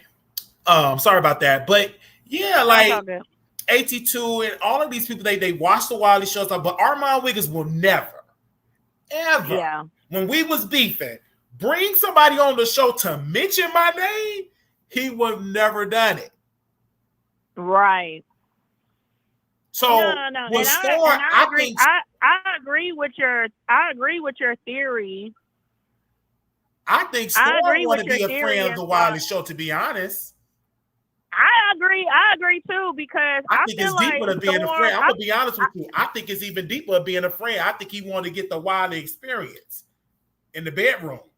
I ain't gonna lie, because he is the only YouTube creator that like literally always talk about your third leg. Like he always talks about your third leg, because even when he was interviewing AT2, I was so confused, because I'm like, well, did anybody hear these rumors about AT2 and Denat actually doing stuff together, like what lovers do? I've never heard that rumor, and I honestly felt like that was Storm being curious and just saying that it was the people or the streets talking. I don't know. Maybe I'm late to the party, but I never knew that AT2 and Denat were friends at first, and then they fell out. And it takes me back to what you were saying. If you can do this to Monica, and then I'm seeing you on the interview saying, yeah, me and Denat was friends, but then we're falling out. So now I'm talking about this person. He admitted that he said something about Denat family first. He said he did. He said the only difference is he didn't go look for the pictures, did not show the pictures. Yeah, if you say my family is ugly, we're ugly where? And that's where the error with Denat was, to bring up somebody's family, stuff like that. Like, you don't do that. That was just too far. For me, But AT2 said he said something about his family first. I know he did. probably He said something about the didn't show family. no There's a pictures. difference to say something about somebody's family than versus doing a whole showing pictures of the nephew, showing pictures of the baby. That's too far. Hey, that you took talk it. about if you talk about my family, hey, ain't no rules to how long. I know go, it's no rules, but if you want to because say, I feel like you want to stay successful on YouTube, talk about me, but don't say like that's just like Wiley. If I come up to you, my thing is this: you're the bigger creator. Why are you even beefing? Like, is your strategy? And maybe his strategy is beefing with creators, smaller creators, to grow his channel. Maybe that's his strategy, because he did say in that restaurant, I'm in the beef sector. I said, maybe that's his strategy. I'm not going to get in a beef in a beef with him and do all that type of stuff. I'm not going to be his friend. He was not invited by me to the meet and greet. He was invited by Couture Bay, but he wanted to come and meet me. And I'm not into it. I find it quite strange. And people, y'all can reach out to Storm and say, Storm, why don't you bring Wiley to your show? Storm? Because Storm, why don't you bring Wiley to your show and interview him? You did videos about him, videos after videos after videos after videos after videos after videos after videos after videos. And why you don't bring on the show? We reached out to Storm. I think Storm. I honestly think Storm likes talking about you because it gets the engagement that he needs. But I don't know. Because he brought H2 on the show, and the video only did 10,000 views, which my video, excuse me, I burped. Oh Lord, my videos that he did about me was way larger. Like, I don't understand. Why don't you bring me on your show for an interview? We got a new webcam. Shout out to Carmine for telling us to get a new webcam. And we got that. We're ready. We just wait on the date and time. Yeah, I don't know. I think, I think when we get a little coin, I think we should spin the block. Oh, they said that was messed up. He did the same thing to Deidre. She didn't even do anything. See, that's what he said. He'll flip on you. And best believe. So as of now, we have a total of 4 people who he was cool with, who he flipped on. We have Monica, we got Denied, we got the lady. Somebody just said in the chat. He was dragging us on his show. Soon as he surpassed some subscribers, he was being shady. I said, congratulations. When he was having issues with his channel, we brought the man on our show. And we was like, this is wrong and stuff like that. He had made a mistake on this channel and he had lost his monetization for a little while. And then he got his monetization. We brought him on the show. And I did a lot of stuff. Now I learned my lesson not to give everybody that grace and all that stuff. I'll let him be in the chat. I don't mind that. But because he was on the show, he said, we should do 2 Man and a Lady. We said, blah, blah, blah. But once I was notified what he did to my friend Monica, I said no. And nobody got time for that. And I stayed faithful to my friend. Now, I didn't watch the interview because I'm not going to watch it. Because it's so much other stuff that we talk about. I get sent 30 stories a day about other stuff, and I'm not about to watch that about that. Now, if he was interviewing Denat, of course I would cover that because Denat is a star. He's entertaining to me. But I didn't want to watch that. No, absolutely not. You're not going to bait me because you're bringing up my name and then putting your name in a title, stuff like that. I'm not going to watch that because I'm like, if you want to be juicy, bring me on the show. It's StreamYard. It ain't like you flew him into Atlanta or flew him into Houston to come do the show. Drop a link, bring me on there, do me a one-on-one and all that type of stuff. Because I don't have no issues with Storm. Only thing I do, it was comedy. We were saying different stuff. It's just comedic stuff. It wasn't stuff too bad. But it's not you with the issue or the problem. The issue and the problem comes from Storm. It comes from Storm. And I don't think that he would put you on the show because he have talked so much mess about you. Like he have said some of the most derogatory, the most horrific things about you. And if I was a Storm supporter and I see that he brings the same person who he says so much Oh, I see your so point. much things about, I would be like, Storm, what you got going on? Like, why are you being fake? Why are you being two-faced? Why are you greeting this man on the show after you done said everything you said? Like, he literally was doing every other, when you was locked up, he was literally doing videos about you. I mean, Armand, he did a video about you. He did that one hitter quitter and he was done. Like, Storm did the damn near a series about you. Yeah, because Armand, see, the difference people between people who's not even a content creator, he was trying to interview them. Like, that's what I didn't like. So, because the difference between Armand, when he did his one hitter quitter, and we have a mutual love for each other. Yeah, we fall out. It's like a dysfunctional family. He put that on members only. He left it alone. And I still to this day didn't watch it. But guess what? When I get my coins up, I want to be able to watch it so I can laugh. Because it was not bad. I knew it wasn't bad. He's not he's not malicious toward, because I mean, it was bad, but it wasn't bad.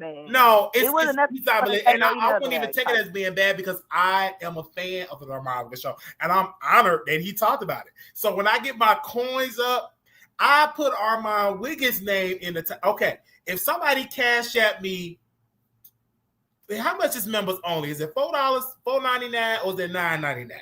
Let me see. How much is his members only? I think it's $4.99. If somebody cash on me $10, they're gonna say I'll be a member and I'll watch it and we'll review that and put his name in the side. That gives me high engagement. Okay. Because I want to see what new Stormer Rowe got to say.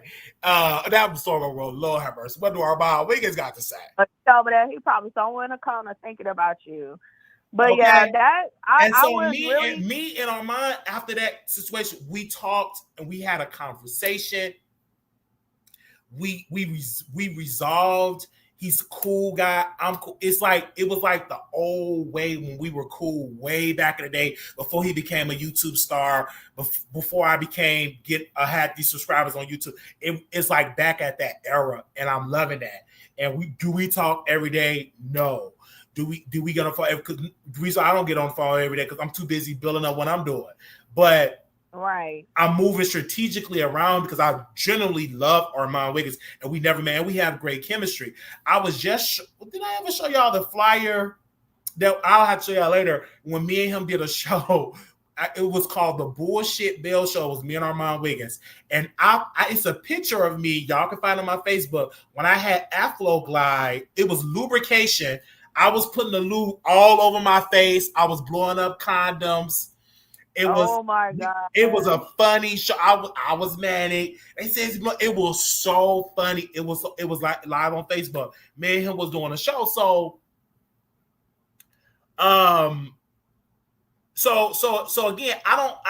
again, he's a cool guy, and I love it. He's a cool guy. So for me, I don't take for me, at least after you got out, Armand invited you onto his show, despite whatever reason people want to say it was about. I was invited to go to his meet and greet. It was a cool thing. He saw that when I got out, I didn't come out dragging him and doing all that stuff. I came before a change. Now he did need to do his big one, because we did how many videos we did about him? Hundreds. Okay, yeah, we used to drag. I lost count. We used to drag on by his. I lost count how many videos I did, but I wanted to change. So it was a maturity level. I came out, all the people was dragging him, saying this stuff about him. I didn't take the bait when the stuff was going on in New York. I didn't go dragging him, saying about the baby oil and all that. None of that. I took his side. I stood up for him. I said he's doing great things. Very talented. He's opened up doors for content creators and everything. I'm like, oh my gosh, because I'm like, if he gets on radio, that opens the door for me to get on the radio station. Everybody, yes. So it'll open up for people. It opens up the door, exactly. So because remember, they only people they had was Tigger, Julissa, Roxy. They had Andrew Cardwell. He had a radio show. People. They had Andrew Cardwell, and they messed that up. They all got fired. They had really? A morning show in St. Louis. What year was that? That was like, was that during the pandemic or before the pandemic? They had a morning show in St. Louis. That baby, then Andrew Crowder said she's sleeping with the co-holder. It was like a scandal. So HR was like, this is a mess. We shutting this show down. Yeah, they had a local radio station, a local radio show in St. Louis. Yeah. Mm-hmm. And they didn't up there messed it up being all ghetto. It was so messy. Andrew Carwell said she's sleeping with the staff. And you know, when you say something in corporate job, they take that stuff serious and stuff. They sure do. You can't be going around saying that. You heard what happened to the football player. Yes. That kissed that man. I'm like, you don't be walking around here acting like kissing nobody. What's wrong with you? Yeah, it was know, on 104. Thank you. Somebody said it was on 104.1. For the radio station and everything like that. Yeah. And Jada, I'm glad you watched it because back to the storm piece. I'm glad you watched that because I'm like, oh my God, I didn't watch because I saw it. I'm like, I'm not watching this. You know, it took a lot for me to watch it because, you know, I really don't too much care for Storm's content.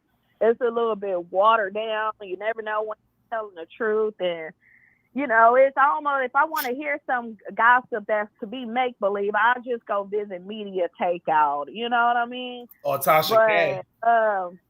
But, you know, or Tasha K, you know, at least she's going to be uppity and the sound quality is going to be good. And she ain't going to be on there looking all sweaty like a pig getting roasted on the fire with an apple in his mouth.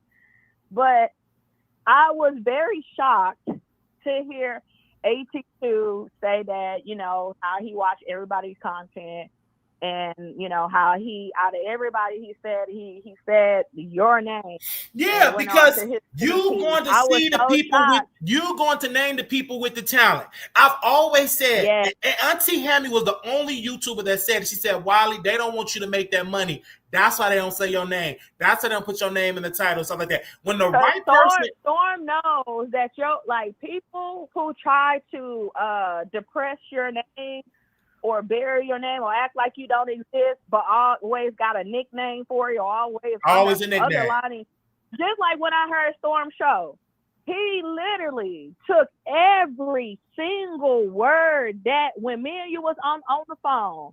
And we was talking about that domestic situation when we was on the show. While we were talking about that domestic violence situation, how I was saying that how everybody had mental illness, how this, that, and third.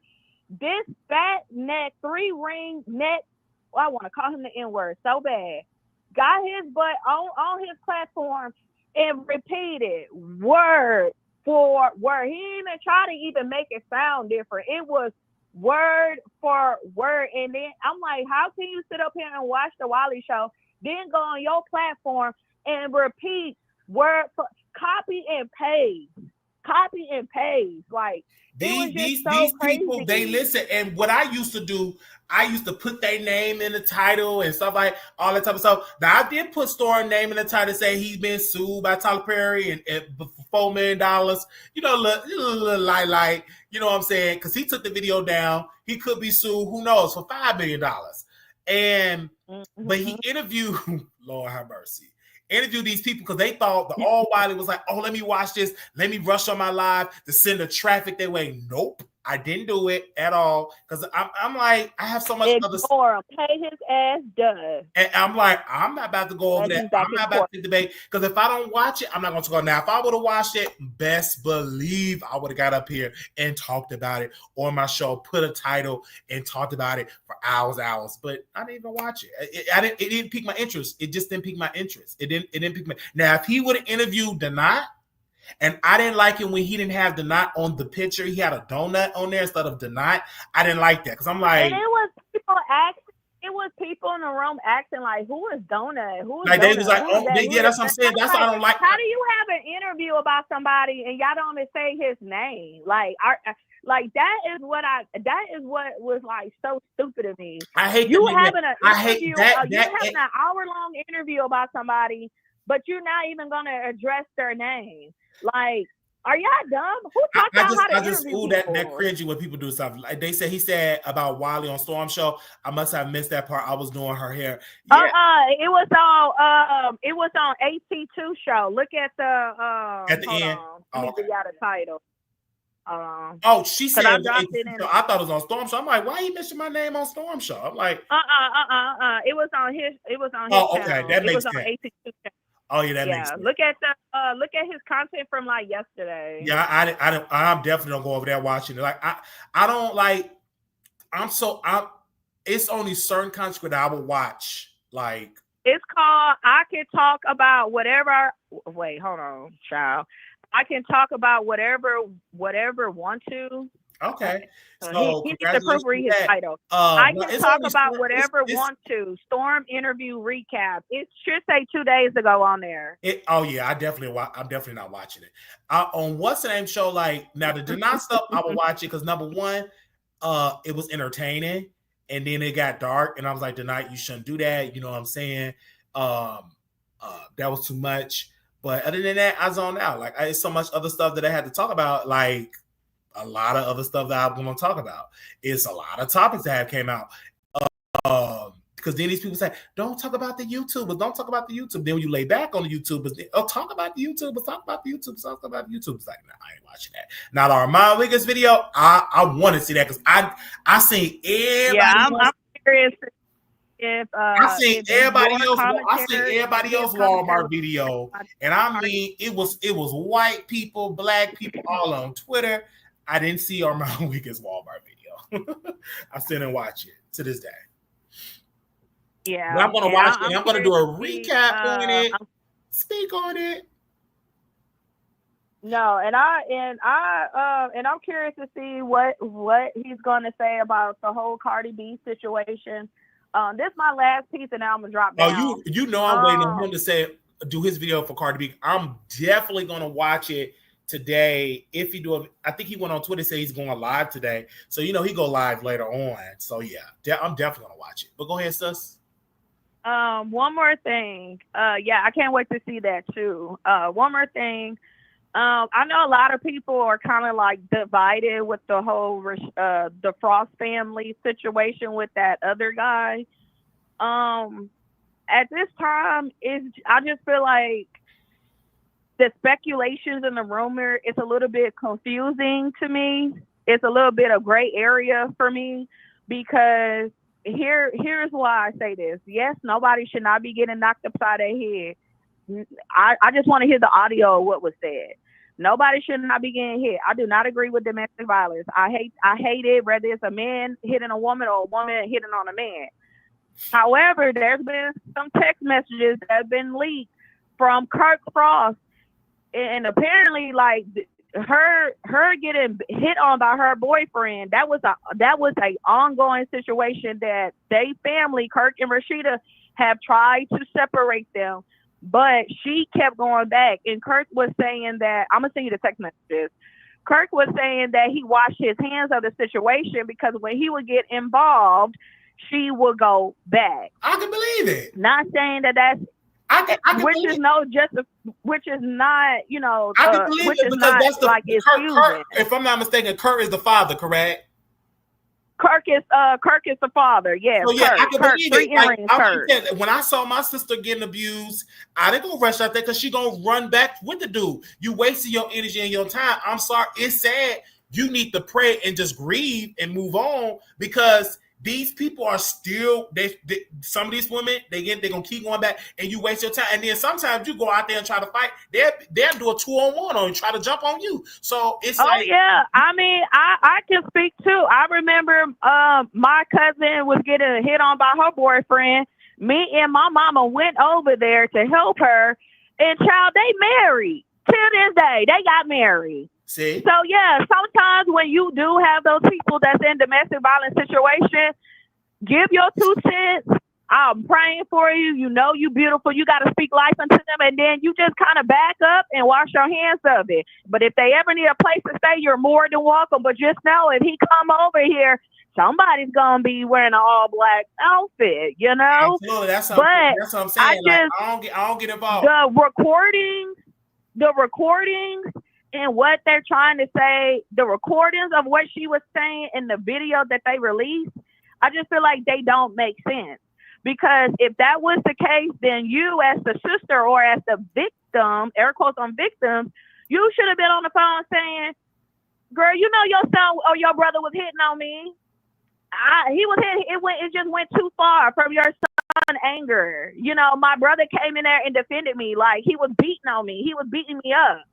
So that's why I feel like it's confusing and it's a lot of greatness going on, because if the brother powed him due to domestic violence, then why weren't you not on the phone saying like your brother or your son was hitting on me and my brother X, Y, and Z? Because from what I'm hearing now, Rashida and Kirk's son was actually walking away, and the person that's unalive was starting to antagonize him. So I don't even think that he powed the boy behind his sister. I think it just kind of ended up escalating to the sister to the two boys. You know what I'm saying? But I just feel like it's a lot of gray area. The recordings, the video, the text messages. I just feel like it's kind of like all over the place. And I do feel like a little bit more investigation needs to be done before we start saying it's a self-defense type of act. I know everybody loves Rashida and love Kirk because of what they do, but it needs to be looked into. Self-defense unless they have, because if it was self-defense, then right then and there, she would have called 911 and the police would have came, and it's easy to explain. I don't think it was self-defense. Either it was an isolated event and he was having beef with somebody else because he looked like he was a street dude. It could have been like an op seen him out and boom, boom, boom. Could have been that, or it could have been the brother pulling up and take him out. So, because you just would never know. Especially when you're dealing with a street dude, you would never know. It could be the streets, it could be the brother. But I hopefully the police find out whoever did it, because that is somebody's child that did lose their life. He's a brother, he's a son, he's a nephew. Somebody have to bury their loved one, and I'll never want to see that at all. It's crazy. Just definitely pray. Like, domestic violence is real. It runs in my family. My grandmother, on her 90th wedding night, she was getting beat up by her husband. He beat her up. My grandfather slapped my grandmother. So she was in 2 relationships, and it was domestic violence. So, but my grandmother never left my granddaddy. She stayed until he died. So he abused her. He slapped her because he didn't want my uncle, who was the pastor, to move in to move back into the house. And she was like, "No, let him come." He slapped her, pow, in the face, just slapped her, and and she stayed married to him until he died. So so again, what can you do? You know what I'm saying? And my grandmother, and she was a victim. And as me being mature, she did act like a battered woman. She victim blamed victims. Like, "Oh, girl, you was being fast," because she got pregnant at 13.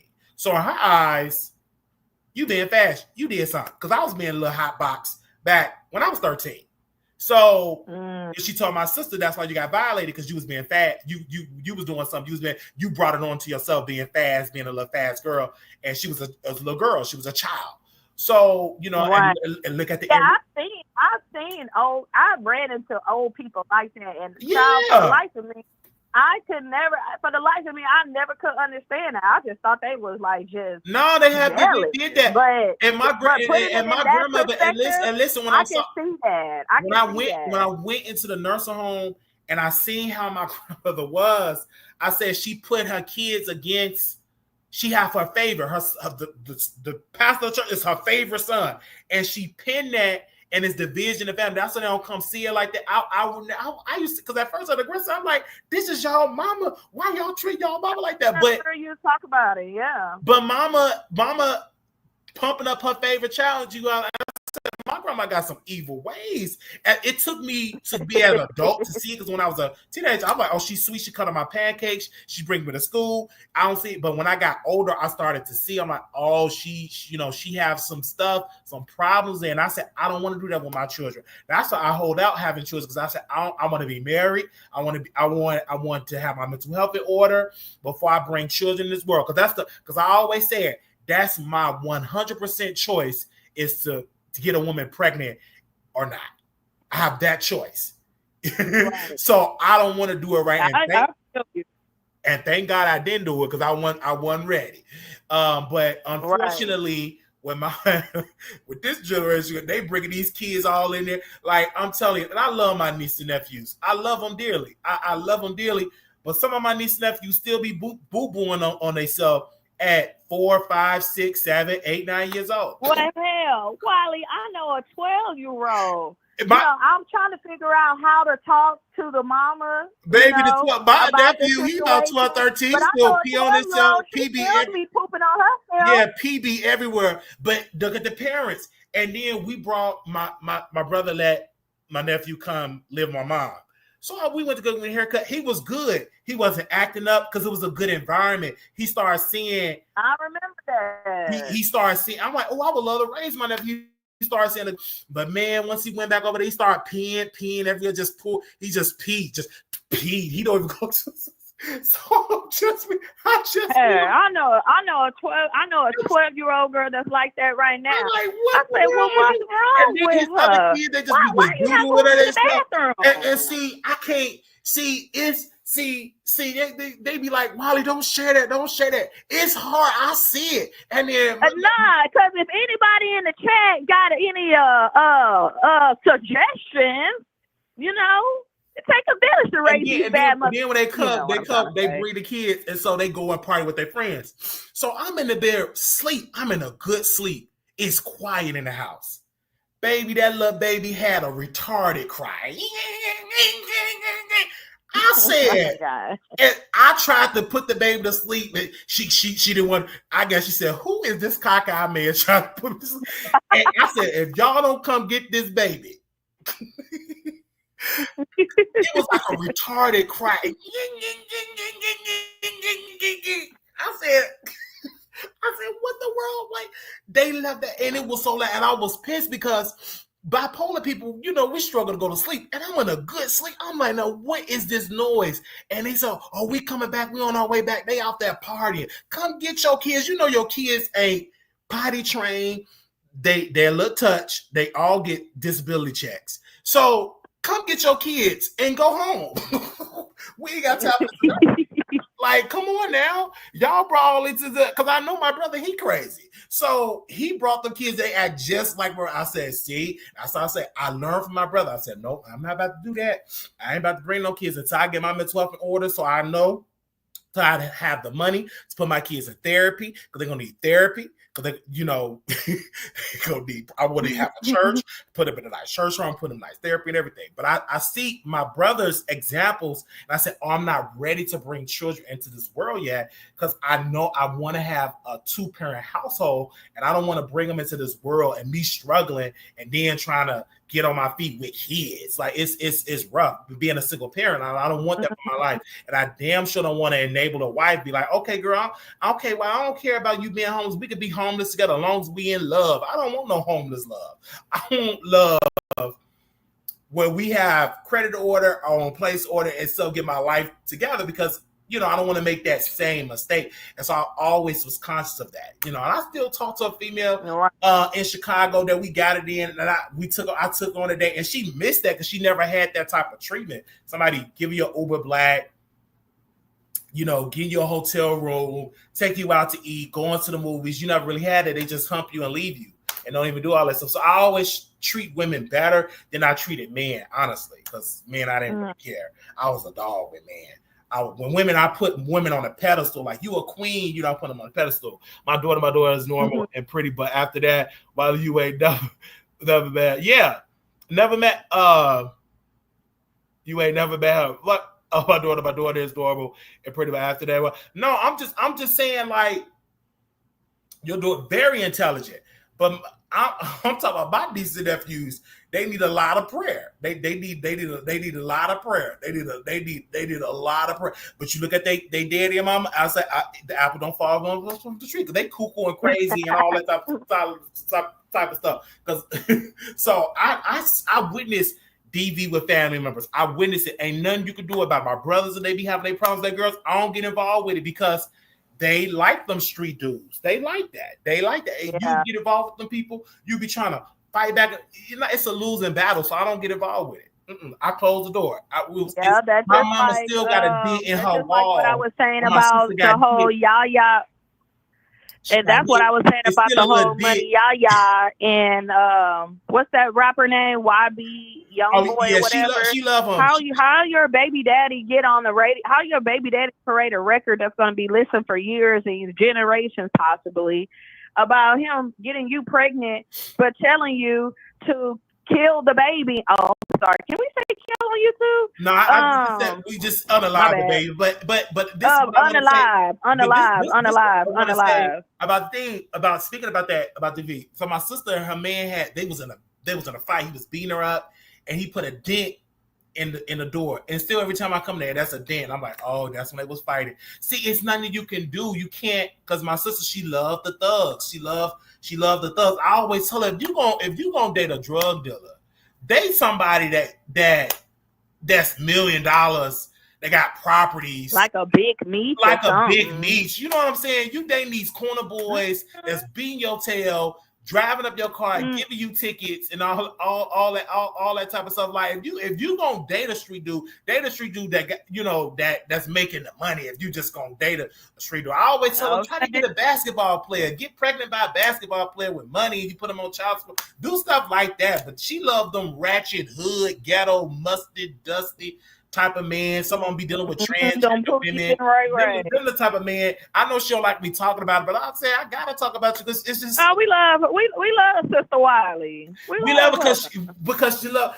She go off and you hear her mouth. Y'all have heard her mouth when she was going off. That's how she is. So I love her. I love her. We haven't talked in over a year. But if I see her in person, we'll be back talking and all that type of stuff. Especially if I say if I babysit, she'll definitely be calling and all that type of stuff. Mm-hmm. Right. But no. But anyway, I hope everything works out with the Frost family and all that good stuff. I know she's gonna have to put that little tour on hold. I hope that if one of the brothers did that, or two of the brothers did it, or anybody from their family, cooperate with the police. But in the black culture, especially in the hood, no snitches get stitches. We don't cooperate with the police. Well, hell, not according to the sister was on the phone doing a whole lot of talking. So I don't know. It may not apply in this situation. I mean, a lot of people may not agree with what I have to say, but I'm not sitting on the phone talking to nobody about what my brother did, especially if I know the only reason why he in this mess is low key behind me. He's self-defense all day. God forgive me. I'll pray about my sins later. Yeah. If it was a setup, because it's giving like borderline setup. Like I know we've seen the video, but we also seen a video of Keke Palmer, baby daddy, attacking her too, and it came out that it was the other way around. So it's just a sticky situation. Maybe if I wouldn't have saw those text messages or the phone conversation, and I just saw that video, then I'll probably be like, yeah, that's what he get. I mean, that's what he get because he shouldn't be hitting women. No, I don't say that's what he get. I'm just saying, like, you leave that man alone. Don't deal with him at all. Don't take him out unless he really doing some harm, and then you have to defend yourself. And she would have took him out in that instance. And I'm like, okay, that's a form of self-defense. But just when he's done with it, he's outside and all, and now you want to take him, like, no, you can't do all that type of stuff because you just can't. In my humble opinion, I think that's trash. But you do something like that because you can never bring that person back because she's still alive. She's still breathing. Right. And she said, why would I? He's the love of my life. She still calling the man the love of her life. So again, it's all around just toxic. But it's some women out here that love toxic men. It is what it is. I want a man hitting on me, baby. They love the Pookie and the Ray Rays. They love the Pookie and the Ray Rays. It was a video that I saw in Las Vegas. She said, don't come to Las Vegas looking for a man because these men out here in Las Vegas either a pimp or homosexual. It is what it is. And I'm like, it be them homosexuals that be going upside, that be really be tussling with these females. Really? Because they be really trying to break it down. Because like if I was really a homosexual, I could have easily sing sweet things to Katie. As a man, I'm trained. I know how to talk to women, all that. But in my heart, and all you have to do was just show them your third leg and just kind of, tell them and put it down.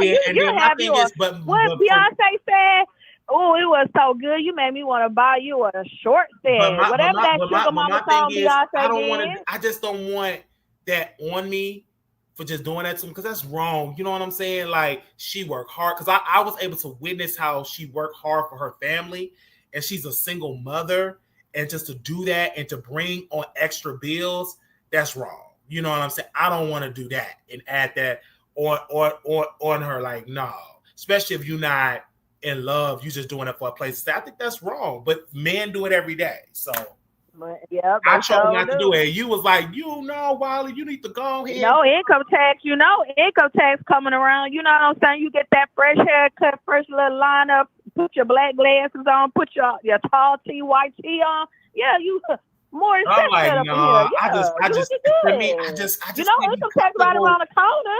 I just can't be comfortable. Even when people I stayed with, I've always paid rent. I never lived with somebody and never paid a dime. I've never been that type of person. Mm-hmm. If I live, even with the person that do all that stuttering, I paid rent. Okay. Yep. I never lived with someone and never paid them a dime. I don't do stuff like that. I think that's wrong. I've always paid the rent. If we have an agreement, if it's $600, if it's $700, if it's $800, I always pay my share of the rent. If I was still staying with Stutter, I would have came and I would have hustled and paid him the couple of months I would have paid him the rent. Say, hey, the room for me being here go my money, blah blah blah blah blah. But we don't stay anymore. You know what I'm saying? He did a whole press tour. He did a whole press tour against us. He did a whole press tour that will live on forever. Yeah. The Stutter. Mm-hmm. He sat there and stuttered the whole episode. And people, I read the comment, they said, oh man, I don't want to watch this interview. Can somebody give me the highlights and explain to me? I can't sit through that. But people pushed him up off the oxygen tank he had no oxygen tank, but pushed him up to do that interview and do all that just to get that wild. Like that was gonna hurt me. Like right. But people would do stuff. People would do stuff like that. People do. We didn't. Yeah. We paid him. Now, if I would have stayed in his place rent free, didn't pay a dime, then I was like, okay. And everything that was damaged would have been replaced because he would have put it in the rent. It wasn't like I done $5,000. It was a little piece of air fryer and some in a coffee pot, a cheap coffee pot. You could have got that on Amazon. It would have been I would have put that on a wish list and y'all would have replaced it. But you did that to embarrass me and gain 0 subscribers. We don't know who you are, did that, and now you up there dragging your other. Forgot your name. You didn't let Storm. Storm is the witch with the poison apple, and you bit into the poison apple of clout, thinking that this was going to catapult.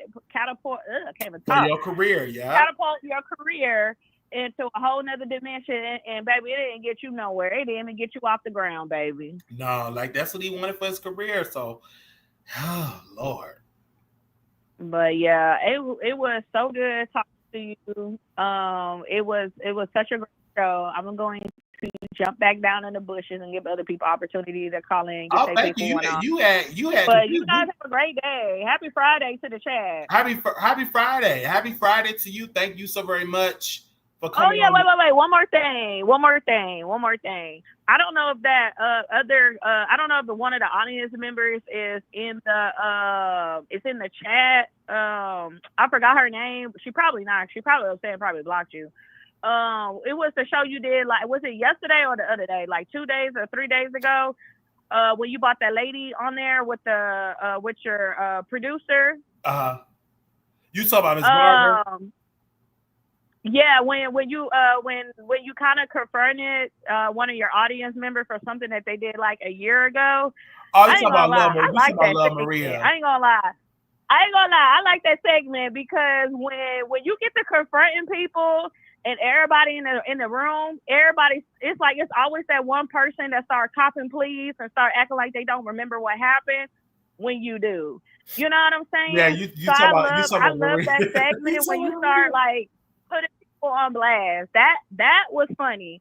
I do feel like the audience member who was going around like being kind of snakish, I do feel like she should have apologized to your producer or to your moderator for talking about that particular person's family, because at the end of the day, like, that person's not a YouTube person. She's just a moderator / producer, a supporter that just kiki and gag with the rest of us. So I do feel like, you know, even if you say you don't remember or you don't recall what you were going through at that time, at the end of the day, if somebody is coming to you like an adult and saying like, yo, when you said this, that bothered me. I don't give a dang if it happened 5-10 years ago. If somebody is coming to you and saying like, oh, you did this and it bothered me, she could at least been a woman. She could have been woman enough to be like, you know what? If I offended you, I apologize, you know, but I really don't remember what I said, but I was upset because of what Wiley did to me. But I apologize if I said something that hit home, that triggered you, that offended you. And then, because she said I cussed her out, and that's probably when I was mad. Because when I get mad, I do be cussing. Even when I had cussed out one of my other moderators, you be cussing out everybody. she recorded it. She recorded it and sent it to Storm. And this was a woman that we met. She had her feet in my face, and I think I kissed her feet. She told me to kiss her feet, and it was all on camera. Beautiful woman and everything. And she was over, and she still watched. Like, what gets me with these people, they think it hurts me when you go in another chat. It don't hurt me because I know you still watch the Wiley show. You've never been that type of person. You'll be like, you don't care about saying the other person content creator now. You'll be like, I don't care.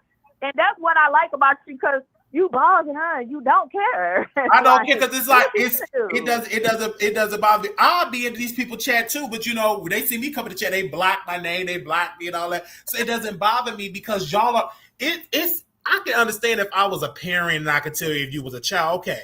But y'all are adults. Like, y'all should be able to go where you want to go.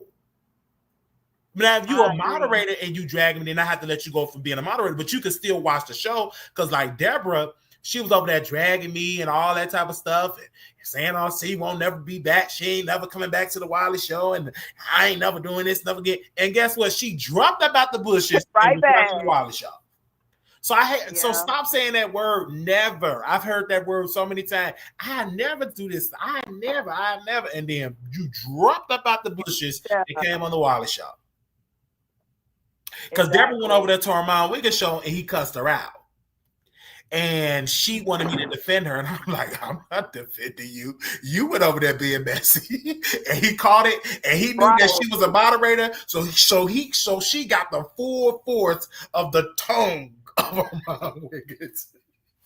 And she got that last shit. And then she came over here. She came over here. Wiley, why did you say nothing? Like, lady, you went over there being messy, and Umar Johnson gay, and she just so happened to go through the cracks of the Umar Johnson show. Because mind you, unfortunately, Armand blocked all the moderators, but unfortunately, Deborah just somehow fell through the cracks. So she wasn't blocked.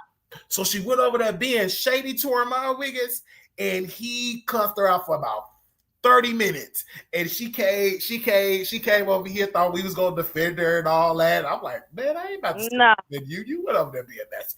Do your big one.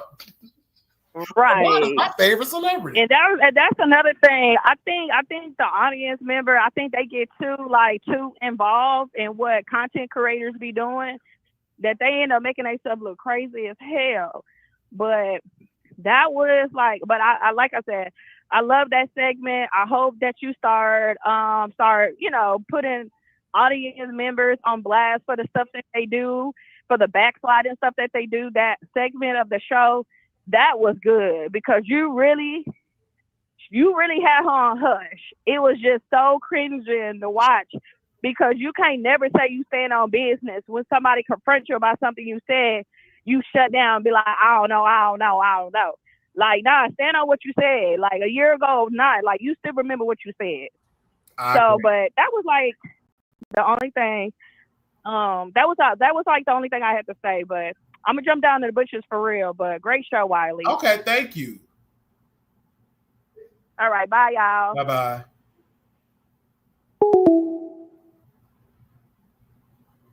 All right. Whew. Listen, we was just doing a show, child. And don't take it personal. It's just a show. Don't take it personal.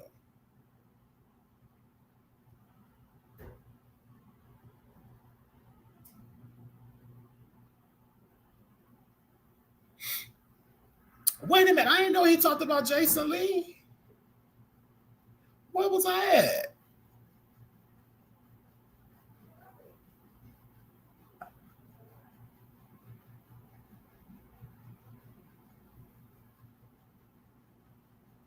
I didn't know he talked about Jason Lee. I'm behind schedule. Child, I've been so busy with the Wiley show. I can't even get to juice. So I'm like, okay. But I can't talk about that because I'm trying to be neutral with Jason. I'm trying to get Jason on the show.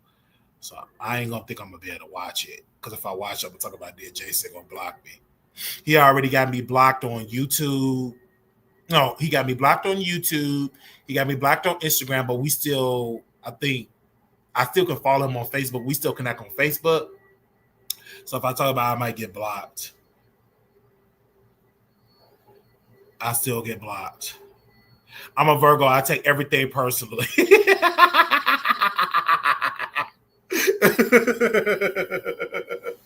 don't get involved with it because I know, like, Prada, she takes everything personally. Like, I get it. That's her personality. That is her personality. So I don't get that deep. Like, me and Prada, we have our disagreements, and that's okay. And she'll let me get a pass. I'm a male, probably. And but Prada, she her personality, she takes it personally. She do not play. We have like a deeper connection, and we can, what I'm saying. But I like that. That's Prada. One day you can say something to Prada, and she'll block you and move on. And then I'm like, oh my gosh, like I don't get involved with it. Now sometimes,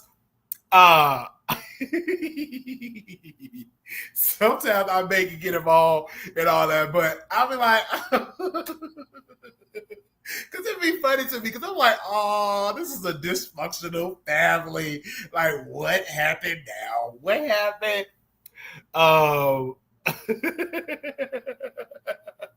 So it's okay. Like, what happened now? Who did what? Oh my gosh.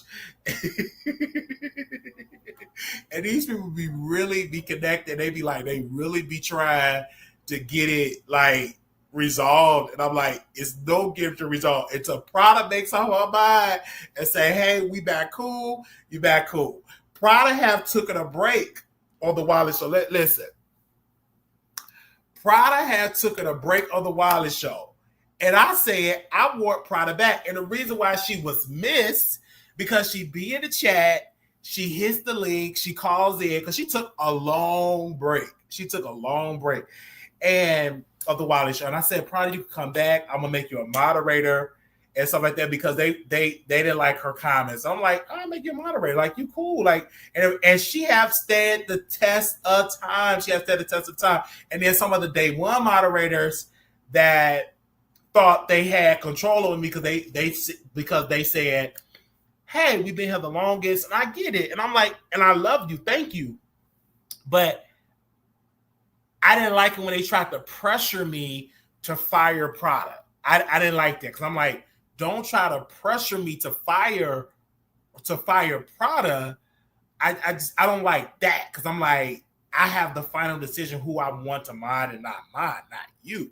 So you know what I'm saying? So I didn't like that part, where they would DMing me and be like, you need to remove her from the chat. You need to block her. That's why I don't be in the chat. You like that drama. I don't like that drama.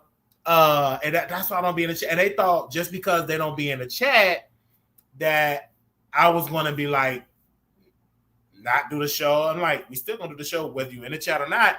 Because if I have to post the links, I can post the links. It doesn't bother me. So it is like Protestant at the time. And some of the moderators, some, I'm not going to get into everybody, but some got personally sick. One of my mods, I'm not going to say their name, they got diagnosed with cancer. And we had another mod got married, graduated from college. Now she's a teacher. So a lot of my mods outgrew the Wiley show. In their personal lives, they have stuff going on. And another nurse, she was Another mind, she was modeling for the show. Me and her daughter had babies. She became a full-time babysitter. Her daughters kept having all these babies, so she really can't focus on the Wiley show. Then she worked at all these nursing jobs. She really can't mind in the chat anymore. So yeah, so that's just how that goes. And there was another mod that left the Wiley show. She went over there to bingo. She became a bingo girl. Then once my name started going all over bingo, then she started texting me and she wanted me to go on bingo for free. So the show must go on because this is the Wiley show. It's not the moderator show, it's the Wiley show. So the moderators are great because they do add something to the show. They post the links, and so I don't have to keep posting links and announcing stuff in the show. Yes, and I will personally ask you, say, hey, do you want to mind? Like I personally ask you, and do you want to mind and stuff like that. And so once you learn my personality, you will get me. You know, I don't mean no harm. And if you have to apologize, then I have to apologize and stuff like that. And you just stick to the side. It's really, really good. So, you know, some people come and go. It's just like church. You may start out with these members and these members may go. You know, it's just, but you still got to keep the train going. You can't stop it. You got to keep the train going. Okay. Yeah, me and Wiley Price talk. Oh, we love Tasha. She had talked to my mom. She had bought my mom coloring book. Her daughter enjoyed the coloring book. She had a whole conversation with my mom. And I don't allow moderators, not every moderator talks to my mom, but in that instant, like Tasha talks to my mom. And my mom, very professional. But when she's sober, very professional. You wouldn't know it. Like, she could get on the phone. Like, I love my mother. She's an amazing. She could win an Academy Award. She get on the phone. Hi. Yes. Can you send Marquise things to my house? Yes, he may be in there for a little while, you know, he wants to take his meds and all that. Yes. Can you mail it? I send the boxes to your house, and I send and it's gonna be about 600. Yes, hi. So it's going to be $600. So I don't have the $600 right now, but I can do a payment plan for the $600. Is that okay? I think that's fine. And I send the boxes. Ciao.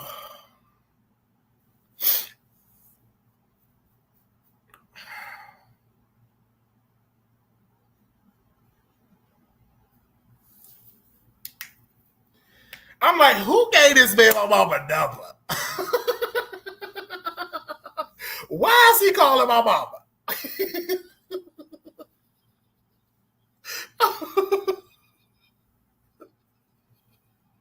My mama thought that was one of my clients that I'm taking care of, like I was their caregiver or something. I'm like, what in the world is this man? Why is this man calling my mama? I like, what? Yeah, I like this shirt. I got that off the wish list. I told you I'll be putting stuff on the wish list. I wear this stuff. When y'all give me stuff off the wish list, hey, I wear it. Thank y'all. This is on the wish list. I put it on. Sure. I don't be getting stuff on the wish list and don't use. I'll be wearing the socks and everything. Wait, did y'all get? Do y'all know if they got the garbage bags? That's a great color. I love it. I love it. Yeah, call my mom and stuff like. I don't mind it. You know what I'm saying? Because I did mess up the apartment, and I apologize for that. I thought he threw my books on the street. So Wiley was spending a game with my poems. Yes. So all my books is in Chicago. All my books in Chicago, all my library books, all my only thing that I have there possession is books. It's books because they took all my computers and stuff, so can't get that back. But hey, it is what it is.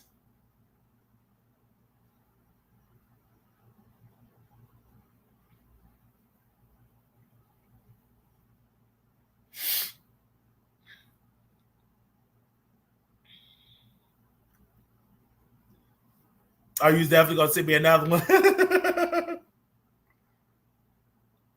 Yes.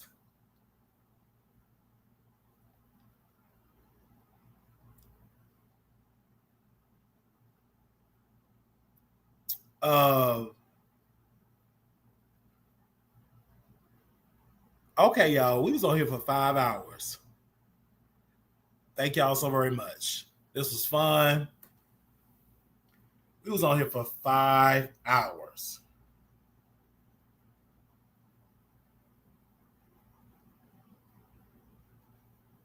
And see, the thing, I never brought him on my show because I didn't want people to make fun of him because of that.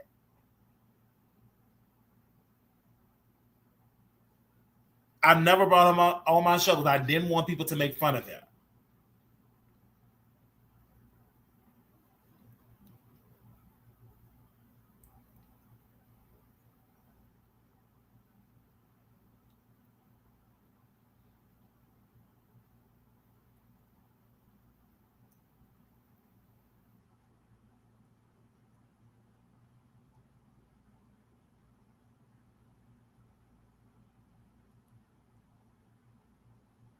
In my humble opinion.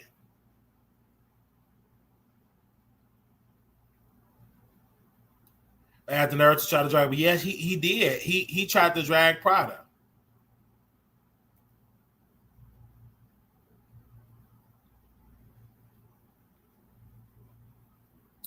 Which is crazy. He was a mass travel, a DVD player, nobody even watched the video. Yeah, and I want to replace that. Like, when I get my money up, we definitely, well, we don't have to replace it because we made an agreement for him to keep the chair and the table, and that replaced everything. It was an expensive chair, so we good. He still got all my Republican stuff, but he, you know, hey, I'm gonna just mind my business.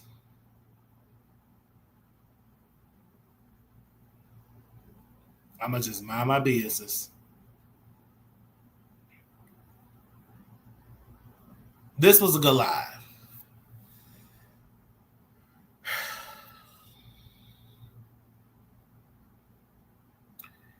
Email gift cards to Wiley. Oh, please do. Maybe he can move to the Congo. Oh, y'all being messy in the chat. Not y'all saying maybe go to the Congo. Y'all are being messy in the chat.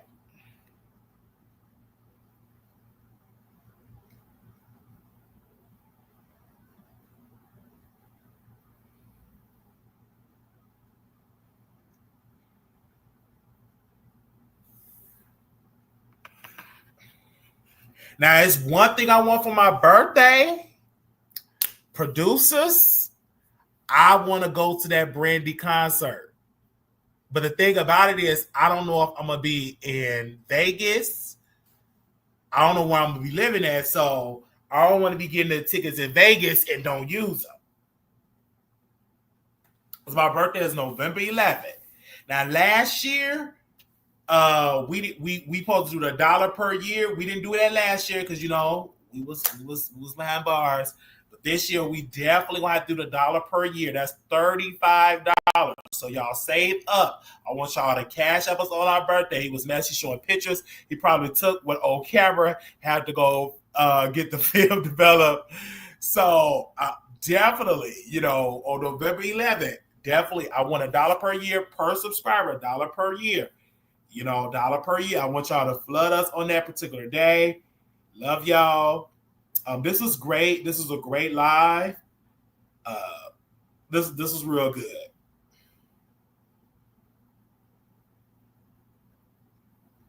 This is a good live. Let's buy him a Virginia ticket so we can go together. Hey! Oh, yes!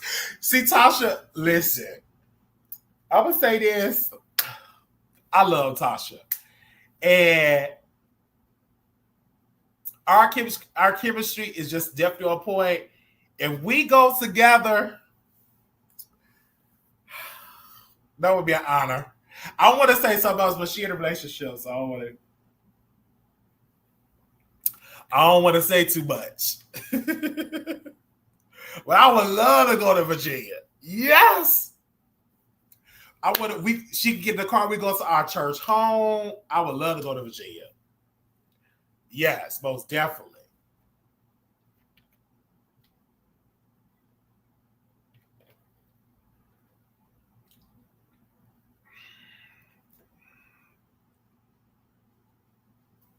I would love to go to Virginia.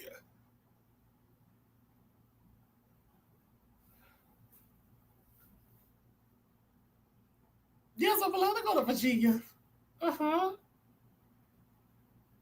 It will be fun.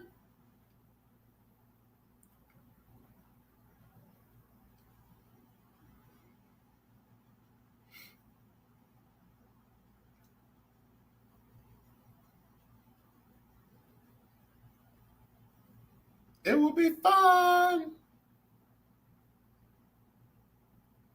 Oh, my boyfriend isn't like my ex-husband. He don't care if we talk. Yes. And I thought your ex-husband was a viewer of the Wiley show. I really thought so. I thought he was a viewer of the Wiley show. I think he knew about the Wiley show. But yeah. I really thought her ex-husband was a viewer of the Wiley show back in the day. Y'all would watch the Wiley show. I think he knew about me and stuff like that. But I'm so glad you free. You in a whole nother relationship. God is definitely blessing. And it would be an honor to go. Wow, that would be an honor. Because I get to see you, Tasha, and Day. Oh my gosh, I would get to see Day. Let me call Day. I stay at a concert. I'm going to go live with Lil Kim come on the 30th. Yes. That would Lil Kim come on the 30th.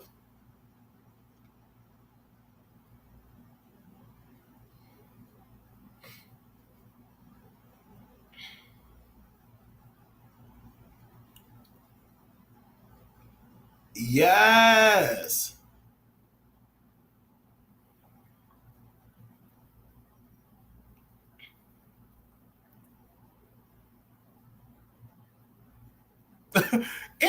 This is just really crazy. So I'm reading this on the spiritual world. Christopher Earl Lloyd, 39. Is that Whiter, California? Was arrested, on July 24th, 2025 for scamming victims out of over $2 million via Tinder, Hinge, and Bumbly. He posed as a financial expert, built more romantic ties, and lured them into fake investments with false contracts, promised high returns. Funds was transferred via wire, Cash App, Zelle, or cash from 2021 to 2024. He spent on personal items like a car. Faced 13 wire fraud accounts up to 20 years each. One more up to 10 years. Lord mercy. People, how's y'all getting scammed like this?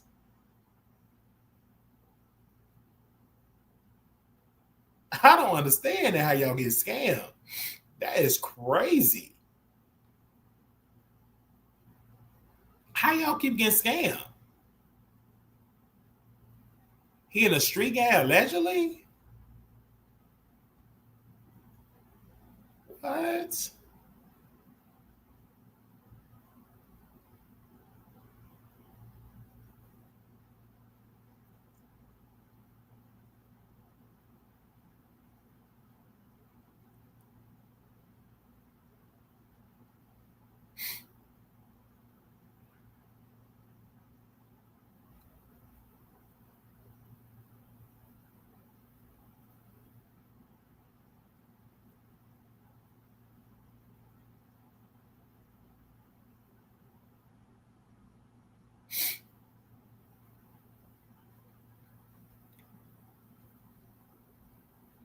I'm just saying.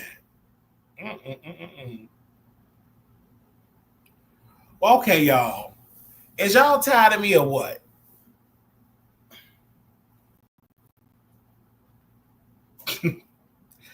I talked about everything I want to talk about. I want to go and drink some more water. I got to use the restroom. So we're going to bring this video to a close. Okay, it's a gang. It's called Quiet Village. Thank you. I'm going to bring it to a close, you guys. I'm not going to overdo it. And we love you. What? Who was that mayor? Mayor Cantrell was indicted by the FBI. Who is that mayor? Let me put that in my phone.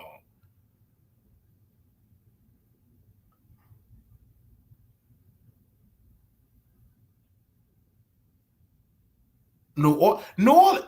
I'm not shocked. New Orleans got the most corruption. Them people in New Orleans, corruption. Other mayor that was in the Hurricane Katrina, he got corrupted. He got, and like them mayors and stuff like that. They are just corrupt. They are corrupt in New Orleans. They are corrupt like that water. They are corrupt like the levees broke. Like in New Orleans, it's a lot of corruption. I am not shocked at all because I when that mayor that was in there was with the victims and with the when New Orleans when they had the Hurricane Katrina, that man got arrested for fraud. I'm like, y'all just do for corruption. I'm like, y'all do too much in New Orleans. Y'all do too much. Latoya. Child, anytime I name a Latoya, you know she gonna be scamming. Latoya was indicted by a federal grand jury, becoming the first mayor to face federal charges while still in office. Now, Latoya was indicted by a federal grand jury on Friday, making her the first New Orleans mayor charged with federal crime while still in office. There's superseded indictment for the U.S. District Court, Eastern District of Louisiana, against Jeffrey Paul and Latoya Cantrell. It charges them with multiple violations, including conspiracy to commit wire fraud, conspiracy to obstruct justice, obstruction of justice, false statements, false declaration before a grand jury. The indictment alleges that Latoya is the mayor of New Orleans. Oh my gosh. Paul, a member of her executive protection unit, developed a personal relationship in October 2021. Could see their relationship and maximize their time together. They allegedly created a scam to defraud the city of New Orleans by engaging in personal activities while Vampire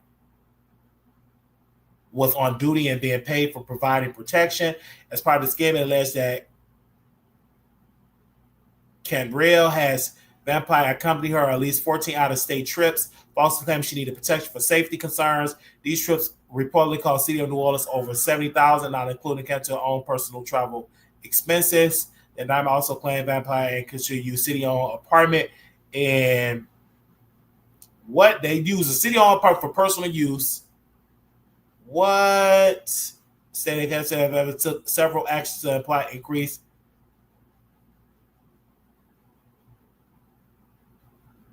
inquiries and federal grand jury investigation into their relationship and scheme. These actions include using a crypto messaging platform, deleting electronic evidence, making false statements to federal law enforcement. Oh my gosh. Lying to colleagues, making false public statements. The indictment also details several specific trips, associated costs incurred by the city. Indictment caps federal investigation case was first reported by the WHL Louisiana in 2022. A grand jury started hearing the evidence from the federal prosecutors in February 2024, resulting in indictment last September against building inspector Randy Farwell, charging him with conspiracy to bribe Cantrell with about $9,000 in gifts in 2019, including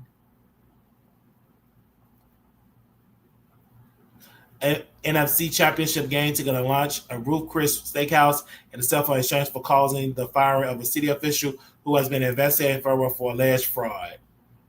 Farwell has also implicated the 2024 indictment of her former bodyguard, Jeffrey Vampire, who allegedly had a romantic affair with Cantrell. It is charged with using the relationship to defraud the New Orleans Police Department. Former Mayor Ray was at a federal investigator during his time in office from 2002 to 2010, but he was not indicted on corruption charges in 2013. He was convicted in 2014 and sentenced to 10 years in prison.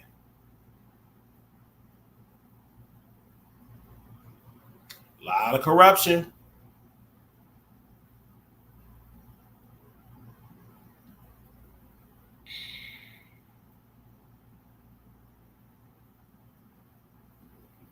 Say I will write a book that would like to read with him for the book club. Okay, I would love that. And yes, I will be reviewing Tina Knowles' books. Yes, definitely.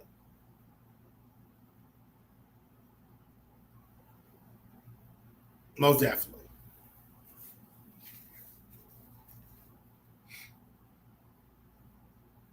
All right.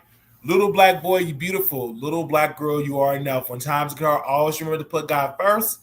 Thank you to the people that have watched our show. We'll be back tomorrow with some more news that you can use. Y'all have a blessed day. Enjoy your day at work. We gave y'all 5 hours of content. So make sure you hit the Cash App $ Wiley Show 1990, $ Wiley Show 1990. Thank y'all so very much. Follow me on Instagram at Wiley Show, TikTok at Wiley Show, Facebook The Wiley Show. Love y'all. Y'all have a blessed. Peace.